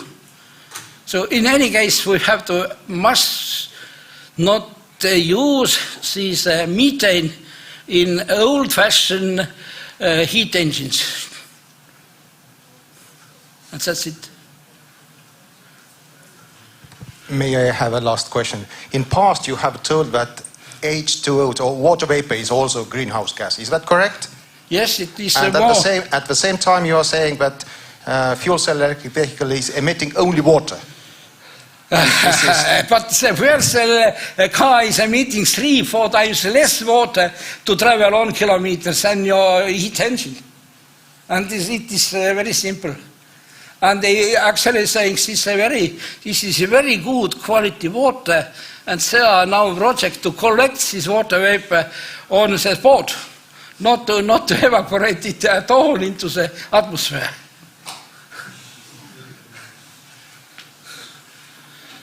Okay, do you have any more questions? I could have one. Okay, but this is the last one now. Well, thank you for the fine talk. I would have just one question that they're claiming that the new Tesla batteries are going to extend the range of electric vehicles up to 1,000 kilometers. So it's even more than hydrogen. So how do you comment on that? Yes, Xavier.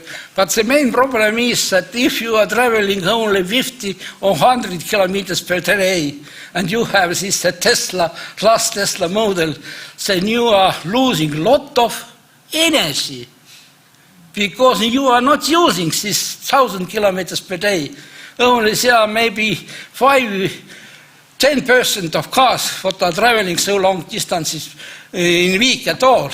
But if you are taking these official statistics of these Mercedes-Benz models, the modern new car is traveling mediumly per day. How many kilometers?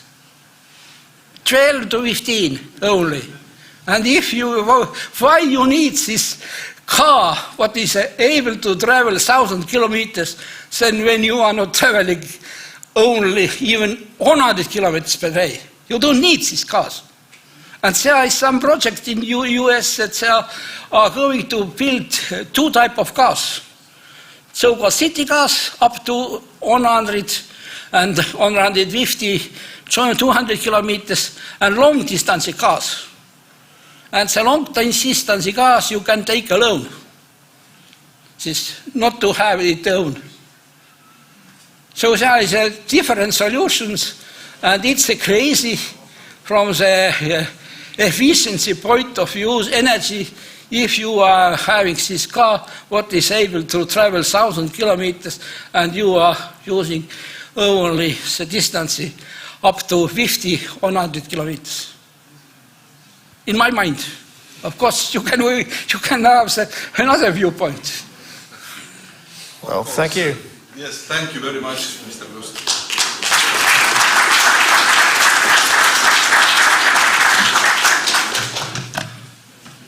Well, I have some facts also, believe it or not. Estonia is using 4 terawatt-hours of imported fossil and natural gas today, but our climate targets are not allowing us to continue emitting CO2. And there, in my opinion, are now 2 options on the table. One is decarbonize the gas network or sell existing natural gas pipelines to scrap dealers. Which options are considered by Estonian electricity and gas transmission system operator Elering will tell now Mr. Karl Kivinurm, strategy manager at Elering. Please.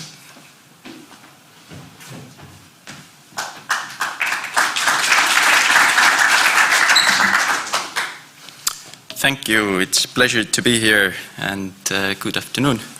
I try to be as good with the time as Professor Lust was. It's a challenge, definitely. Yes, like was said, I'm Karl Kivinurm. I'm a strategy manager in Estonian electricity and gas transmission system operator. And first of all, I would like to thank for putting this nice event together, because it's always good to share the ideas and thoughts with all the market participants and understand who is doing what and why. And it's a very interesting time also because with last 6 months or let's say 1 year, there have been very many interesting studies and vision documents coming out from European Union and all the associations who are dealing with hydrogen. So it's very interesting times. A little bit about Elering. Elering is an independent electricity and gas system operator in Estonia. Our main mission is to keep lights on and rooms warm in Estonia. We are fully integrated power and gas TSO. So what it means is that our control rooms, shifts, so on, are all integrated in gas and electricity systems. So same people who are running the electricity system are also running gas system. There's cross-border. That means that we believe in single market from Gibraltar to Nordkap and cross-sector integration in energy market. And we believe that in the future, integrated energy system allows us to do better face-to-face competition between different energy carriers. So definitely the hydrogen should be in the same level than gas and electricity. And what our previous experience is saying, that when we have done Estlinks, the electricity lines between Finland and also the Baltic connector, the gas pipeline to Finland, that infrastructure comes first and then the market follows. But infrastructure without the market is a waste of money. So we need both well-functioning market and also the infrastructure where the market can really operate.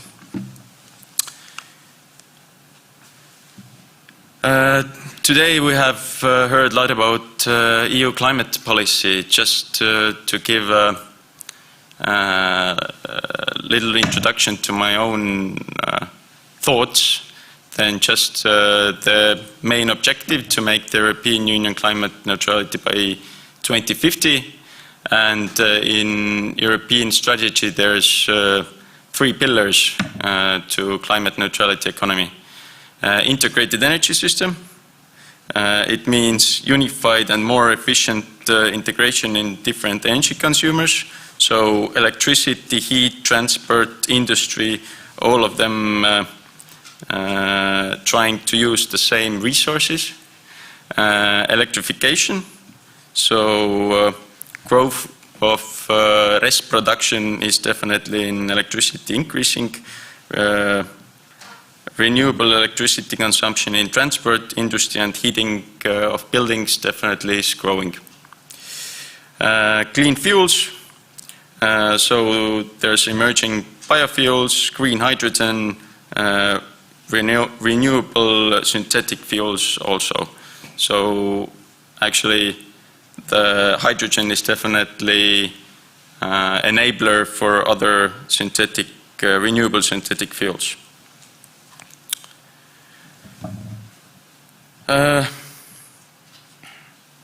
Maybe a little bit about background, what kind of job hydrogen in the future can do, at least in our mind.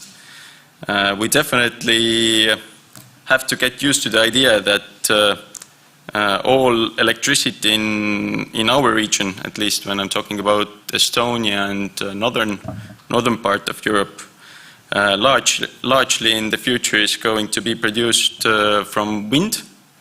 Already Baltic Sea potential is 325 terawatt hours per year.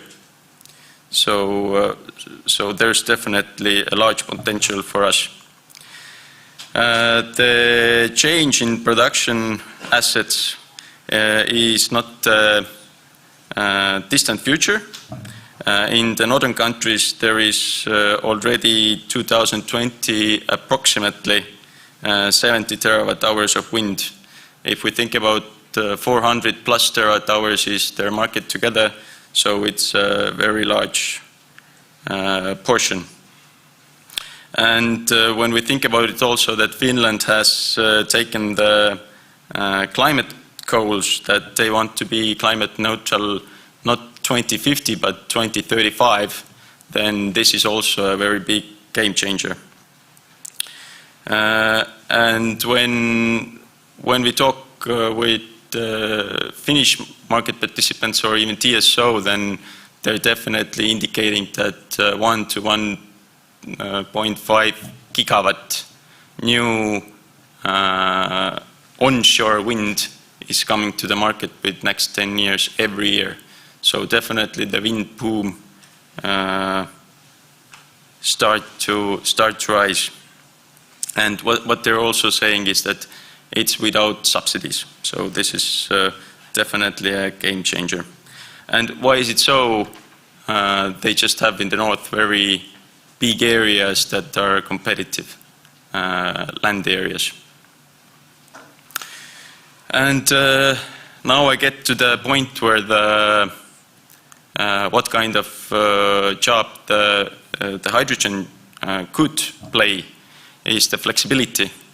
Definitely energy system in the future need more flexibility if there's a lot of wind in the market and in the grid.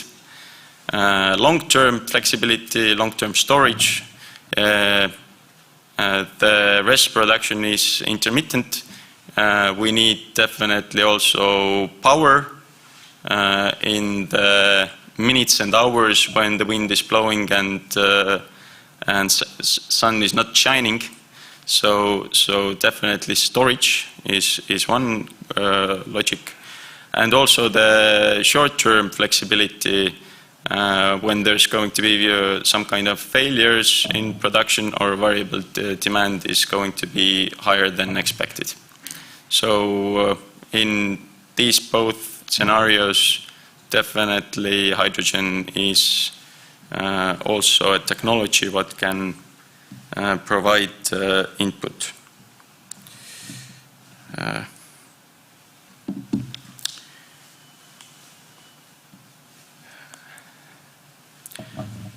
Now about future.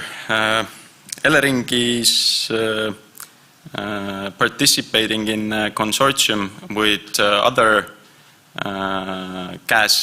European gas TSOs, 23 of them.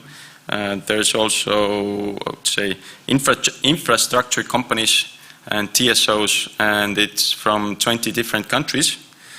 And the main logic is to discuss about European hydrogen backbone from the TSO perspective and involve the main key stakeholders from the value chain. The same consortium has put together with last year 2 very interesting vision documents and studies. One is European Hydrogen Backbone, what gives the vision how the transmission system could look like in the future for hydrogen. The vision document, definitely have to say this is the vision document. It's not the study. It's not fully packed up with different logics yet, but it's a vision place where we can just start from somewhere. When we had the discussions, Finns brought to the table the same logic that in the north they're going to have definitely a lot of renewable production, and in the south there's different industries that need high energy, let's say, need hydrogen to make their production green. These are steel production or bio diesel retrofitting. So these are definitely 2 industries that need in the future methane or hydrogen. So they have seen it already that because they have 2035 the climate neutrality goals, that this hydrogen backbone is starting to develop already 2030. For Estonia, we have seen that because until then there is not going to be much of energy left over from Finland, what they could import to the Central Europe, then probably it's not going to be economically viable to talk about transmission into Estonia or into the Central Europe. But after 35, when they have already get to their climate goals, and also after 2030, when probably first Estonian wind farms are getting ready, then it is definitely, at least on a vision perspective, logical that also the transmission grid comes through Estonia and could go to the Central Europe. Why I'm talking about Central Europe is the logic that the same backbone released in June, the next study, that we can definitely say that today Central Europe is in energy poverty, and in the future, if we take the whole potential what the northern countries have, they're going to have more energy. We're not talking about power, but more energy than they could consume themselves. So the question is how to get energy from north to Central Europe, and green energy. If we want to do as Europe the switch, then the question is how to get the green energy. We cannot talk about much about the energy from third countries if all the parameters or logic how we monitor that this is green are not the same.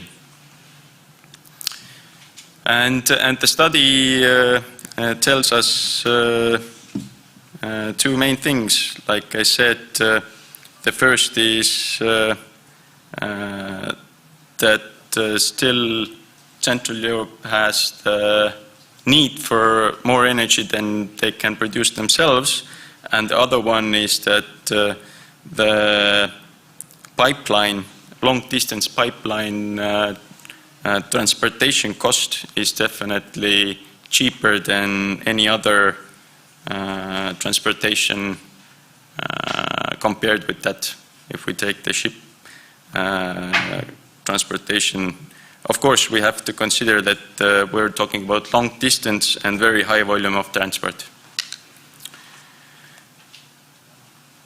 And with my last slide, just want to bring out the potential for this kind of hydrogen backbone for our region. First, definitely we can talk energy security and energy security of supply for Europe, because transporting green energy from North to Central Europe gives us more opportunity to go away from the carbon leakage from gaseous liquid fuels from the third countries. Probably we're not getting rid of it, but at least we would feel stronger. The other thing is the rest production would require less subsidies, because there's one more technology that needs energy when it's cheap. The prices are cheap, so it's going to push prices a little bit higher. I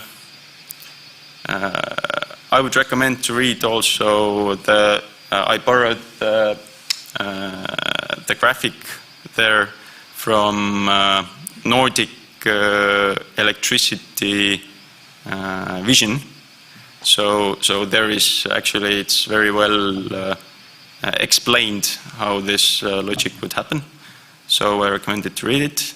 And of course, because these pipelines are not needed for Estonian consumers or even Finland consumers, then these funds should come from the European co-financing.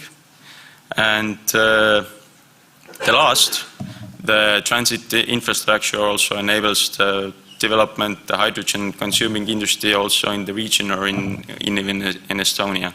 If there's not security of supply for hydrogen, then it is very difficult to ask how many big companies would come to Estonia to invest for 20 or 30 years. But if you have the transit pipelines, then probably the security of supply is there. So thank you. Thank you.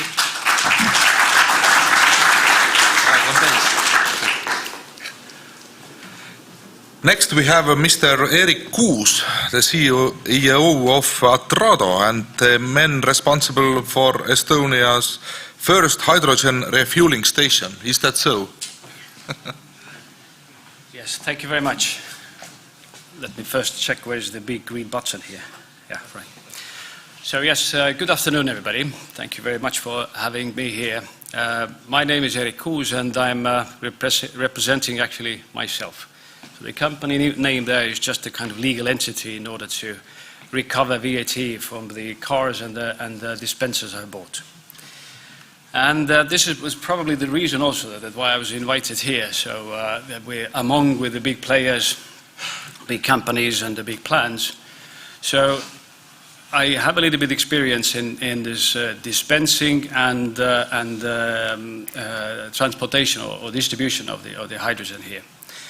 And I thought that the strength of the chain depends on the weakest link. So today we have big plans how to produce the hydrogen. Yeah, there is also the consumption ideas as well. Now we need to put this together. So I've made some of this slide.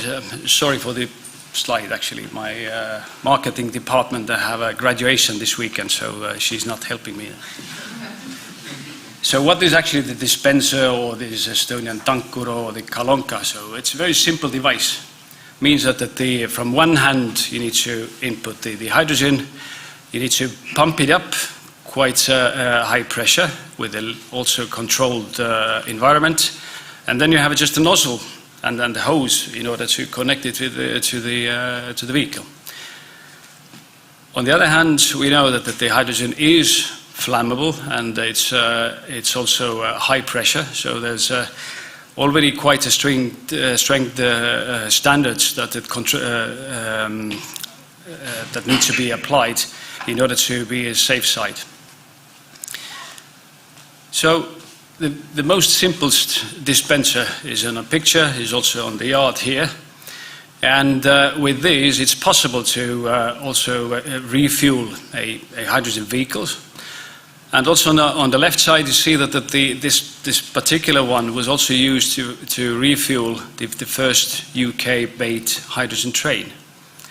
So that small basic device does not mean that you can do very simple things only. But the aim of the development of this particular device was just to kind of limit the cost as much as possible.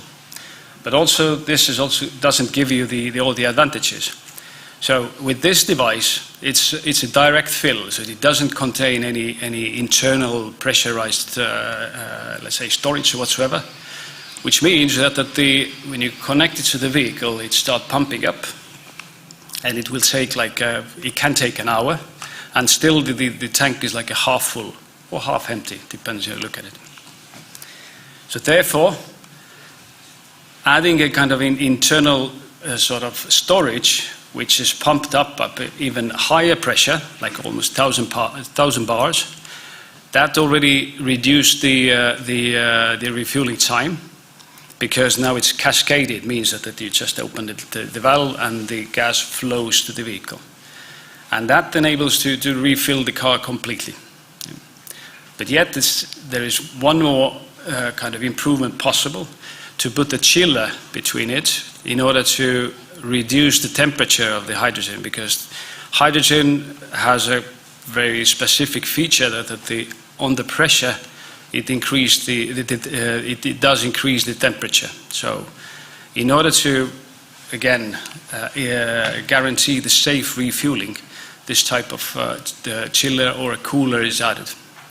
But again, all these things cost money. So if we're talking about the basic dispenser, which is more or less 100,000 euros, this device is already like at least 500,000 euros.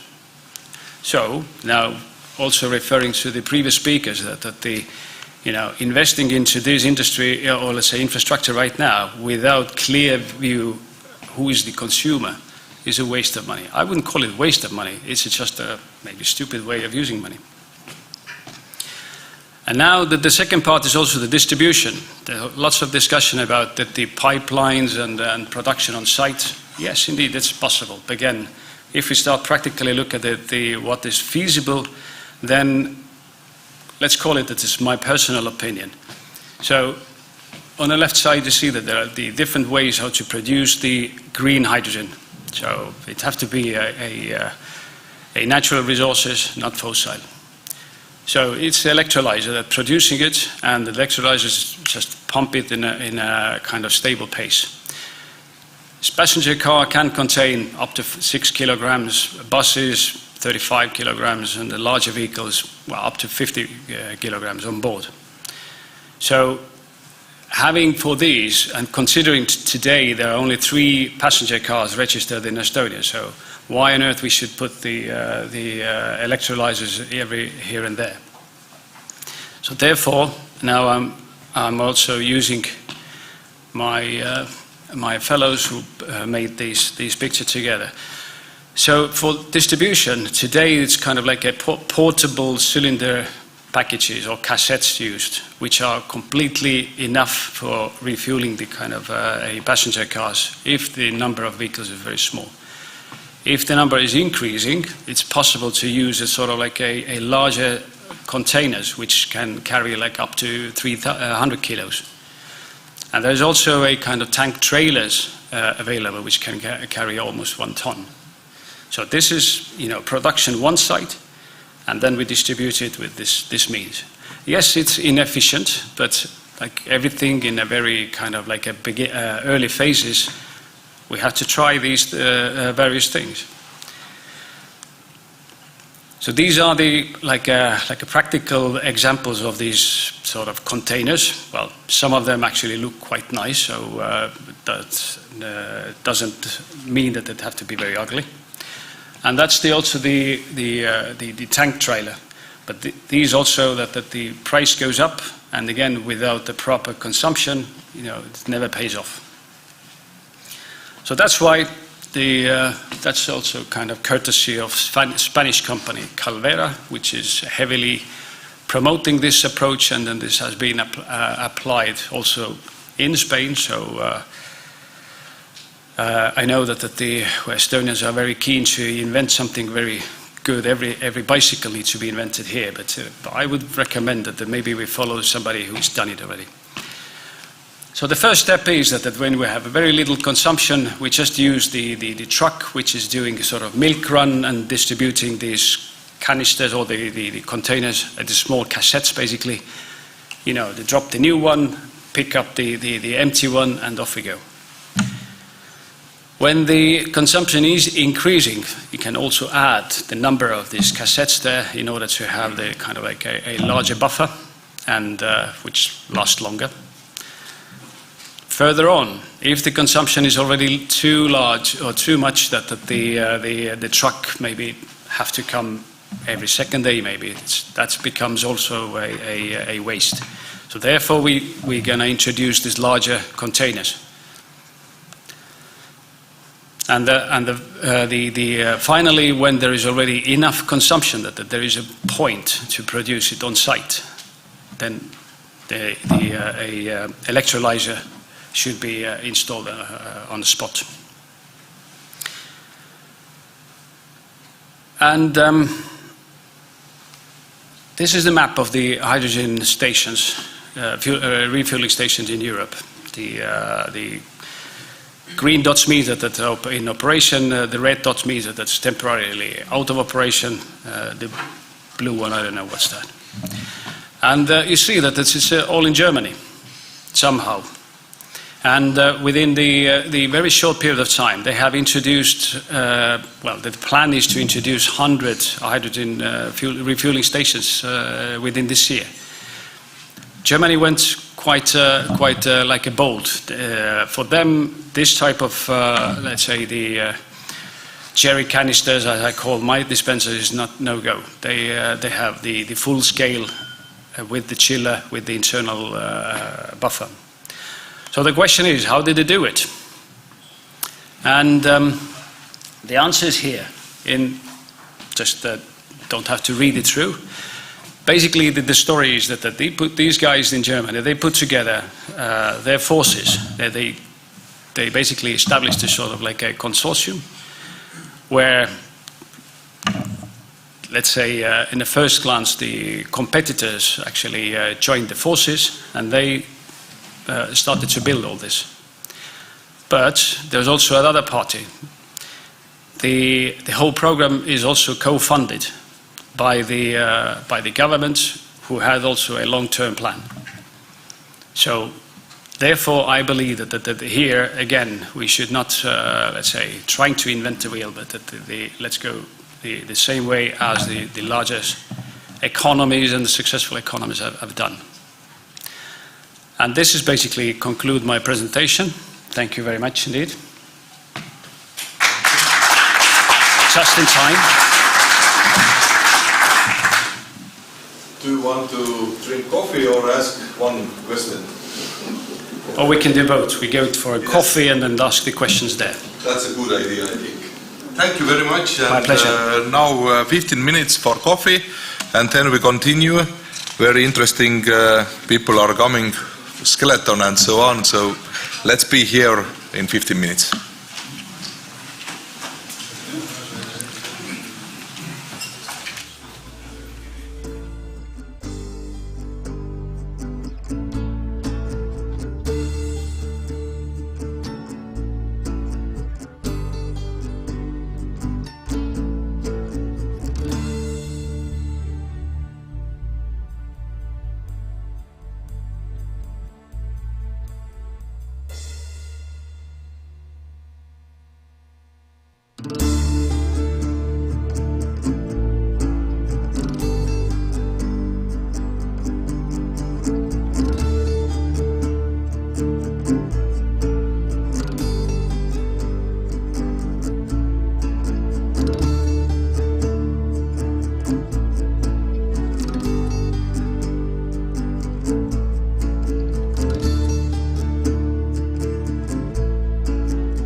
kõik need asjad.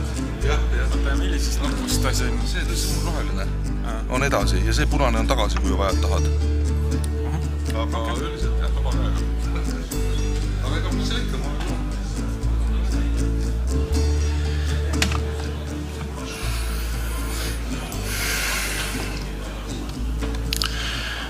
Hello again. I'm glad to see such lots of people here. And I hope that other people are coming also from the coffee break, but it's time to continue our session here.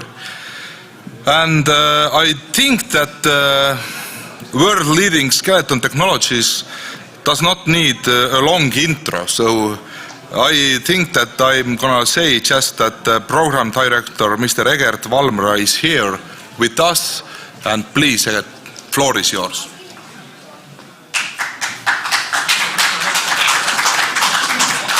All right, thank you. So skeleton technologies, welcome. We don't really do hydrogen, but we do energy storage, and the type of energy storage which can support hydrogen in a good manner. So before I go into technology, maybe I just quickly, in 2 slides, cover the company. And we've been growing a bit. We're now a bit more than 190 employees. When the COVID hit, temporarily we were down to 125, but we have recovered. And then, surprise, surprise, more investments came in and we have grown larger than before COVID. So that's very nice. But we are a company which was founded in Estonia, founded in Tartu, actually. But now we are manufacturing in Germany. And also the supercapacitor cell research and electrode research and materials research has been moved to Germany. But modules, systems and IT remains in Estonia, in Ülemiste. And we still do have a small office in Tartu as well. We are active, or at least this is the way we think about it, that we are active in 4 areas. We got the automotive, we got the general transportation, which would be usually heavy transportation, like trains, trams, buses. Grids and renewables, those 2 often go hand in hand, hence they are here together. And industrial equipment, like warehouse logistics, for example. For quite a few customers, you can see their logos here. These are the ones which are not confidential. They are fine with us saying that they are using our product. Others need a bit more description. German OEM, or as I personally like to put it, a German automotive manufacturer with several letters in its name, and others here. Anybody need a reminder about what is a supercapacitor or an ultracapacitor and how does it differ from batteries? No? Okay, let's go. I have to very shortly say what's the difference between the 2, because still for a lot of people ultracapacitors as such are, well, it draws a blank. So maybe something was mentioned in physics class, maybe not. So the difference between ultracapacitors and batteries is that they store the energy in a different way. Batteries use chemical reactions, mostly to do with lithium these days, to store the energy. Ultracapacitors use an electrical field which is augmented by some active electrode material.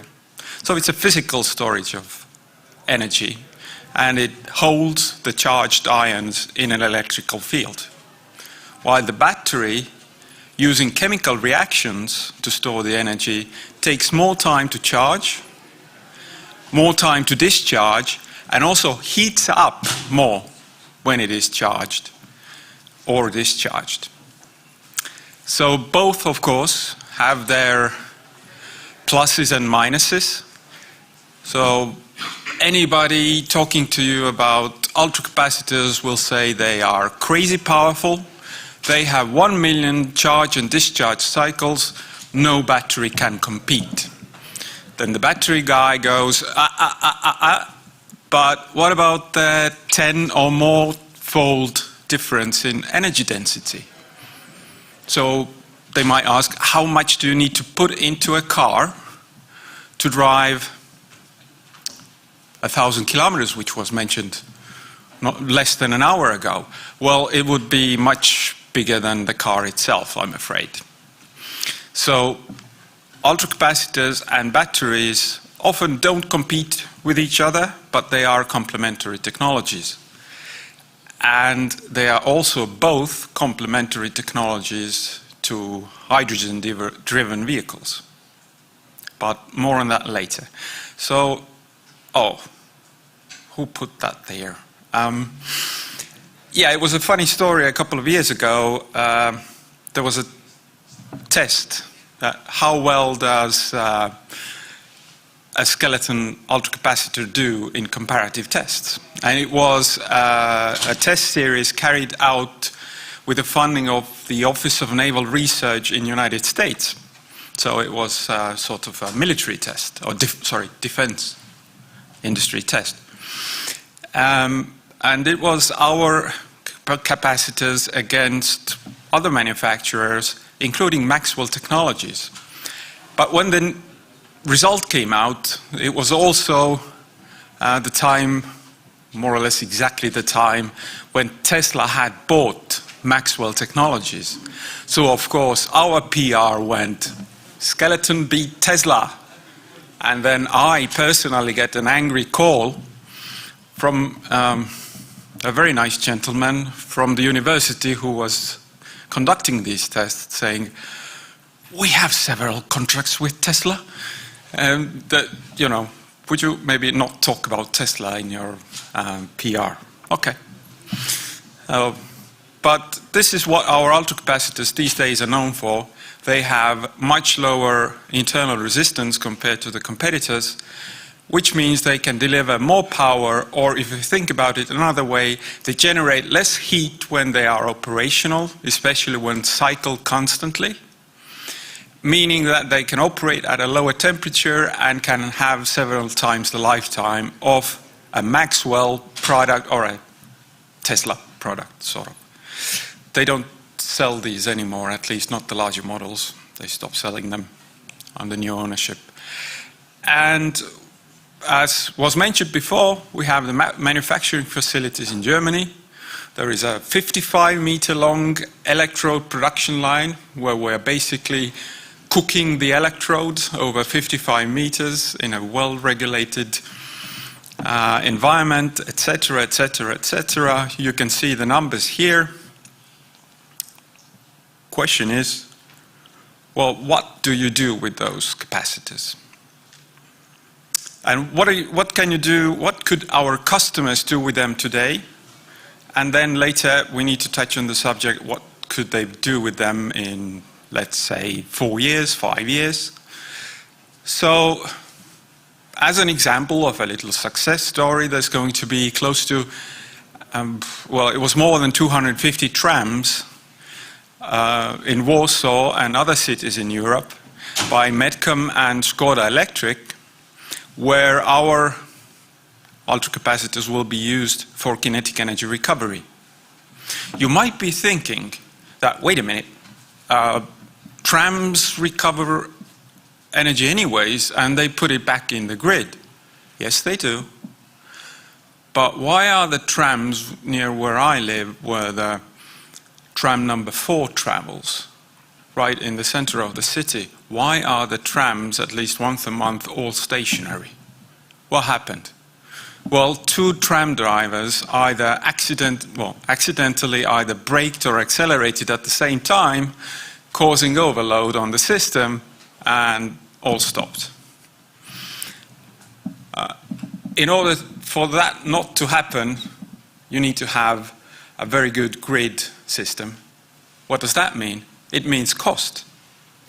It means more investments so that the grid can take it, can take back the energy. If you are putting the new trams on an old line, you might not need a separate energy storage device for kinetic energy recovery. But if you are building a new tram line, you can forego the powerful substations you would need to recuperate that energy and just deliver average power, which is considerably lower. And basically, you have recouped the costs on day one. Profitable from day one.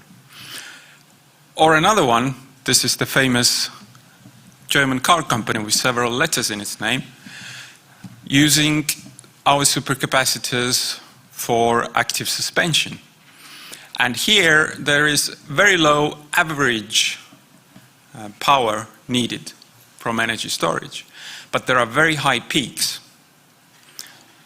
And well, when the current goes up, the heat generated goes up. What's the English word?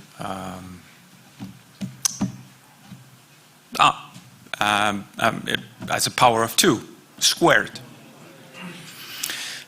And that means that if you use a battery for this application, it will overheat, and that will damage its lifetime, and you will have a battery you can use for 2 years, and then you have to replace it. But that eats into the guarantee period. That's not good for a manufacturer. So it would be better to have something which lasts at least 10 years. And supercapacitors or ultracapacitors, they can do that. And that's why they chose us. Another one, engine starting. I got news for you. Any engine, diesel engine, can be started in less than 2 seconds if the engine management system allows. And, well, there is a major OEM, a major truck manufacturer, which unfortunately will have to remain unnamed, in Europe, who's going to fit our starting units to the new trucks starting in a few years from now.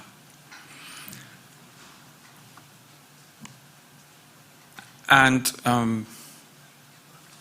well, TSOs, any left in the room? There is, hello. We are now delivering systems to a leading manufacturing in the, what's it called, STATCOMs, to deliver power for less than a 2-second interval. And at least this company has found that this is the most cost-effective and reliable means to do that. So maybe we got just a customer to ourselves right now. But what's coming next? Where are we going? And, well, we're changing the name. We're changing the name to super battery. Well, it's not going to really be an ultracapacitor or super capacitor the way it is now. It is going to be that plus some battery chemistry for the scientists here for a pseudo-capacitive device. So you could think about this as a lead-acid battery, except 100 times more powerful. So energy density is similar, but you can charge it in 15 seconds. Or if you do want 99% efficiency, make that 30 seconds. If you're fine with 90%, then 15 is fine. And this will fill a gap which I think when you need to apply hydrogen in a transport solution, no existing technology can fill. So this is a particular case with a slightly changed numbers. So essentially what is needed is 70 kilowatts for 1 minute. That is equivalent to almost 1.1 kilowatt hours. And that would be the small blue dot on the edge of the slide there. That's the 1.1 kilowatt hours you need. If you're going to use batteries to supply that 1.1 kilowatt hours, you need to oversize the battery. Otherwise, the battery lifetime suffers. This is something that most often battery salesmen won't tell you, that you need to oversize the batteries.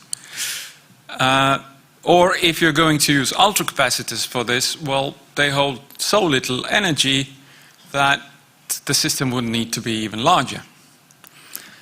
Well, if you use something as the numbers here suggest, which would be 50 watt-hours per kilogram, and at over 6 kilowatts per kilogram, you would reduce this to 25 kilos.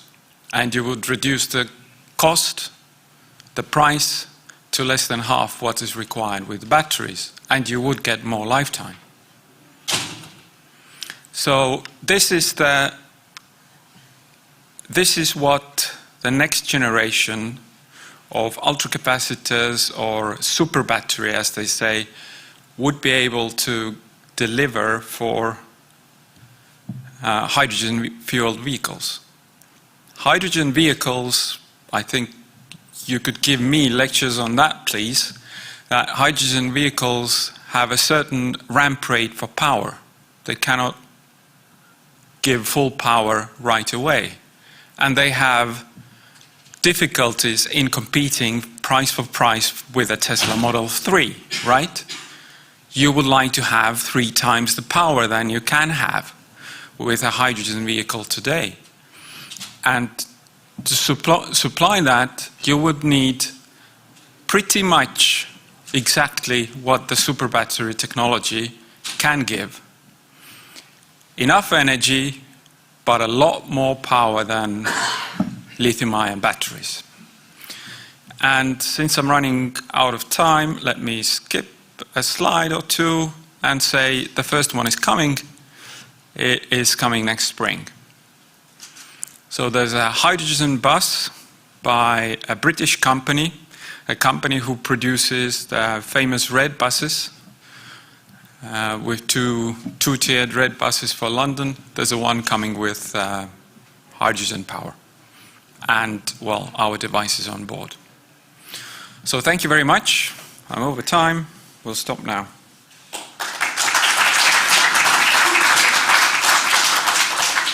One quick question. Okay, everything is clear. That was actually very good news, because the future is here, as I understand. Oh, yeah. Thank you once again.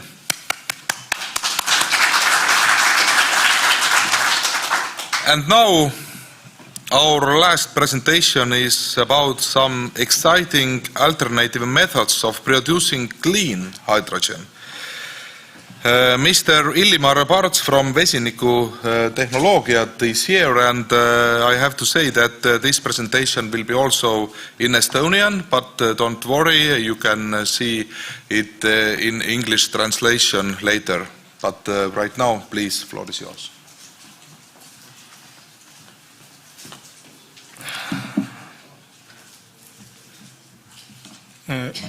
Tere päevast!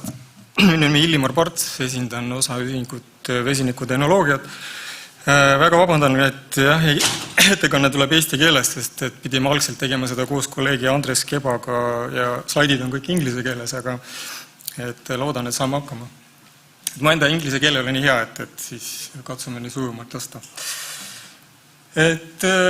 Jah, palju sai räägitud täna igast elektrolüüsidest, kõigest nagu üldisest, et meie ala natuke nagu teine, et mu enda kogemus on kuskil üle 20 aasta seotud põlevkiviga, põlevkiviõlidega ja nii-öelda kogu selle nii-öelda taastumatute allikate kaevandamise ja nii-öelda töötlemisega. Ehk siis piisavalt palju tutvusi, kogemusi ja nii edasi ja jõudsime eelmisel sügisel juba nii-öelda vastu talve huvitava teemani, kus siis nii-öelda Eestis hakkas jõudma ka arusaam selleni, et vesinikuga peaks nagu tegelema ja mis sellega nagu siis nagu peale hakata. Et ettevõte on jah nüüd 6 kuud vana, selles mõttes oleme suhteliselt värsked ja nii-öelda ambitsioon on suur ja proovime nagu mõne suure asjaga ka hakkama saada. Panin spetsiaalselt siia foto, et Jörgenil jäi siin vastus andmata küsimusele, et kust ta nagu oma vesiniku saab, et siis nii-öelda vastus on siin. Ja, et jutt käis Jörgenist, et Jörgenil oli küsimus, et kust ta oma vesiniku saab, et siis vastus on nagu pildi peal. Aga läheks edasi, nii. Et räägiks natuke nagu üldisemast jah, et millest me siis vesiniku toodame. Et meil on sisuliselt nagu 2 alternatiivi. Et suurem osa, 95% toodetakse maagaasist või siis ütleme naftast ja söest. Kasutatakse peamiselt nii-öelda energiaallikana selleks, et põletada seda koos veeauruga ja nii-öelda eraldada siis sealt vesi ja lisaks eraldub ka CO2. Elektrolüüsi peal on 4% kõigest. Et kui me nii-öelda soovime ikkagi midagi massiliselt tootma hakata või ütleme elektrolüüsile üle minna, siis me eeldame ikkagi masstootmist ja madalaid kulusid, et siis need on nagu 2 põhiasja, kuhu meie oma nagu lahendusega oleme keskendunud. Et sisuliselt on nagu 2 varianti, jah. Et enamus on SMR tehnoloogia, siis nii-öelda maagaasi ja veeauru koos põletamine. Vesiniku maksumus on 1,5 kuni 3 euri, aga põhiprobleemiks ongi see, et 1 kilo vesiniku tootmisel tekib 10 kilo CO2. Elektrolüüsi puhul on kõik lihtne, ehk siis elekter ja vesi, taastuvallikad, siis on roheline, aga ainus nii-öelda probleem on see, et hind on nagu kõrge. Et alates 5 eurost ja nii-öelda ülespoole, prognoositakse, et võiks tulla nagu allapoole, aga eks see mingi aja jooksul kindlasti tuleb. Et kas siis meil on alternatiiv, et me leiame, et on. Ma väga vabandan. Jah, aga oli nii.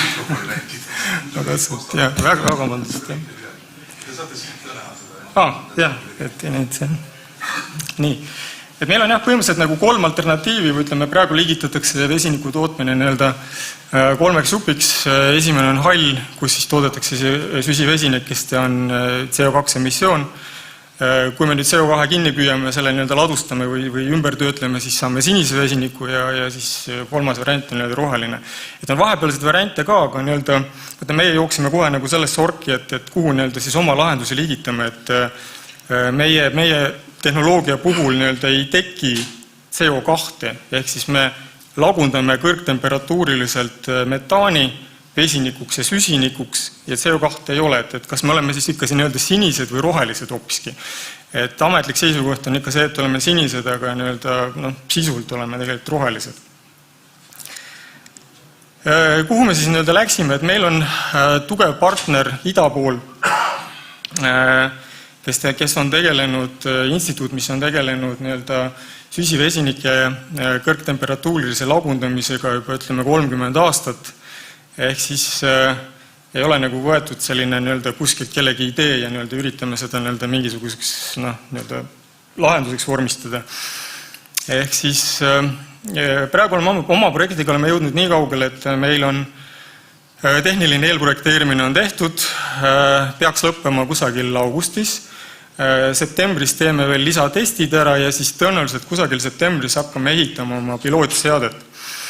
Ehk siis pilootseadme tootlikkuseks on kuskil circa 14 kuni 20 kilo vesiniku tunnis. Samal ajal tekib siis 42 kuni siis ülespoole tehnilist süsinikku.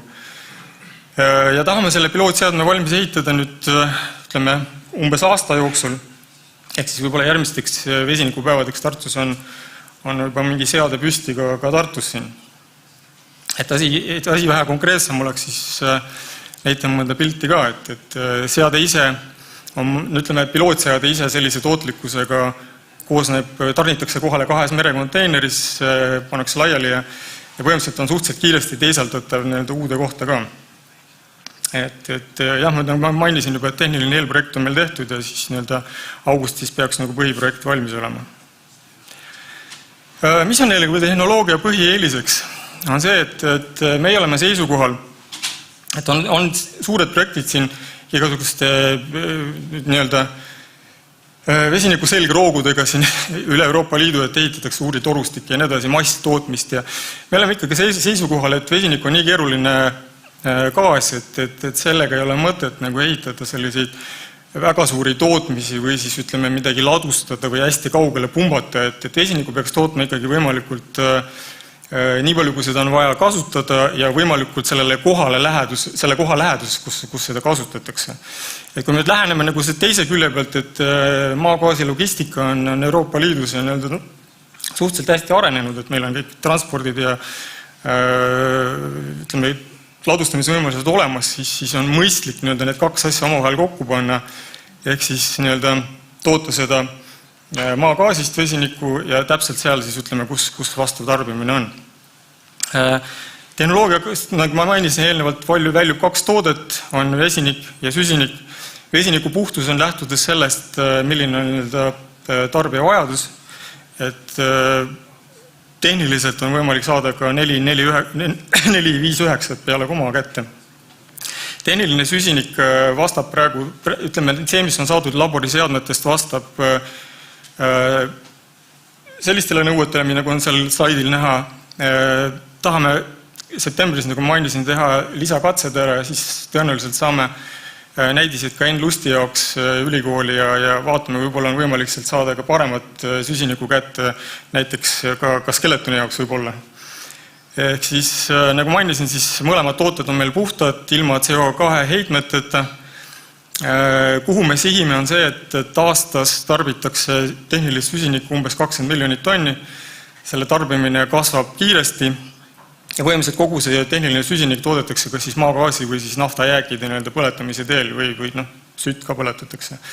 Ehk siis vähemalt ütleme see koht, kui me nüüd räägime enda proportsioonidest, siis kusagil 6-7 miljonit tonni toota vesinikku selleks, et paralleelselt toota ka siis katta ära see süsiniku vajadus, siis on täiesti reaalne.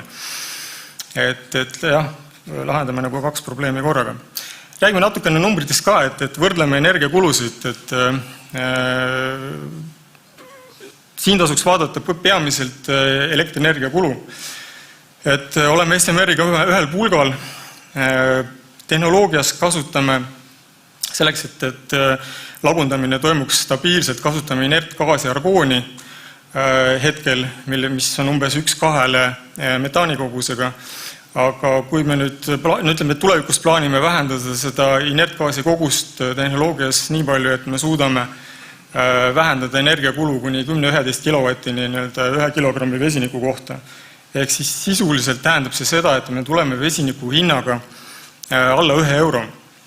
See palju sõltub ka sellest, et on siin eraldi välja toodud selle tehnilise süsiniku hind. Et mõtlen, et mida kallimalt me saame realiseeritud selle süsiniku poole, siis tegelikult on ka nii, et vesiniku hind võib tulla kas 0 või minna negatiivseks. Kulu poolt üks väike tabel juurde, et siin ma tahtsin rõhutada seda, et me räägime kõik siin elektrolüüsist kui rohelisest tehnoloogiast, et tegelikult kui me võtame praegu keskmise elektri ütleme, see, millest, kuidas toodetakse elektrienergia, siis ja selle puhul CO2 heitmetest, siis ka SMR-tehnoloogia on hetkel puhtam kui elektrolüüs. Siin on mõeldud nii otsest kulu, kuigi siis läbi elektrienergia CO2 emissiooni. Aga kui me nüüd võtame selle SMR-i, viskame sealt vahelt välja ja võrdleme omavahel elektrolüüsi ja plasmat, siis ja kasutame nagu eeldatavasti rohelist elektrit nii seal kui siin, siis mõtlen, et me oma lahendusega oleme ka tulevikus alati ja ikka odavamad ja puhtamad kui elektrolüüs. Kuhu me oleme lahendusega nagu jõudsime? Hakkasime vaatama seda pilootseadet, siis selle tootlikkus on umbes 300-500 kilo vesiniku ööpäevas. Ja lähtudes sellest, et vaadates turu peal laiali on suurem osa, ütleme, kõige kiiremad liigutused toimuvad vesinikule üleminekul ikkagi transpordisektoris, kus on väga palju valmis lahendusi juba olemas, siis meie selle pilootlahenduse puhul on sisuliselt tegemist juba väikese, ütleme isegi mitte väikse 300-500 kilo või ööpäevas vesiniku, et see on normaalne tankla suurus. Ehk siis põhimõtteliselt on võimalik nagu selle lahenduse, pilootlahenduse põhjal teha väga kiiresti valmis ka juba nende tanklale sobiv lahendus.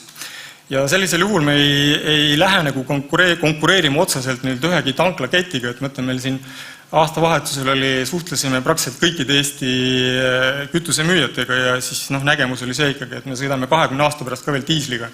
Aga ütleme, et ei olnud seda arusaamist veel. Siis antud juhul me ei lähe nagu konkureerime, me pakume tankla, kus on olemas juba maagaasi tankimise võimekus, me pakume sinna selle kiire lahenduse, millega on võimalik muutuda kohe ka vesinikutanklaks. Mobiilseid lahendusi oleme ka mõelnud ja siis muidugi see, mis võib-olla Eesti biogaasitootjaid huvitab, siis on see variant, et meie mõistes meil ei ole nagu vahet, kas me kasutame maagaasi, mis on looduslik või siis seda biometaani. Et selles mõttes, ütleme, kõikide biometaani tootjate jaoks on, ütleme, ka vesiniku tootmise lahendus on käega katsutav ka. Ja võtaks lühidalt veel kokku, et pika jutu, et siis meie lahendus põhipoint on see, et me ei emiteeri CO2, me oleme puhtad, me oleme selles mõttes võrreldavad elektrolüüsiga, toodame täpselt nii palju, kui vaja on selles kohas, kus on mõistlik, selles mõttes, et lihtsam on vesinikku transportida maagaasi või ammoniaagi või mis tahes muul kujul, aga siis vastavalt vajadusel toota koha peal. Tootmine meil kindlasti odavam kui elektrolüüs ja mis tahes muud lahendused. Hetkel selliseid tehnilisi lahendusi maailmas nagu on ettevõtteid, kes vaatavad ka sellist kõrgetemperatuurilist gaasipürolüüsi ja on suunatud peamiselt igasuguste jäätmete ümbertöötlemise, gaasistamisele, selle jääkgaasi puhastamisele, sellest vesiniku tootmisele, et see on ka üks variant, kuhu ka meie vaatame. Aga ütleme selliseid valmis lahendusi, mis on veel, millega saaks kohe turule tulla, et tõenäoliselt on, ütleme, kusagil 10 jooksul ikka tekib, varem mitte. 5 aasta jooksul kindlasti mitte. Ja muidugi see variant, et meie see esimene lahendus on selline mobiilne variant, vaatame skaleerimist peale selle pilootseadme ehitamist on plaanis ehitada tööstuslik seade, mis on siis kuskil 150–200 kilo vesinikku tunnis ja siis võimalikult edasi järgmine samm on 1 tonn ja rohkem vesinikku tunnis. Ehk siis need asjad on läbi käidud. Nüüd lühidalt siis kõik, et kui on küsimusi, siis saatke meile ja helistage. Aitäh! Thank you very much.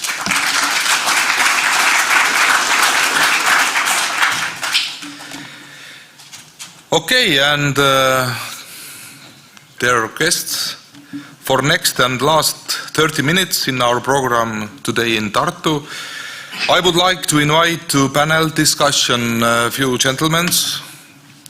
First, Mr. Jaanus Tamm, who is project manager in Tartu city government. Mr. Ain Laidoja, you can come already. Yeah. Ain Laidoja is managing director on Estonian Association of Hydrogen Technologies. Mr. Patrick Nuben, Patrick develops the green hydrogen economy in Netherlands, as we heard before. And Mr. Kristo Reinsalu, general manager at Estonian Aviation Cluster. I hope everybody is here.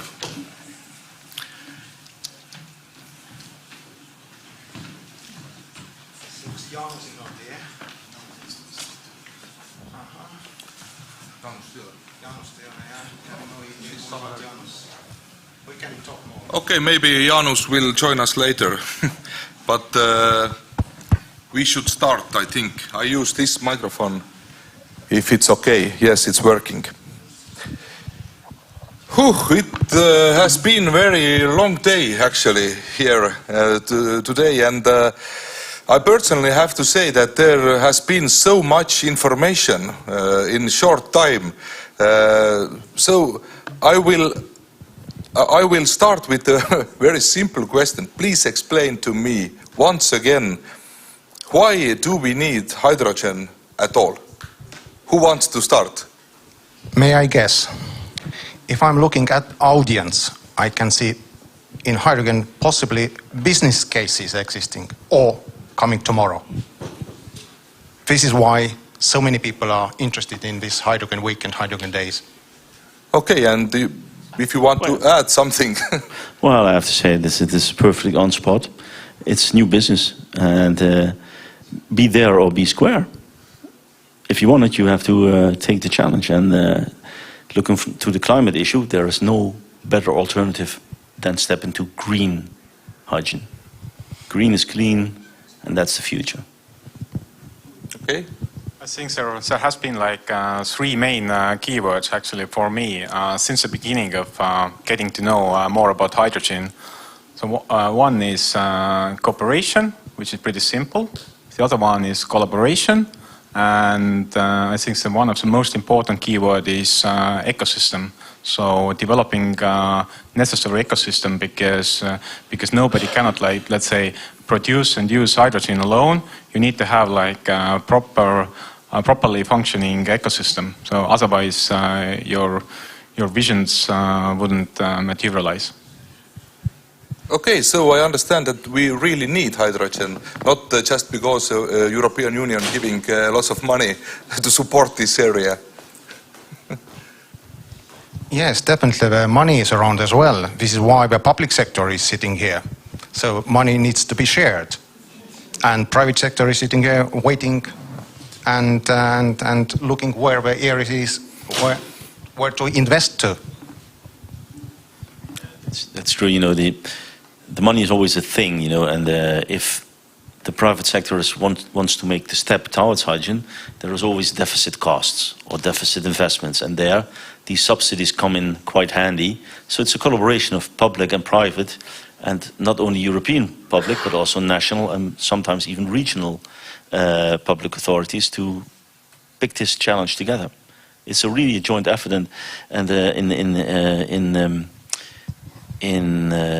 also, let's say, extending the buzzwords from Christo, the connectivity word brings a lot to mind. Because hydrogen also enables connectivity between regions, between parties, between businesses. It's new business. It's totally up for grabs, so to say. Yeah, actually, on the back door, actually, we had a separate discussion with Patrick, and we touched the same issue, regional air mobility. So this might become one of the, let's say, one of the competitive advantages for Estonia, because you know, connectivity has always been, let's say, the main issue for politicians. If you talk about aviation, so aviation has always been criticized by our Estonia really pure connectivity. So national carriers criticize every time in the media, negative news, so bad connectivity. Why are you flying? I don't know, everywhere else, but not from Estonia. But in that sense, let's say climate neutral aviation, which kind of unites Estonia within 1,000 kilometer long circle. So it would be really great opportunity. Well, in my opinion, there is impression that when we are talking about innovation, then it's like more private sector thing, and private sector should lead it and so on. But what do you think? Is there? Do we need more involvement from the governments also, from public sector? If I may, I think it's essential. It's of paramount importance that the public sector collaborates in this effort. Because, you know, if you look at policies, if I look at Brussels, for instance, and the general policies, which are the directives, they were created in a time that fossil was there. So all these legislations are based on fossil thinking. If you look at hydrogen and look at fossil, these regulations are mostly made based on a perfectly functioning market. Hydrogen isn't perfectly functioning. It's in the beginning. So now you need maximum help from governments, from public authorities to make this happen. And help doesn't mean money alone. It's also the just policies, the clever policies, the future-proof policies. And there you should and we should tap on the innovative power of the public authorities. I think in that hydrogen economy you need both. You need the demand and you need the supply. I think private sector can take care of supply side, but definitely demand side have to be created by public sector. And the trigger for that is a climate issue. If we are planning to go climate or carbon neutral 2050, we don't have too many options available. So hydrogen is definitely one of them. Well, I think that the most of ordinary people can understand issues about the transportation sector and private cars and so on. And there is lots of talk about electric vehicles. What do you think? Do you see electric vehicles are the main competitors for hydrogen cars, or what is the future? Right now, you see that everywhere is electric cars. Oh yes, I can correct you. So hydrogen car is electric vehicle. So the difference is how it is powered. Is that powered by battery or by fuel cells? I fully agree on that. Hydrogen is an electric vehicle with another kind of battery. The battery is gaseous compared to a standard battery. But let's not forget who the enemy is. The enemies Elon are Musk. Gasoline and diesel, and we need to get rid of that. That's the enemy, and don't start engaging in electric is better than hydrogen. That's nonsense. It's about getting a solution which is future-proof, and electric has the future. It's zero-emission tailpipe, and it's either, let's say, electrons or canned electrons in the form of hydrogen. I like that statement. We need to find the enemy. Enemy is definitely CO2, and we need to get rid of the CO2. So once we have found enemy, we are looking what sort of our other alternatives we have. So basically we have either green electricity or green hydrogen. I don't see too many other alternatives to make transport greener.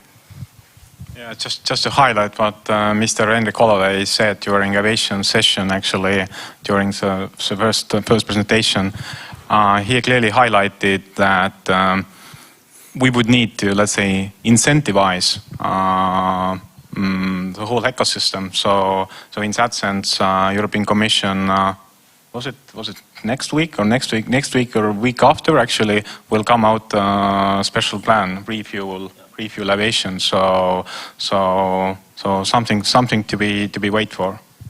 I think you referred to the Fit for 55 package, which isn't related to age, but to 55% CO2 emission reduction by 2030. Okay, but let's talk about railway also. It's a very interesting area, actually. In Estonia also there is a great plan to electrify the all railway, and the main argument for rail electrification over hydrogen technology, as I heard, is efficiency. Ain, maybe you want to add something? Yes, that's true, yes. If you turn electricity to hydrogen, you lose some efficiency. And I'm glad you picked up this efficiency topic into the room here. But we are not only talking about energy efficiency, sometimes even more important is talk about economic efficiency. Sometimes economically looking, hydrogen beats electrification on a railway. And this is exactly what happens in Estonia, because we don't have enough traffic on the railway. So to deliver the very, very small amount of electricity to the railway, what we need in Estonian railway, in that case, if we consider another alternatives, well, one of them is hydrogen, we found that hydrogen railway is much cheaper compared to electrification. Well, in our region, we, in the northern Netherlands, we have two kinds of rail connection. We have the intercities from the national train authorities, and we have the regional transport. And the regional transport is fully operated by diesel-electric trains. And we had the discussion as well, should we electrify? And the decision was made not to electrify, but to go for hydrogen. Because you don't have to build the catenaries, the overhead lines, and you can rebuild, in some instances, you could rebuild the existing trains, or you could buy new ones, has to do with certification, etc. And so that's the choice we made. And I think it might be interesting also for railways to look into the shunt trains to power them with hydrogen, because they tend to run on very short tracks with a lot of load in the back. So we made that decision. I can't say like anything in favor of either of different scenarios, but accidentally, actually, a few weeks ago, I happened to read quite a long article from the magazine Technology World in Estonian Tehnika Maailm. It was like 4 or 5 pages long article, and I clearly acknowledge that the whole this discussion was really heated up, like whether we should electrify our railway or whether we should use hydrogen. And what I really didn't like was kind of, let's say, how state representatives, let's say, express themselves, kind of, let's say, drawing kind of red lines that we should really, I don't know, electrify, and hydrogen is bad. So I think it's not good in the current circumstances to draw red lines. In Estonia has to be, let's say, agile country. We have to be open, we have to be innovative, we have to, let's say, look for all the opportunities, not just like say that we are against and we are just totally excluding one or other scenario. So it's not good for our future. Once we are here, it's worth to mention that the Estonian company Operail is already developing hydrogen-powered shunter or locomotive, whatever it's called. Oh, that's great news, actually. Okay, but we have talked about cars, about trains, but what about aviation? Kristo, maybe it's like truly cosmos to talk about hydrogen in aviation, because we don't have even, I don't know, hydrogen buses in the streets of Estonia right now. Is it reason to talk about aviation and hydrogen at all? I think firstly, actually, I just wanted to say that all these, let's say, new technology developments, this is kind of really attractive issue for a younger generation to pursue them to start, let's say, start learning aviation studies, or I don't know, becoming engineers. So this is what Estonia would really need.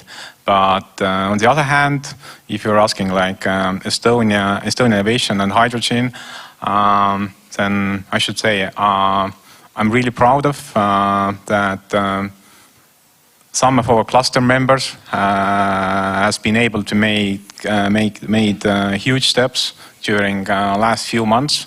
So first of all, actually, Estonian aviation cluster itself, plus X-Fly, plus Tallinn Airport became the members of European Clean Hydrogen Alliance.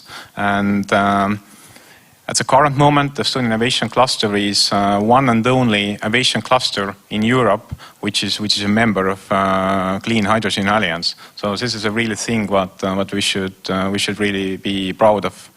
And on the other hand, I have to make, let's say, a huge compliment or show gratitude to our national carrier X-Fly, which has already entered to, let's say, to the cooperation with the leading players in developing hydrogen technology. So one of them is Zero-Avia, the other one is Universal Hydrogen. So they're kind of, let's say, X-Fly wants to investigate opportunities how to retrofit existing aircrafts. We are talking about ATR-72 model, which is usually flying between Tallinn and Helsinki. So people who has needed to take a route between Tallinn and Helsinki. So this is ATR-72. So now X-Fly would want to investigate opportunities how to make ATR-72 ready to be hydrogen fueled sometime in the future. So this is a really remarkable, let's say, milestone. It would become a remarkable milestone in our near history. Well, near future. It's going to be a very interesting future. I think. I hope. Absolutely, and I think now this news is, let's say, a little bit, let's say, spread out in this audience. I don't know how many journalists are leading or sitting in this audience, but we never speak. We never yet been able to speak loudly. But I think if we could spread the word and let's say, yeah, start spreading the news, and I think this topic in general it would deserve much more attention, and maybe it would help to open up the eyes, not only youngsters but also among politicians, among what concerns, let's say, our next possible targets, what we could potentially achieve by 2025 or 2030. So. Well, we have lots of people who are watching us via internet right now, so it was a great news for them also, I think. But I must say that you are so positive about hydrogen, and no one is telling that there is some risks or whatever things. I have to ask: is there any people who thinks that we don't need hydrogen? Please let us know. Don't worry, I'll protect you. Really, we are so. Wow. Do you want to talk about your thoughts? But 1 second, I have to give you mic also. 1 second. Then we can hear you also. Hello, my name is Maja. I come from Port of Rønne in Bornholm, Denmark. I wouldn't say that we don't need hydrogen. I definitely believe that we need hydrogen. The question is now that I'm from a port authority, and we are struggling to find, for example, for our local ferry operator that is considering to use zero carbon fuels, for them at least, hydrogen in its pure form could be a huge challenge because of the very low volumetric energy density of hydrogen. So I do believe that we need hydrogen, but I also believe that we need to use hydrogen in different forms, not just as pure hydrogen. So it kind of, let's say, it kind of translates innovation that in order to be able, let's say, to fly the same route by using hydrogen, you need to have, let's say, 4 times larger fuel tanks. So it puts quite a great challenge to technology developers. So that's why all these players like Zeravia, Universal Hydrogen, let's say, making a huge effort, and that's why XFly has already started to cooperate with them. Yeah, of course there are challenges. It's not a cakewalk. It's a very big opportunity, and I do agree with the myth from the port. If you have a ship, for instance, the ship generally carries goods or persons, and you have to have space for the goods and the persons. So that requires that you may think of gaseous hydrogen in 700 bars or 350, or LOHC, in which it's solubilized in an oil, or maybe solid forms, or liquid hydrogen, cryogenic, which has a very high density. The same goes for every application. If you buy a beautiful a Toyota Mirai, or a Honda Clarion, or a Hyundai Nexo, just to name everybody, not to be too one-sided, they have 700 bar tanks.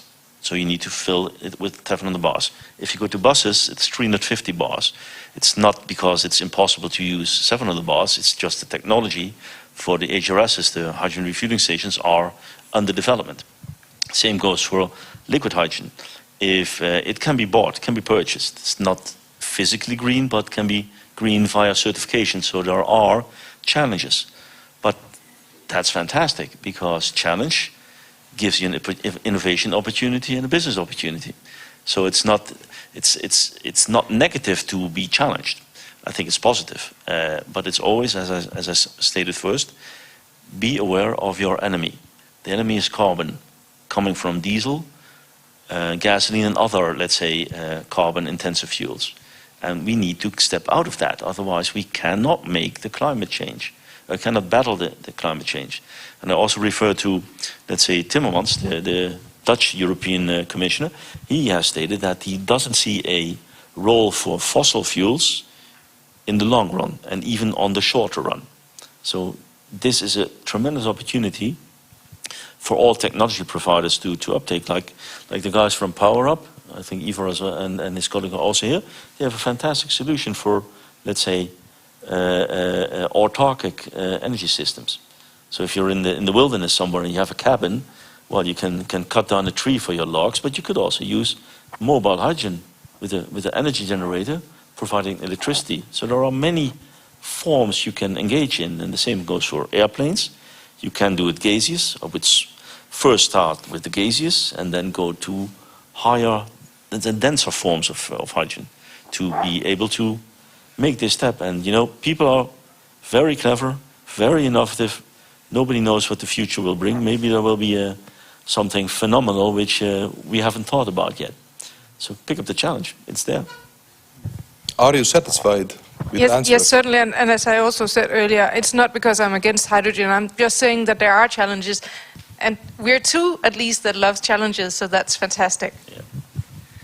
Yes, that's true that hydrogen has low energy density, and to make something liquid we need something to add to our beautiful green hydrogen. Mostly in Estonian case, I believe, is a green molecule of carbon. We have that availability here in that region we're living. We have a forestry here, we have a forest residues, we can capture green carbon and to make beautiful hydrocarbons out of that. Excuse me, may I have a comment? Yes. Just to your point. So if you have a shorter distance, then this energy density is not so so critical. Yes, if you have, let's say, some coastal lines or you go to your islands, no problem at all. Exactly. And I know that in Norway, for instance, they are building now ships based on hydrogen. So it's going up, Yes. but of course for long distance it's problematic. I agree with you. Just a small comment. I had a discussion with one of the very large bulk shipping lines. They are shipping iron ore out of South America to China. Of one of these very, very, very large bulk vessels, and we discussed which fuel do you want to choose. They were probably going for. They were probably going for ammonia, and their challenge was, as he said, if they are going to go the same distance as they do today between their refueling stops, he would have to reduce his capacity on board the vessel with 20% less goods. And that's, as you said, it's a challenge because they get paid for how much goods they bring. And if it's then in hydrogen, even liquid hydrogen, it would be even more tank capacity. So that's a big challenge, but I think we can overcome it somehow. I hope we can. To add to that, start with the easy wins, not the most difficult ones. These are very difficult vehicles and vessels, and maybe in this case, the step from fuel oil to LNG makes more sense on the short term, and then go to bio-LNG, and when the technology is ripe, make a step. And but these are the very difficult ones, and aviation is also quite difficult because the longer you fly, the complexer it gets. And I was really very, very let's say enthusiastic about the idea of somebody in the first session said about Tallinn and Helsinki could become twin cities when the travel time is reduced from, let's say, what it's now to even shorter times. Then you create this connectivity. Will be less of a problem. It will be a great opportunity. That I found really, really very exhilarating. Yeah, nobody's actually ever made any calculations if we could have, like, let's say, air taxi which is fueled by hydrogen and flying, I don't know, after each and every 15 minutes, and not like replacing like peak ferries from the day one, but actually, let's say, making a first steps into this direction. So it could be. It seems like pretty simple way. I know that all the feasibility studies have been made, and like approximately 5 million people are living in total on both sides of the shore. But I don't understand. You said that no one never calculated these kind of things. Why it's so? It's a so important thing. Why not to calculate then? I don't know. Maybe this is like this is more like let's say somebody should have like let's say huge business interest. So let's say talking about aviation, I know that Bavarian startup Lilium has made a feasibility study by calculating let's say or made a business analysis. How much does it take, or what will be returns if they would start flying between Tallinn and Helsinki from 2024, once after their aircraft has been certified.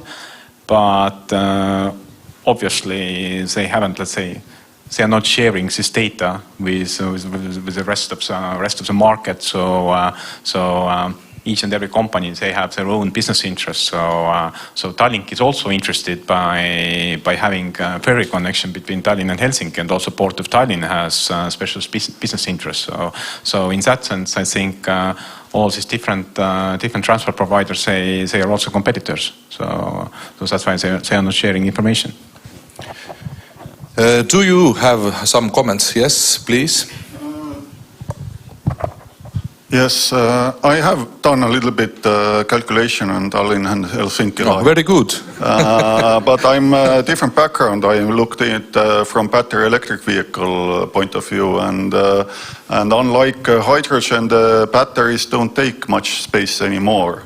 Mass is more of a problem, but theoretically retrofitting existing airplanes, battery electric airport taxi between Tallinn and Helsinki would be possible, and in my calculations also feasible, at least from energy cost perspective. If we take into account all the development and these kind of things, then probably not.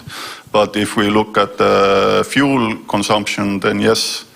But likely the most quickest way to connect is something like maglev train in tunnel or something like this.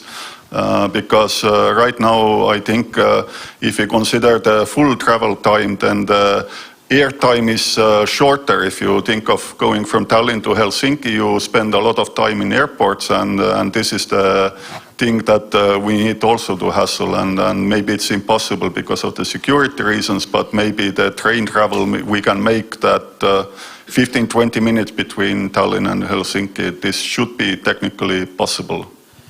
Yeah, I think that's really great, because it's people start thinking, come up with new ideas, and that's when it starts. A very interesting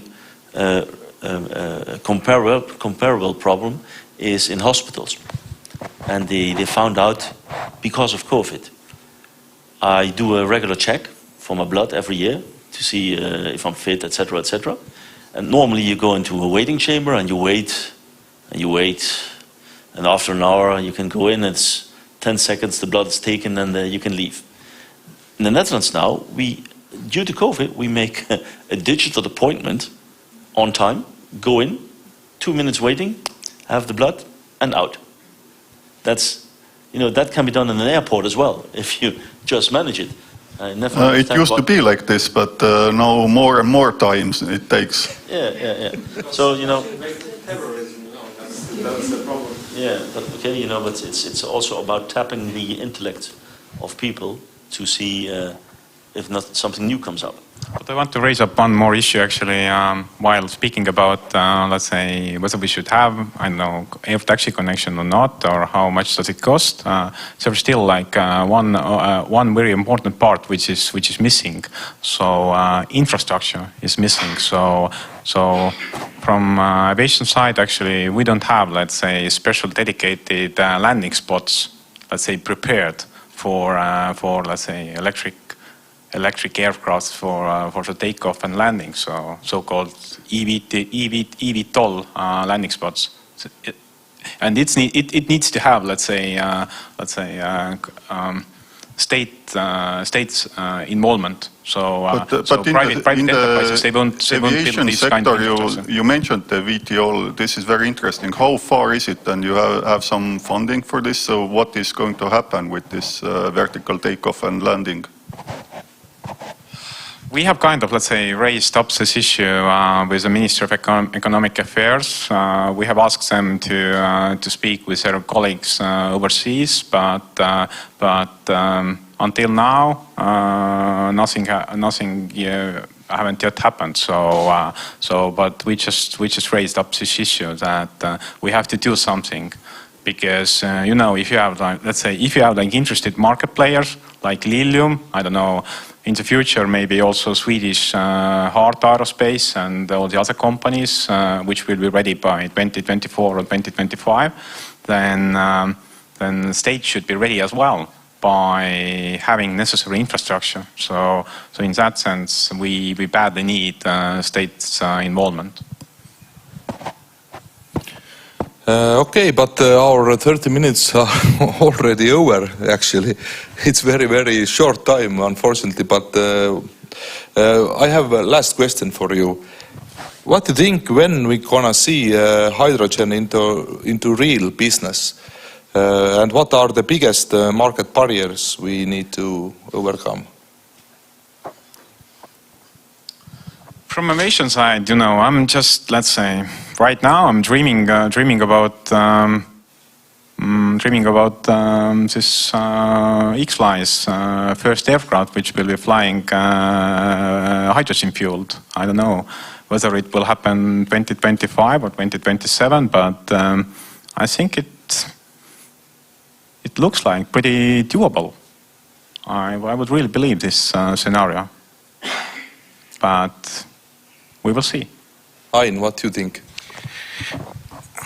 I think this hydrogen business is driven by climate, and until we are not penalizing this enemy, which is a CO2 emitters, we are not moving fast enough. So one way to bring hydrogen on the street is subsidies, but the same job could be done when we fine emissions. We have to start thinking differently. I think this is, let's say, if I could make an amendment. So we have to imagine ourselves living in a much more different world than we are living right now. So otherwise, miracles won't happen. Yeah, I do agree. It's about a total change of thought. It's seeking the enemy. I like this picture because it's clear where you want to go, and of course you have to innovate, you have to subsidize, but you also have to penalize what is conflicting that. And CO2 tax is, I think, a very interesting instrument, but it cannot be the only part. It needs to be in combination with subsidy. Innovations need subsidy. You cannot go to the bank and say, well, I innovate, so I'm poor, give me money, because the bank will charge you 6, 7, 8, 10% interest.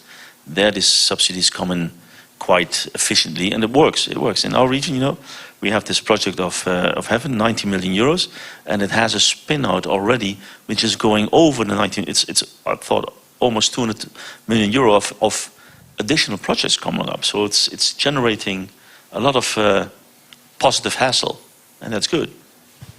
It's worth to mention that Estonia is a unique country. We are not taxing CO2 in Estonia, so as it is international event, so welcome to Estonia. You can pollute free here.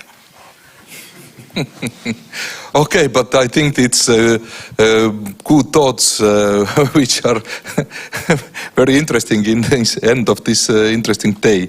I thank you for this interesting discussion. I have no more time to let you speak, but I really hope that this kind of discussion about the hydrogen, about the energy policy and everything else will come more often in Estonia now.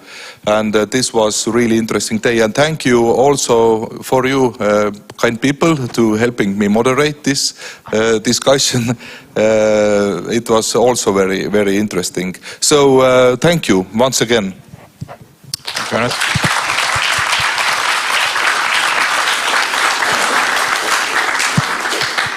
Well, I have to say that that's it for today. It was really, really long and informative day, but I really hope that you are now more educated than before, and we're gonna see you soon again and talk about the hydrogen. So thank you for attending this hydrogen days, and see you soon. Thank you.